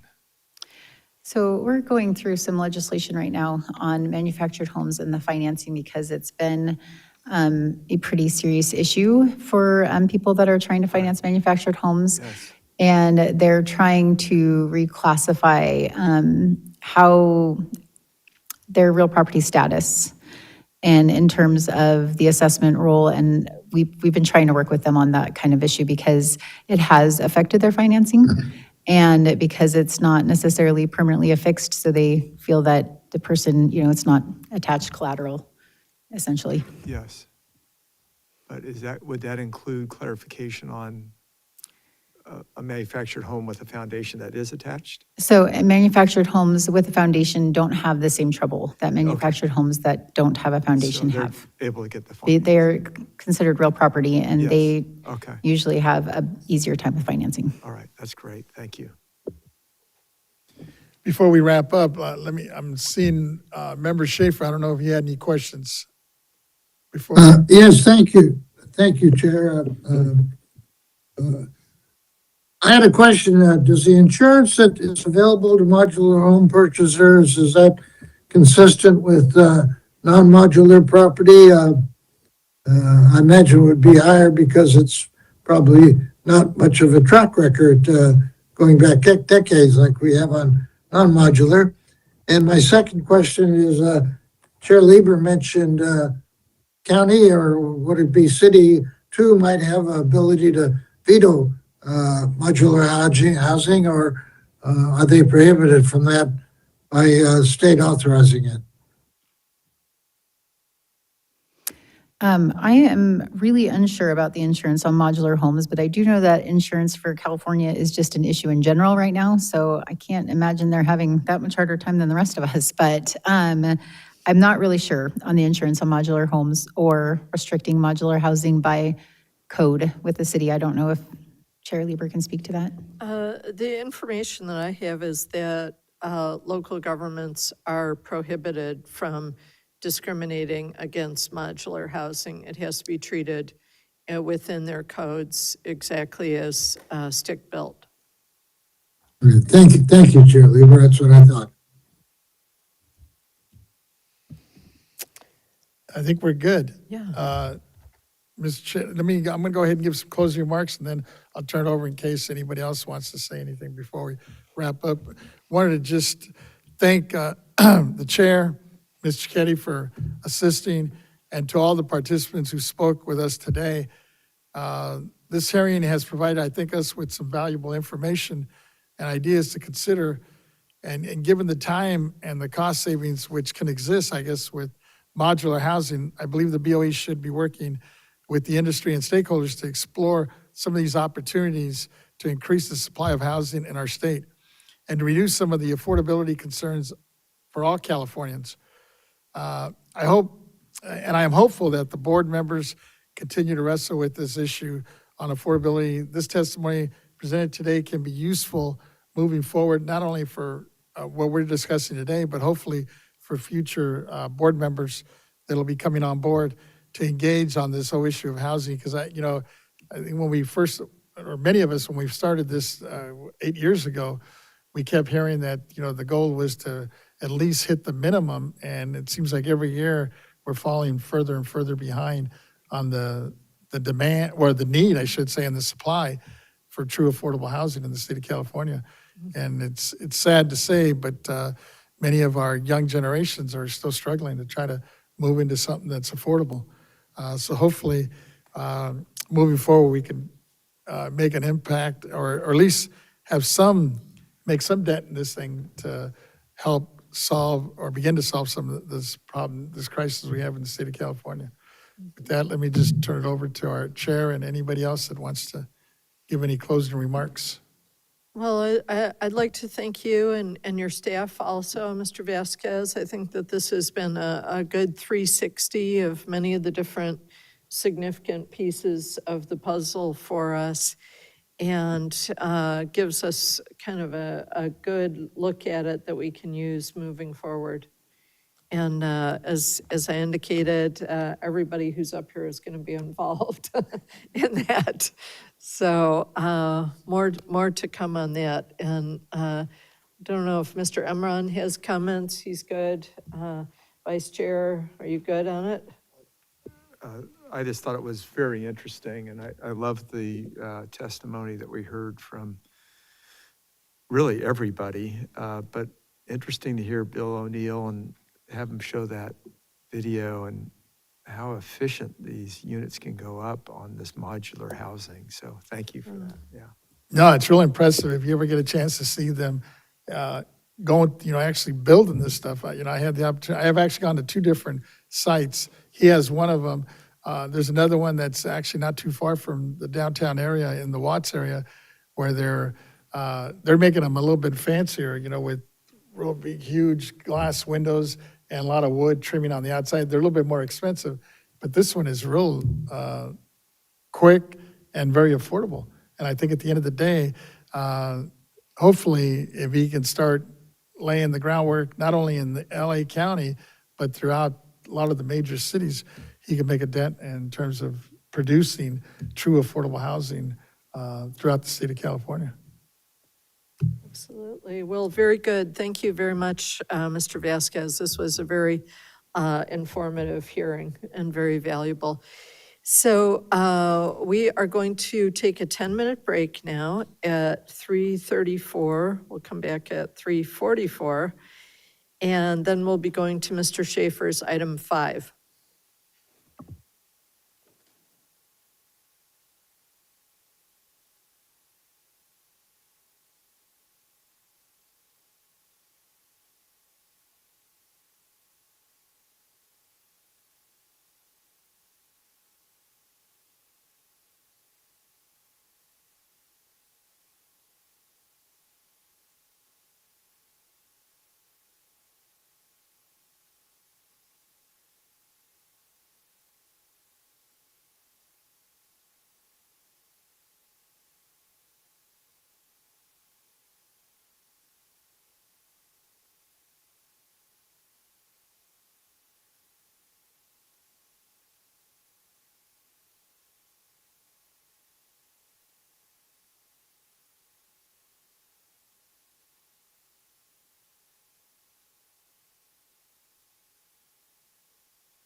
on artificial intelligence in property tax assessment. And this is going to, I think, be jointly presented by Mr. Schaefer and Mr. Emron. And do we have,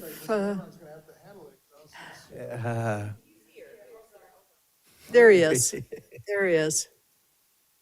Okay, and we just need to have you unmute.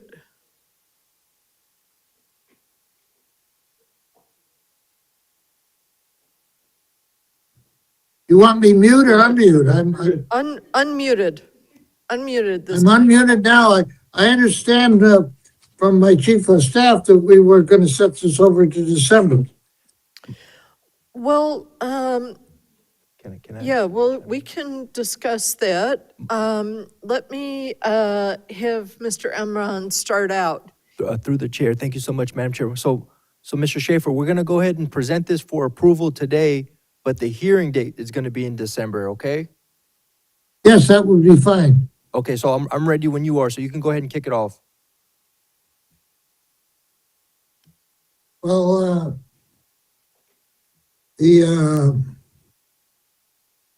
what are you looking for from me?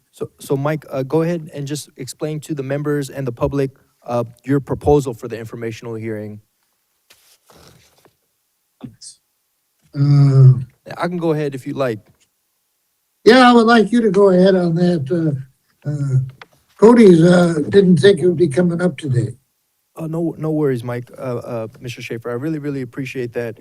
And I'm really excited to kick off an artificial intelligence hearing proposal set for the December board meeting that Mr. Schaefer and the Controller's Office will be partnering together because artificial intelligence is no longer a speculative technology on the horizon. It's already being used today by county assessors across California, and it's reshaping how appraisal and assessment work gets done across the country.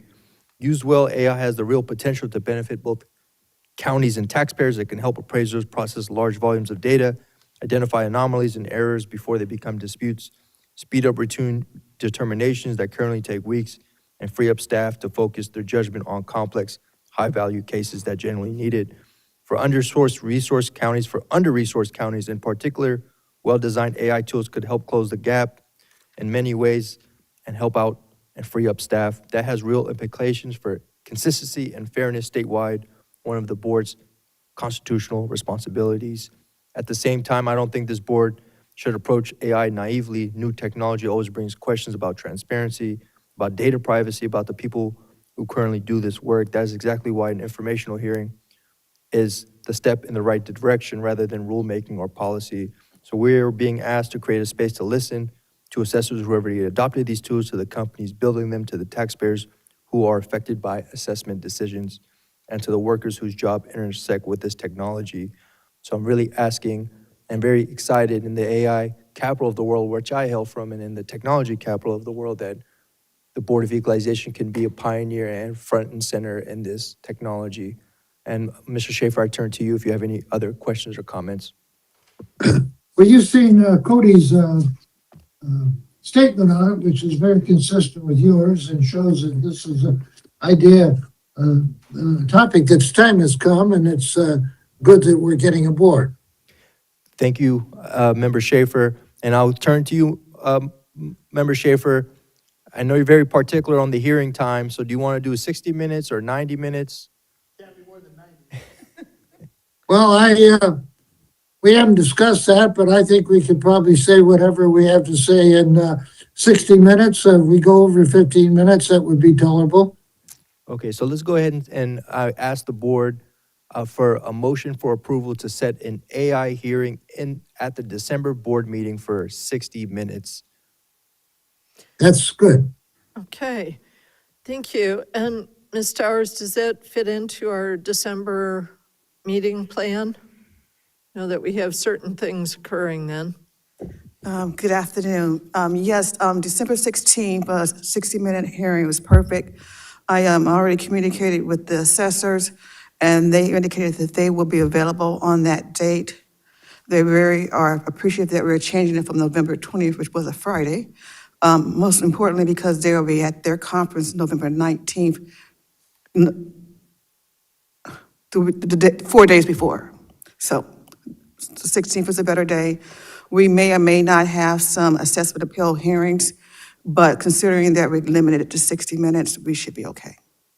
Thank you so much. And so I'll take that as a motion from Mr. Emron, seconded by Mr. Schaefer, to hold a 60-minute informational hearing at the December 16th meeting of the BOE. And then the only special request that I would have is that the two proponents continue to work with staff to ensure that the hearing is within the guidelines that we are given by the overall state agency's structure relative to AI. And I know that the governor's office and others have put forward certain standards and et cetera. Right, there is a Transparency Act, SB 56. I will send it over to you. Awesome, if you can, Yes. and we'll love to get the California Department of Technology involved too. Thank you, Madam Chair. Okay. Yeah, that's all very well stated, and I appreciate your cooperation. Thank you very much, and thank you for an excellent memo, Mr. Schaefer. I feel that you did a very good job of fleshing out some of the issues related to this. And so I always appreciate a well-written memo, and I kind of think of them as kitchen table memos when they're this good, because it's something you can keep there on your table and look at it as you're having coffee or whatever. And so this is definitely a keeper. Now, we have. Yes. I want to credit my chief of staff, Cody. He's a very elegant person on this. Oh, thank you so much. Thank you. And so we have no written comments regarding this matter, nor anyone who has submitted a comment card from the auditorium. So we'll go ahead and check for participants on the telephone line. AT&T moderator, if you would please let us know if there are any callers for item 5. Please press 1 and then 0 if you have a comment. 1 and then 0.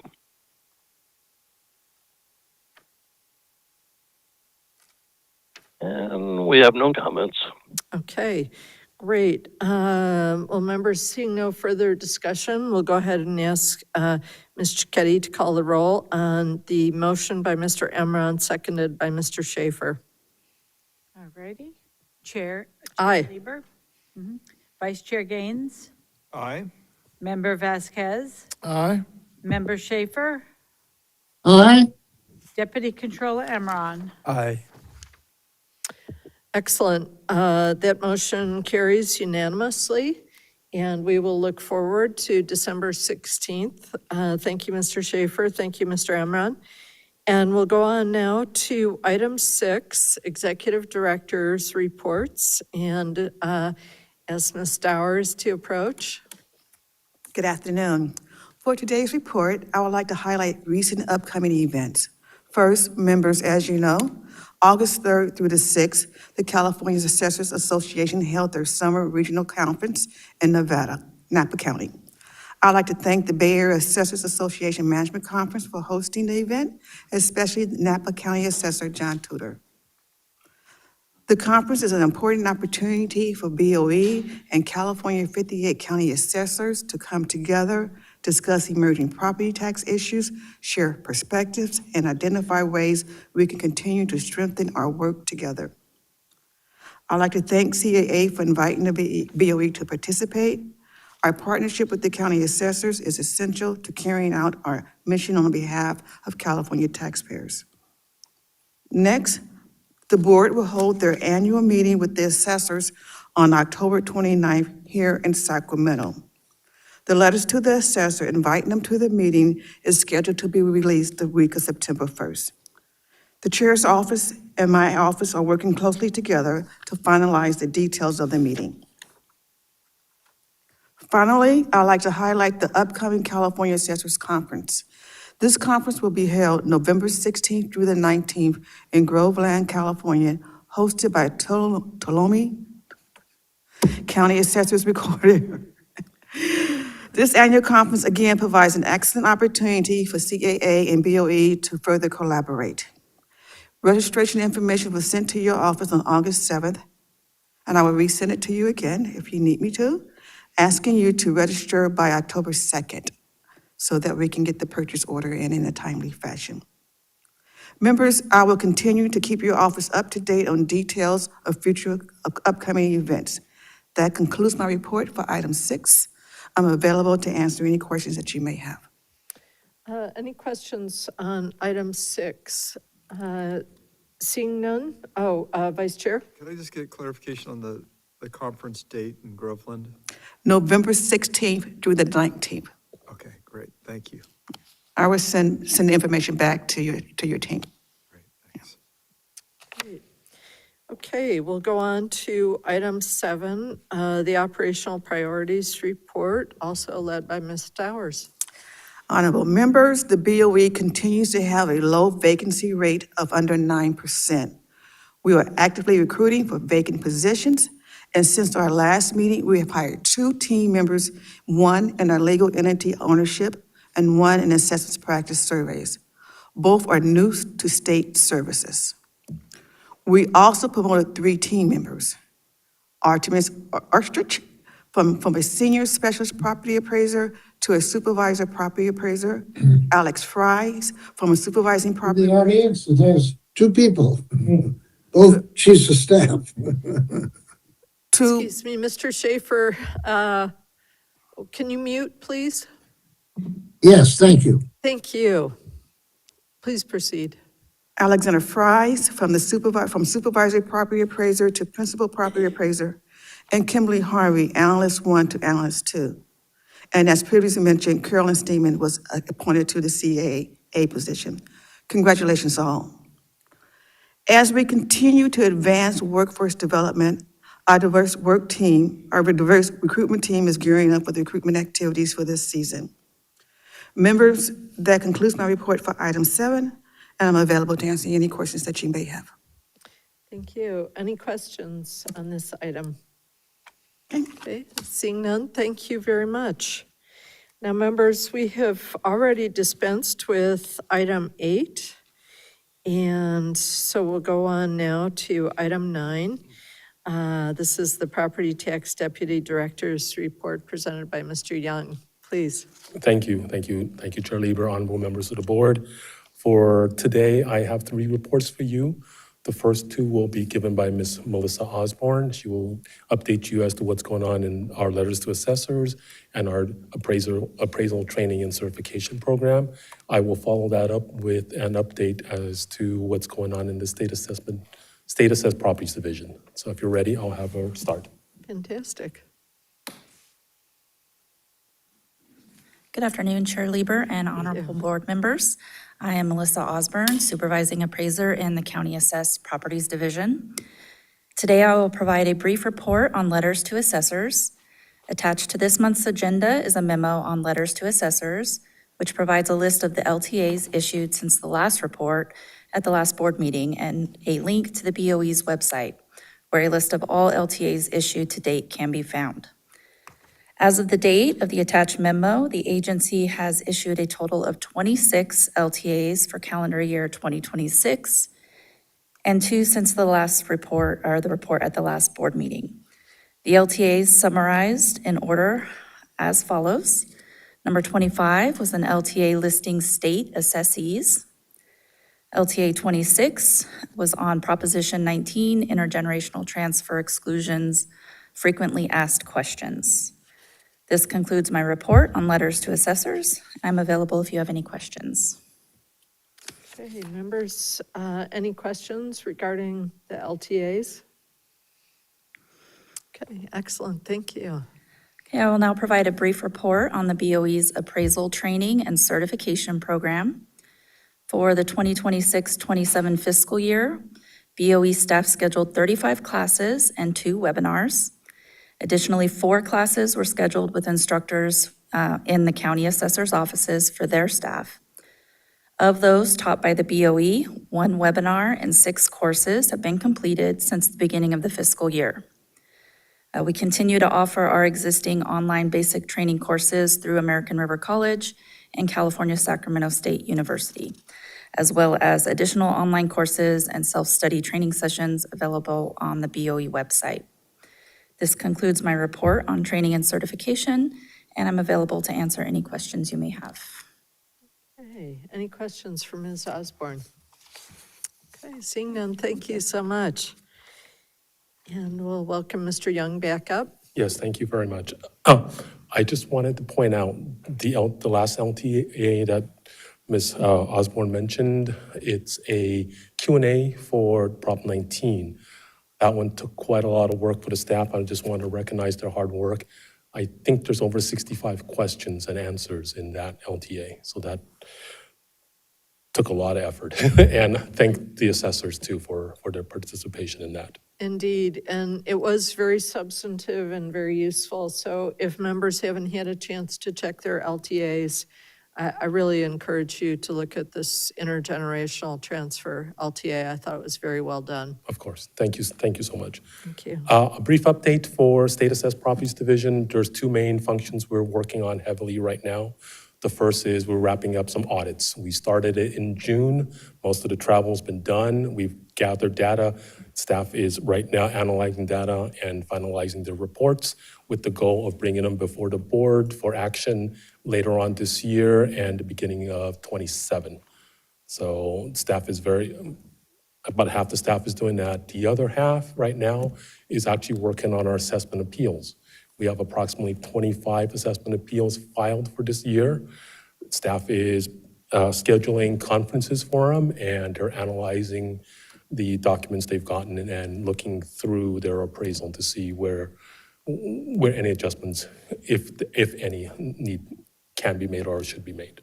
So right now, audits and appeals are front and center for staff. With that, I'm available for any questions you may have. If not, I yield back. Any questions right now for Mr. Young? Seeing none, thank you so much. Thank you. Thank you. And we'll go on to item 10, our Legislative and Research and Statistics Division Chief's report.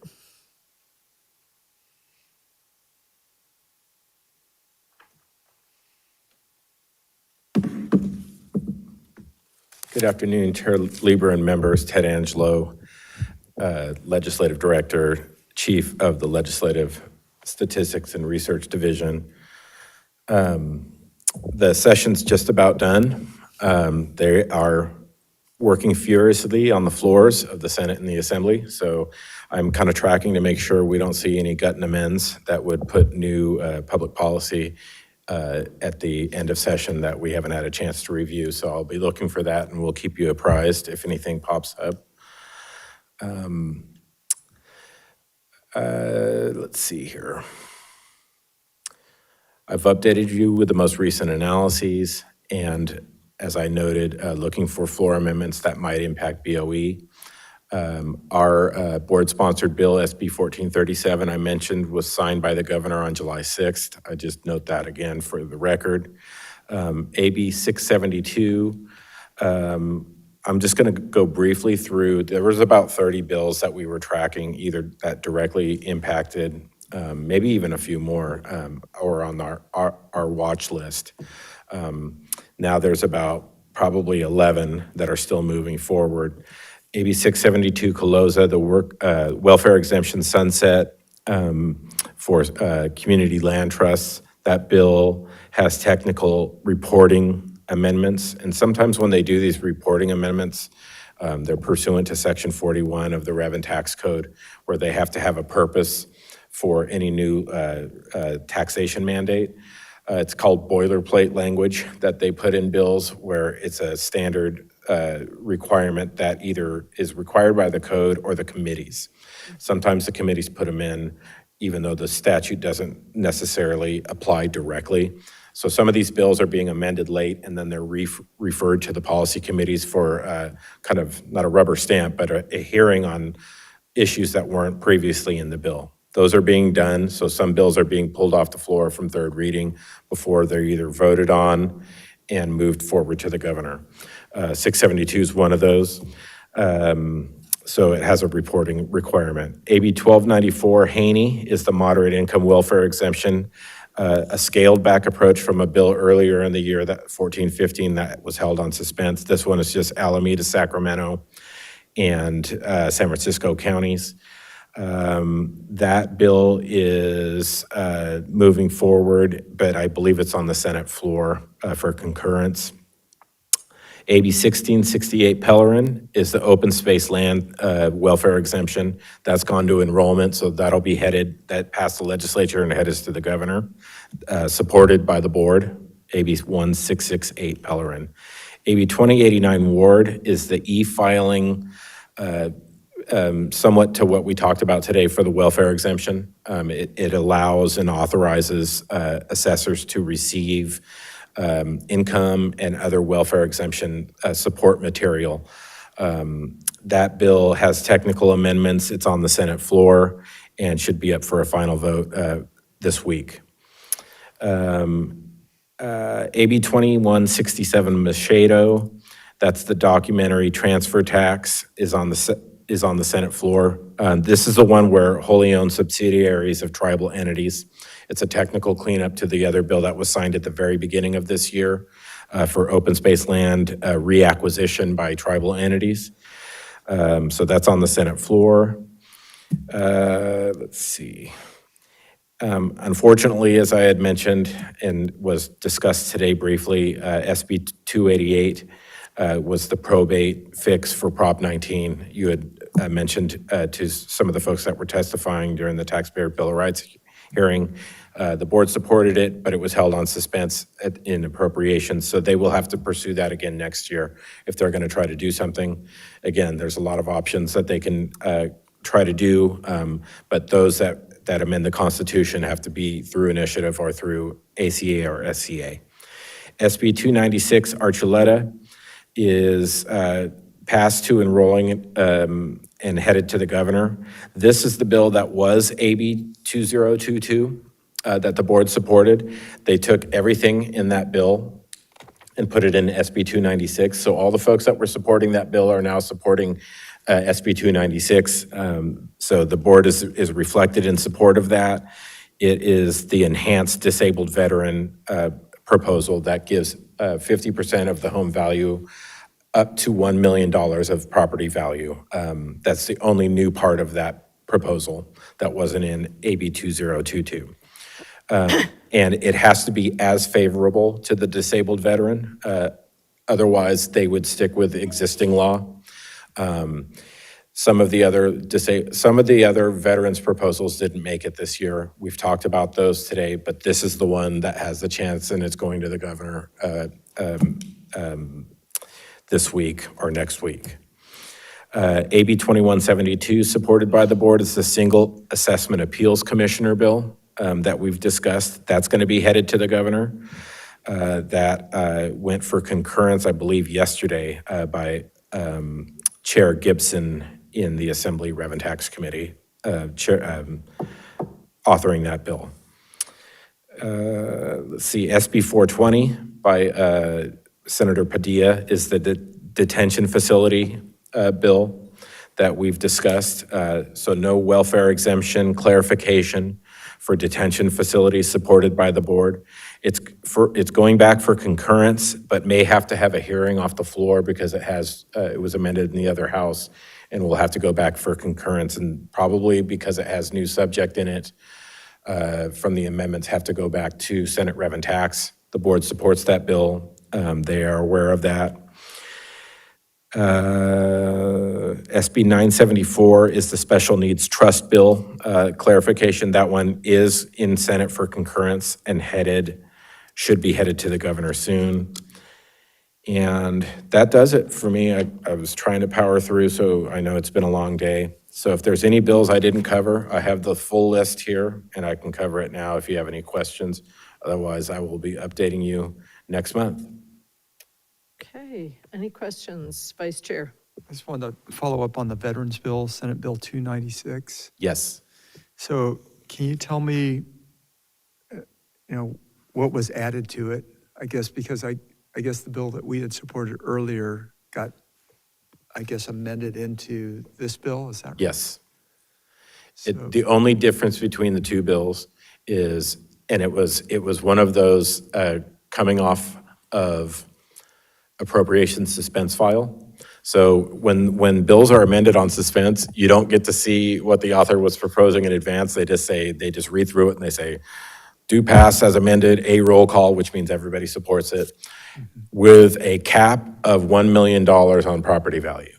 Okay, for the exemption. For the exemption. So basically, existing law gives the low dollar welfare exemption for 100% disabled veterans. This bill that we supported does 50% of the entire cost of the home for 100% disabled veterans based on cost of living adjustments, inflationary factors for the home and for the income of the veteran.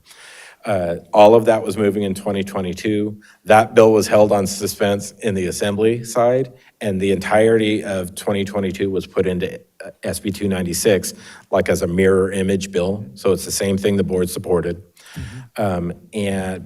But that amendment to cap the value of the property is $1 million. So anything above that is going to be subject to Prop 13. Okay, so is the $1 million cap on the home value, or Yes. is that the exemption? It's the home value. All right, thank you. Yes. So 50% of that would be the exemption. Right. $500,000. Right. All right, thank you. Wonderful. And it shouldn't have any bearing on our revenue estimate. It should be very similar, because it's a very odd circumstance where somebody 100% disabled lived in a over $1 million home.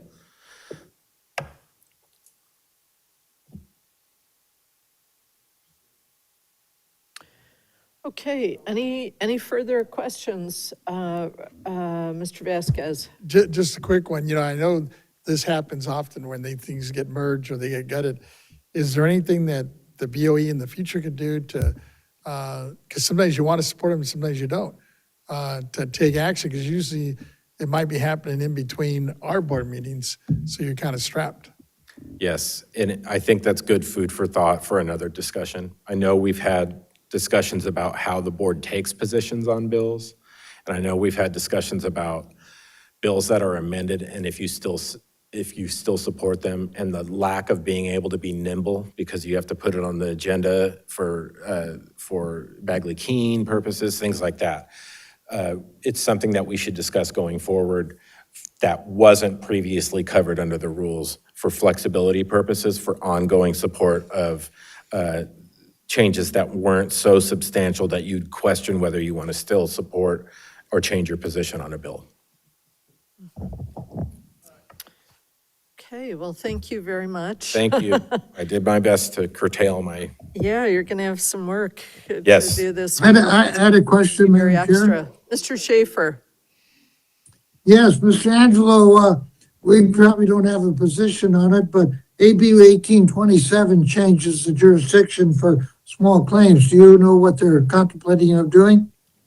No, I have not tracked judiciary matters unless it has a direct impact on BOE, so I haven't seen that, I'm sorry. Yeah, well, whatever it is, it's probably a good idea. Thank you. Thank you. Okay. Thank you. And we'll go on now to public comment on our executive director's reports, which are items 6 and 7, 9, and 10. And we have no written communications nor any speaker cards, so we'll go ahead and go to the AT&T moderator. Moderator, if you would please let us know if there are any public comments on items 6, 7, 9, and 10. Please press 1 and then 0 for a comment. 1 and then 0.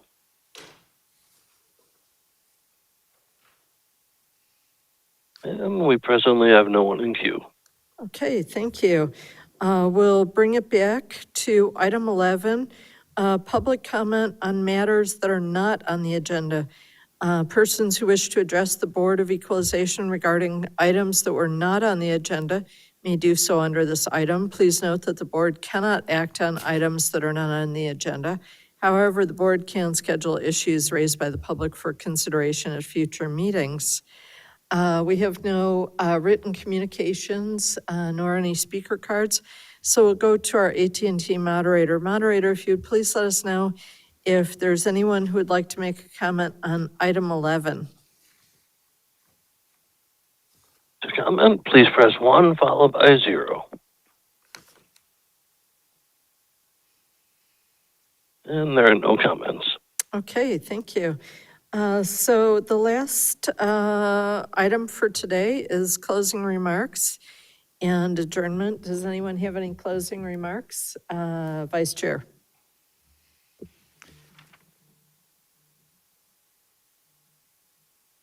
Yeah, thank you very much. I just wanted to adjourn in memory of Dolly Parton, who was so big in country music. And if you looked at her background, it's just amazing. Growing up in Tennessee, and I think it's Savard County, she was one of 12 children and really grew up very poor. And for her to make it so far, at age 13, she performed at the Grand Ole Opry and was entertaining ever since. And so it's just with great respect and sadness that we adjourn today's meeting in memory of Dolly Parton as an extraordinary entertainer, songwriter, philanthropist, humanitarian, whose impact reached far beyond music. For generations, Dolly brought joy to millions through her remarkable talent, using her success to give back to communities, support children's literacy. I heard that she had given millions of books away to help out with literacy. And she also sold more than 100 million records, which is mind-boggling to think about. But she had this great heart where she would always help people that were in need. Her generosity, resilience, and unmistakable spirit made her an inspiration to people, not just in America, but around the world. People know her image, very similar to Elvis. It's like she is the embodiment of I kind of compare her right there with Elvis in terms of the impact that she's had in country music and in music in general, but going way beyond that, living, 80 years and having such a great impact. She would never side on politics. She would never weigh in on politics, which I think was really smart because it gave her this ability to talk to anybody politically on one side or the other. She was always open-armed. She was always loving, was always reaching out to anybody and everybody. And so just want to take this opportunity to extend my condolences and prayers to her family, friends, and countless admirers. May we remember Dolly, not only for the music she gave us, but for the kindness and generosity that she shared with others. Thank you. Thank you. Mr. Vasquez. I had a whole write-up on Dolly as well, but you pretty much hit it. I'm not a big country guy, but she was one of the ones that really grabbed me because not only was she inducted into the Country Hall of Fame, but also rock and roll, because she just had such a crossover in her talents. And you're right, as a former teacher, I remember where she was giving out so many books, millions of money, very philanthropic and giving. And I didn't realize she was ill. And when I heard it yesterday, it just caught me off guard that she passed away.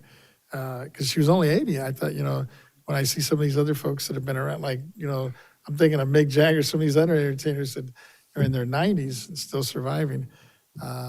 So it's sad to hear her gone. And you're right, I think she was right up there with Elvis Presley. Mm-hmm. Sorely missed. Thank you. Mr. Schaefer. Oh, we've lost Mr. Schaefer. Well, we'll get him next month for sure. Mr. Emron. Thank you, Madam Chair. Really, really great meeting, and what a pleasure it is to be here. First, I just want to wish everyone a happy Labor Day weekend. Please enjoy yourselves. To all the workers, the BOE workers, the American workers, and the labor movement in general, we are nothing without our working class families. So please enjoy the weekend.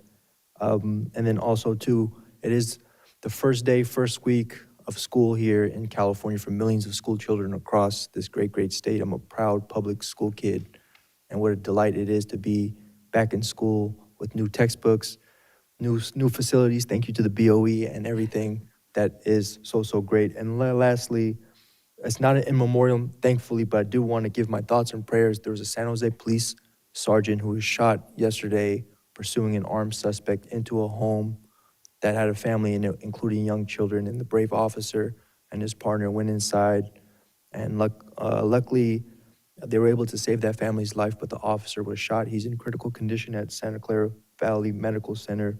There hasn't been more details released yet, but I did want to offer my prayers up to this officer, this very brave and heroic officer, and I hope he pulls through. And my prayers are with that family as well. I hope they're safe and recovering from a very traumatic incident. Thank you, Madam Chair. Thank you. And thank you to all the members for your very well taken comments. I appreciate them very much. And so we are prepared to adjourn to our next scheduled board meeting, which will be on September 23rd, 2026, here at the Maley State Office Complex in Sacramento, California. We are adjourned.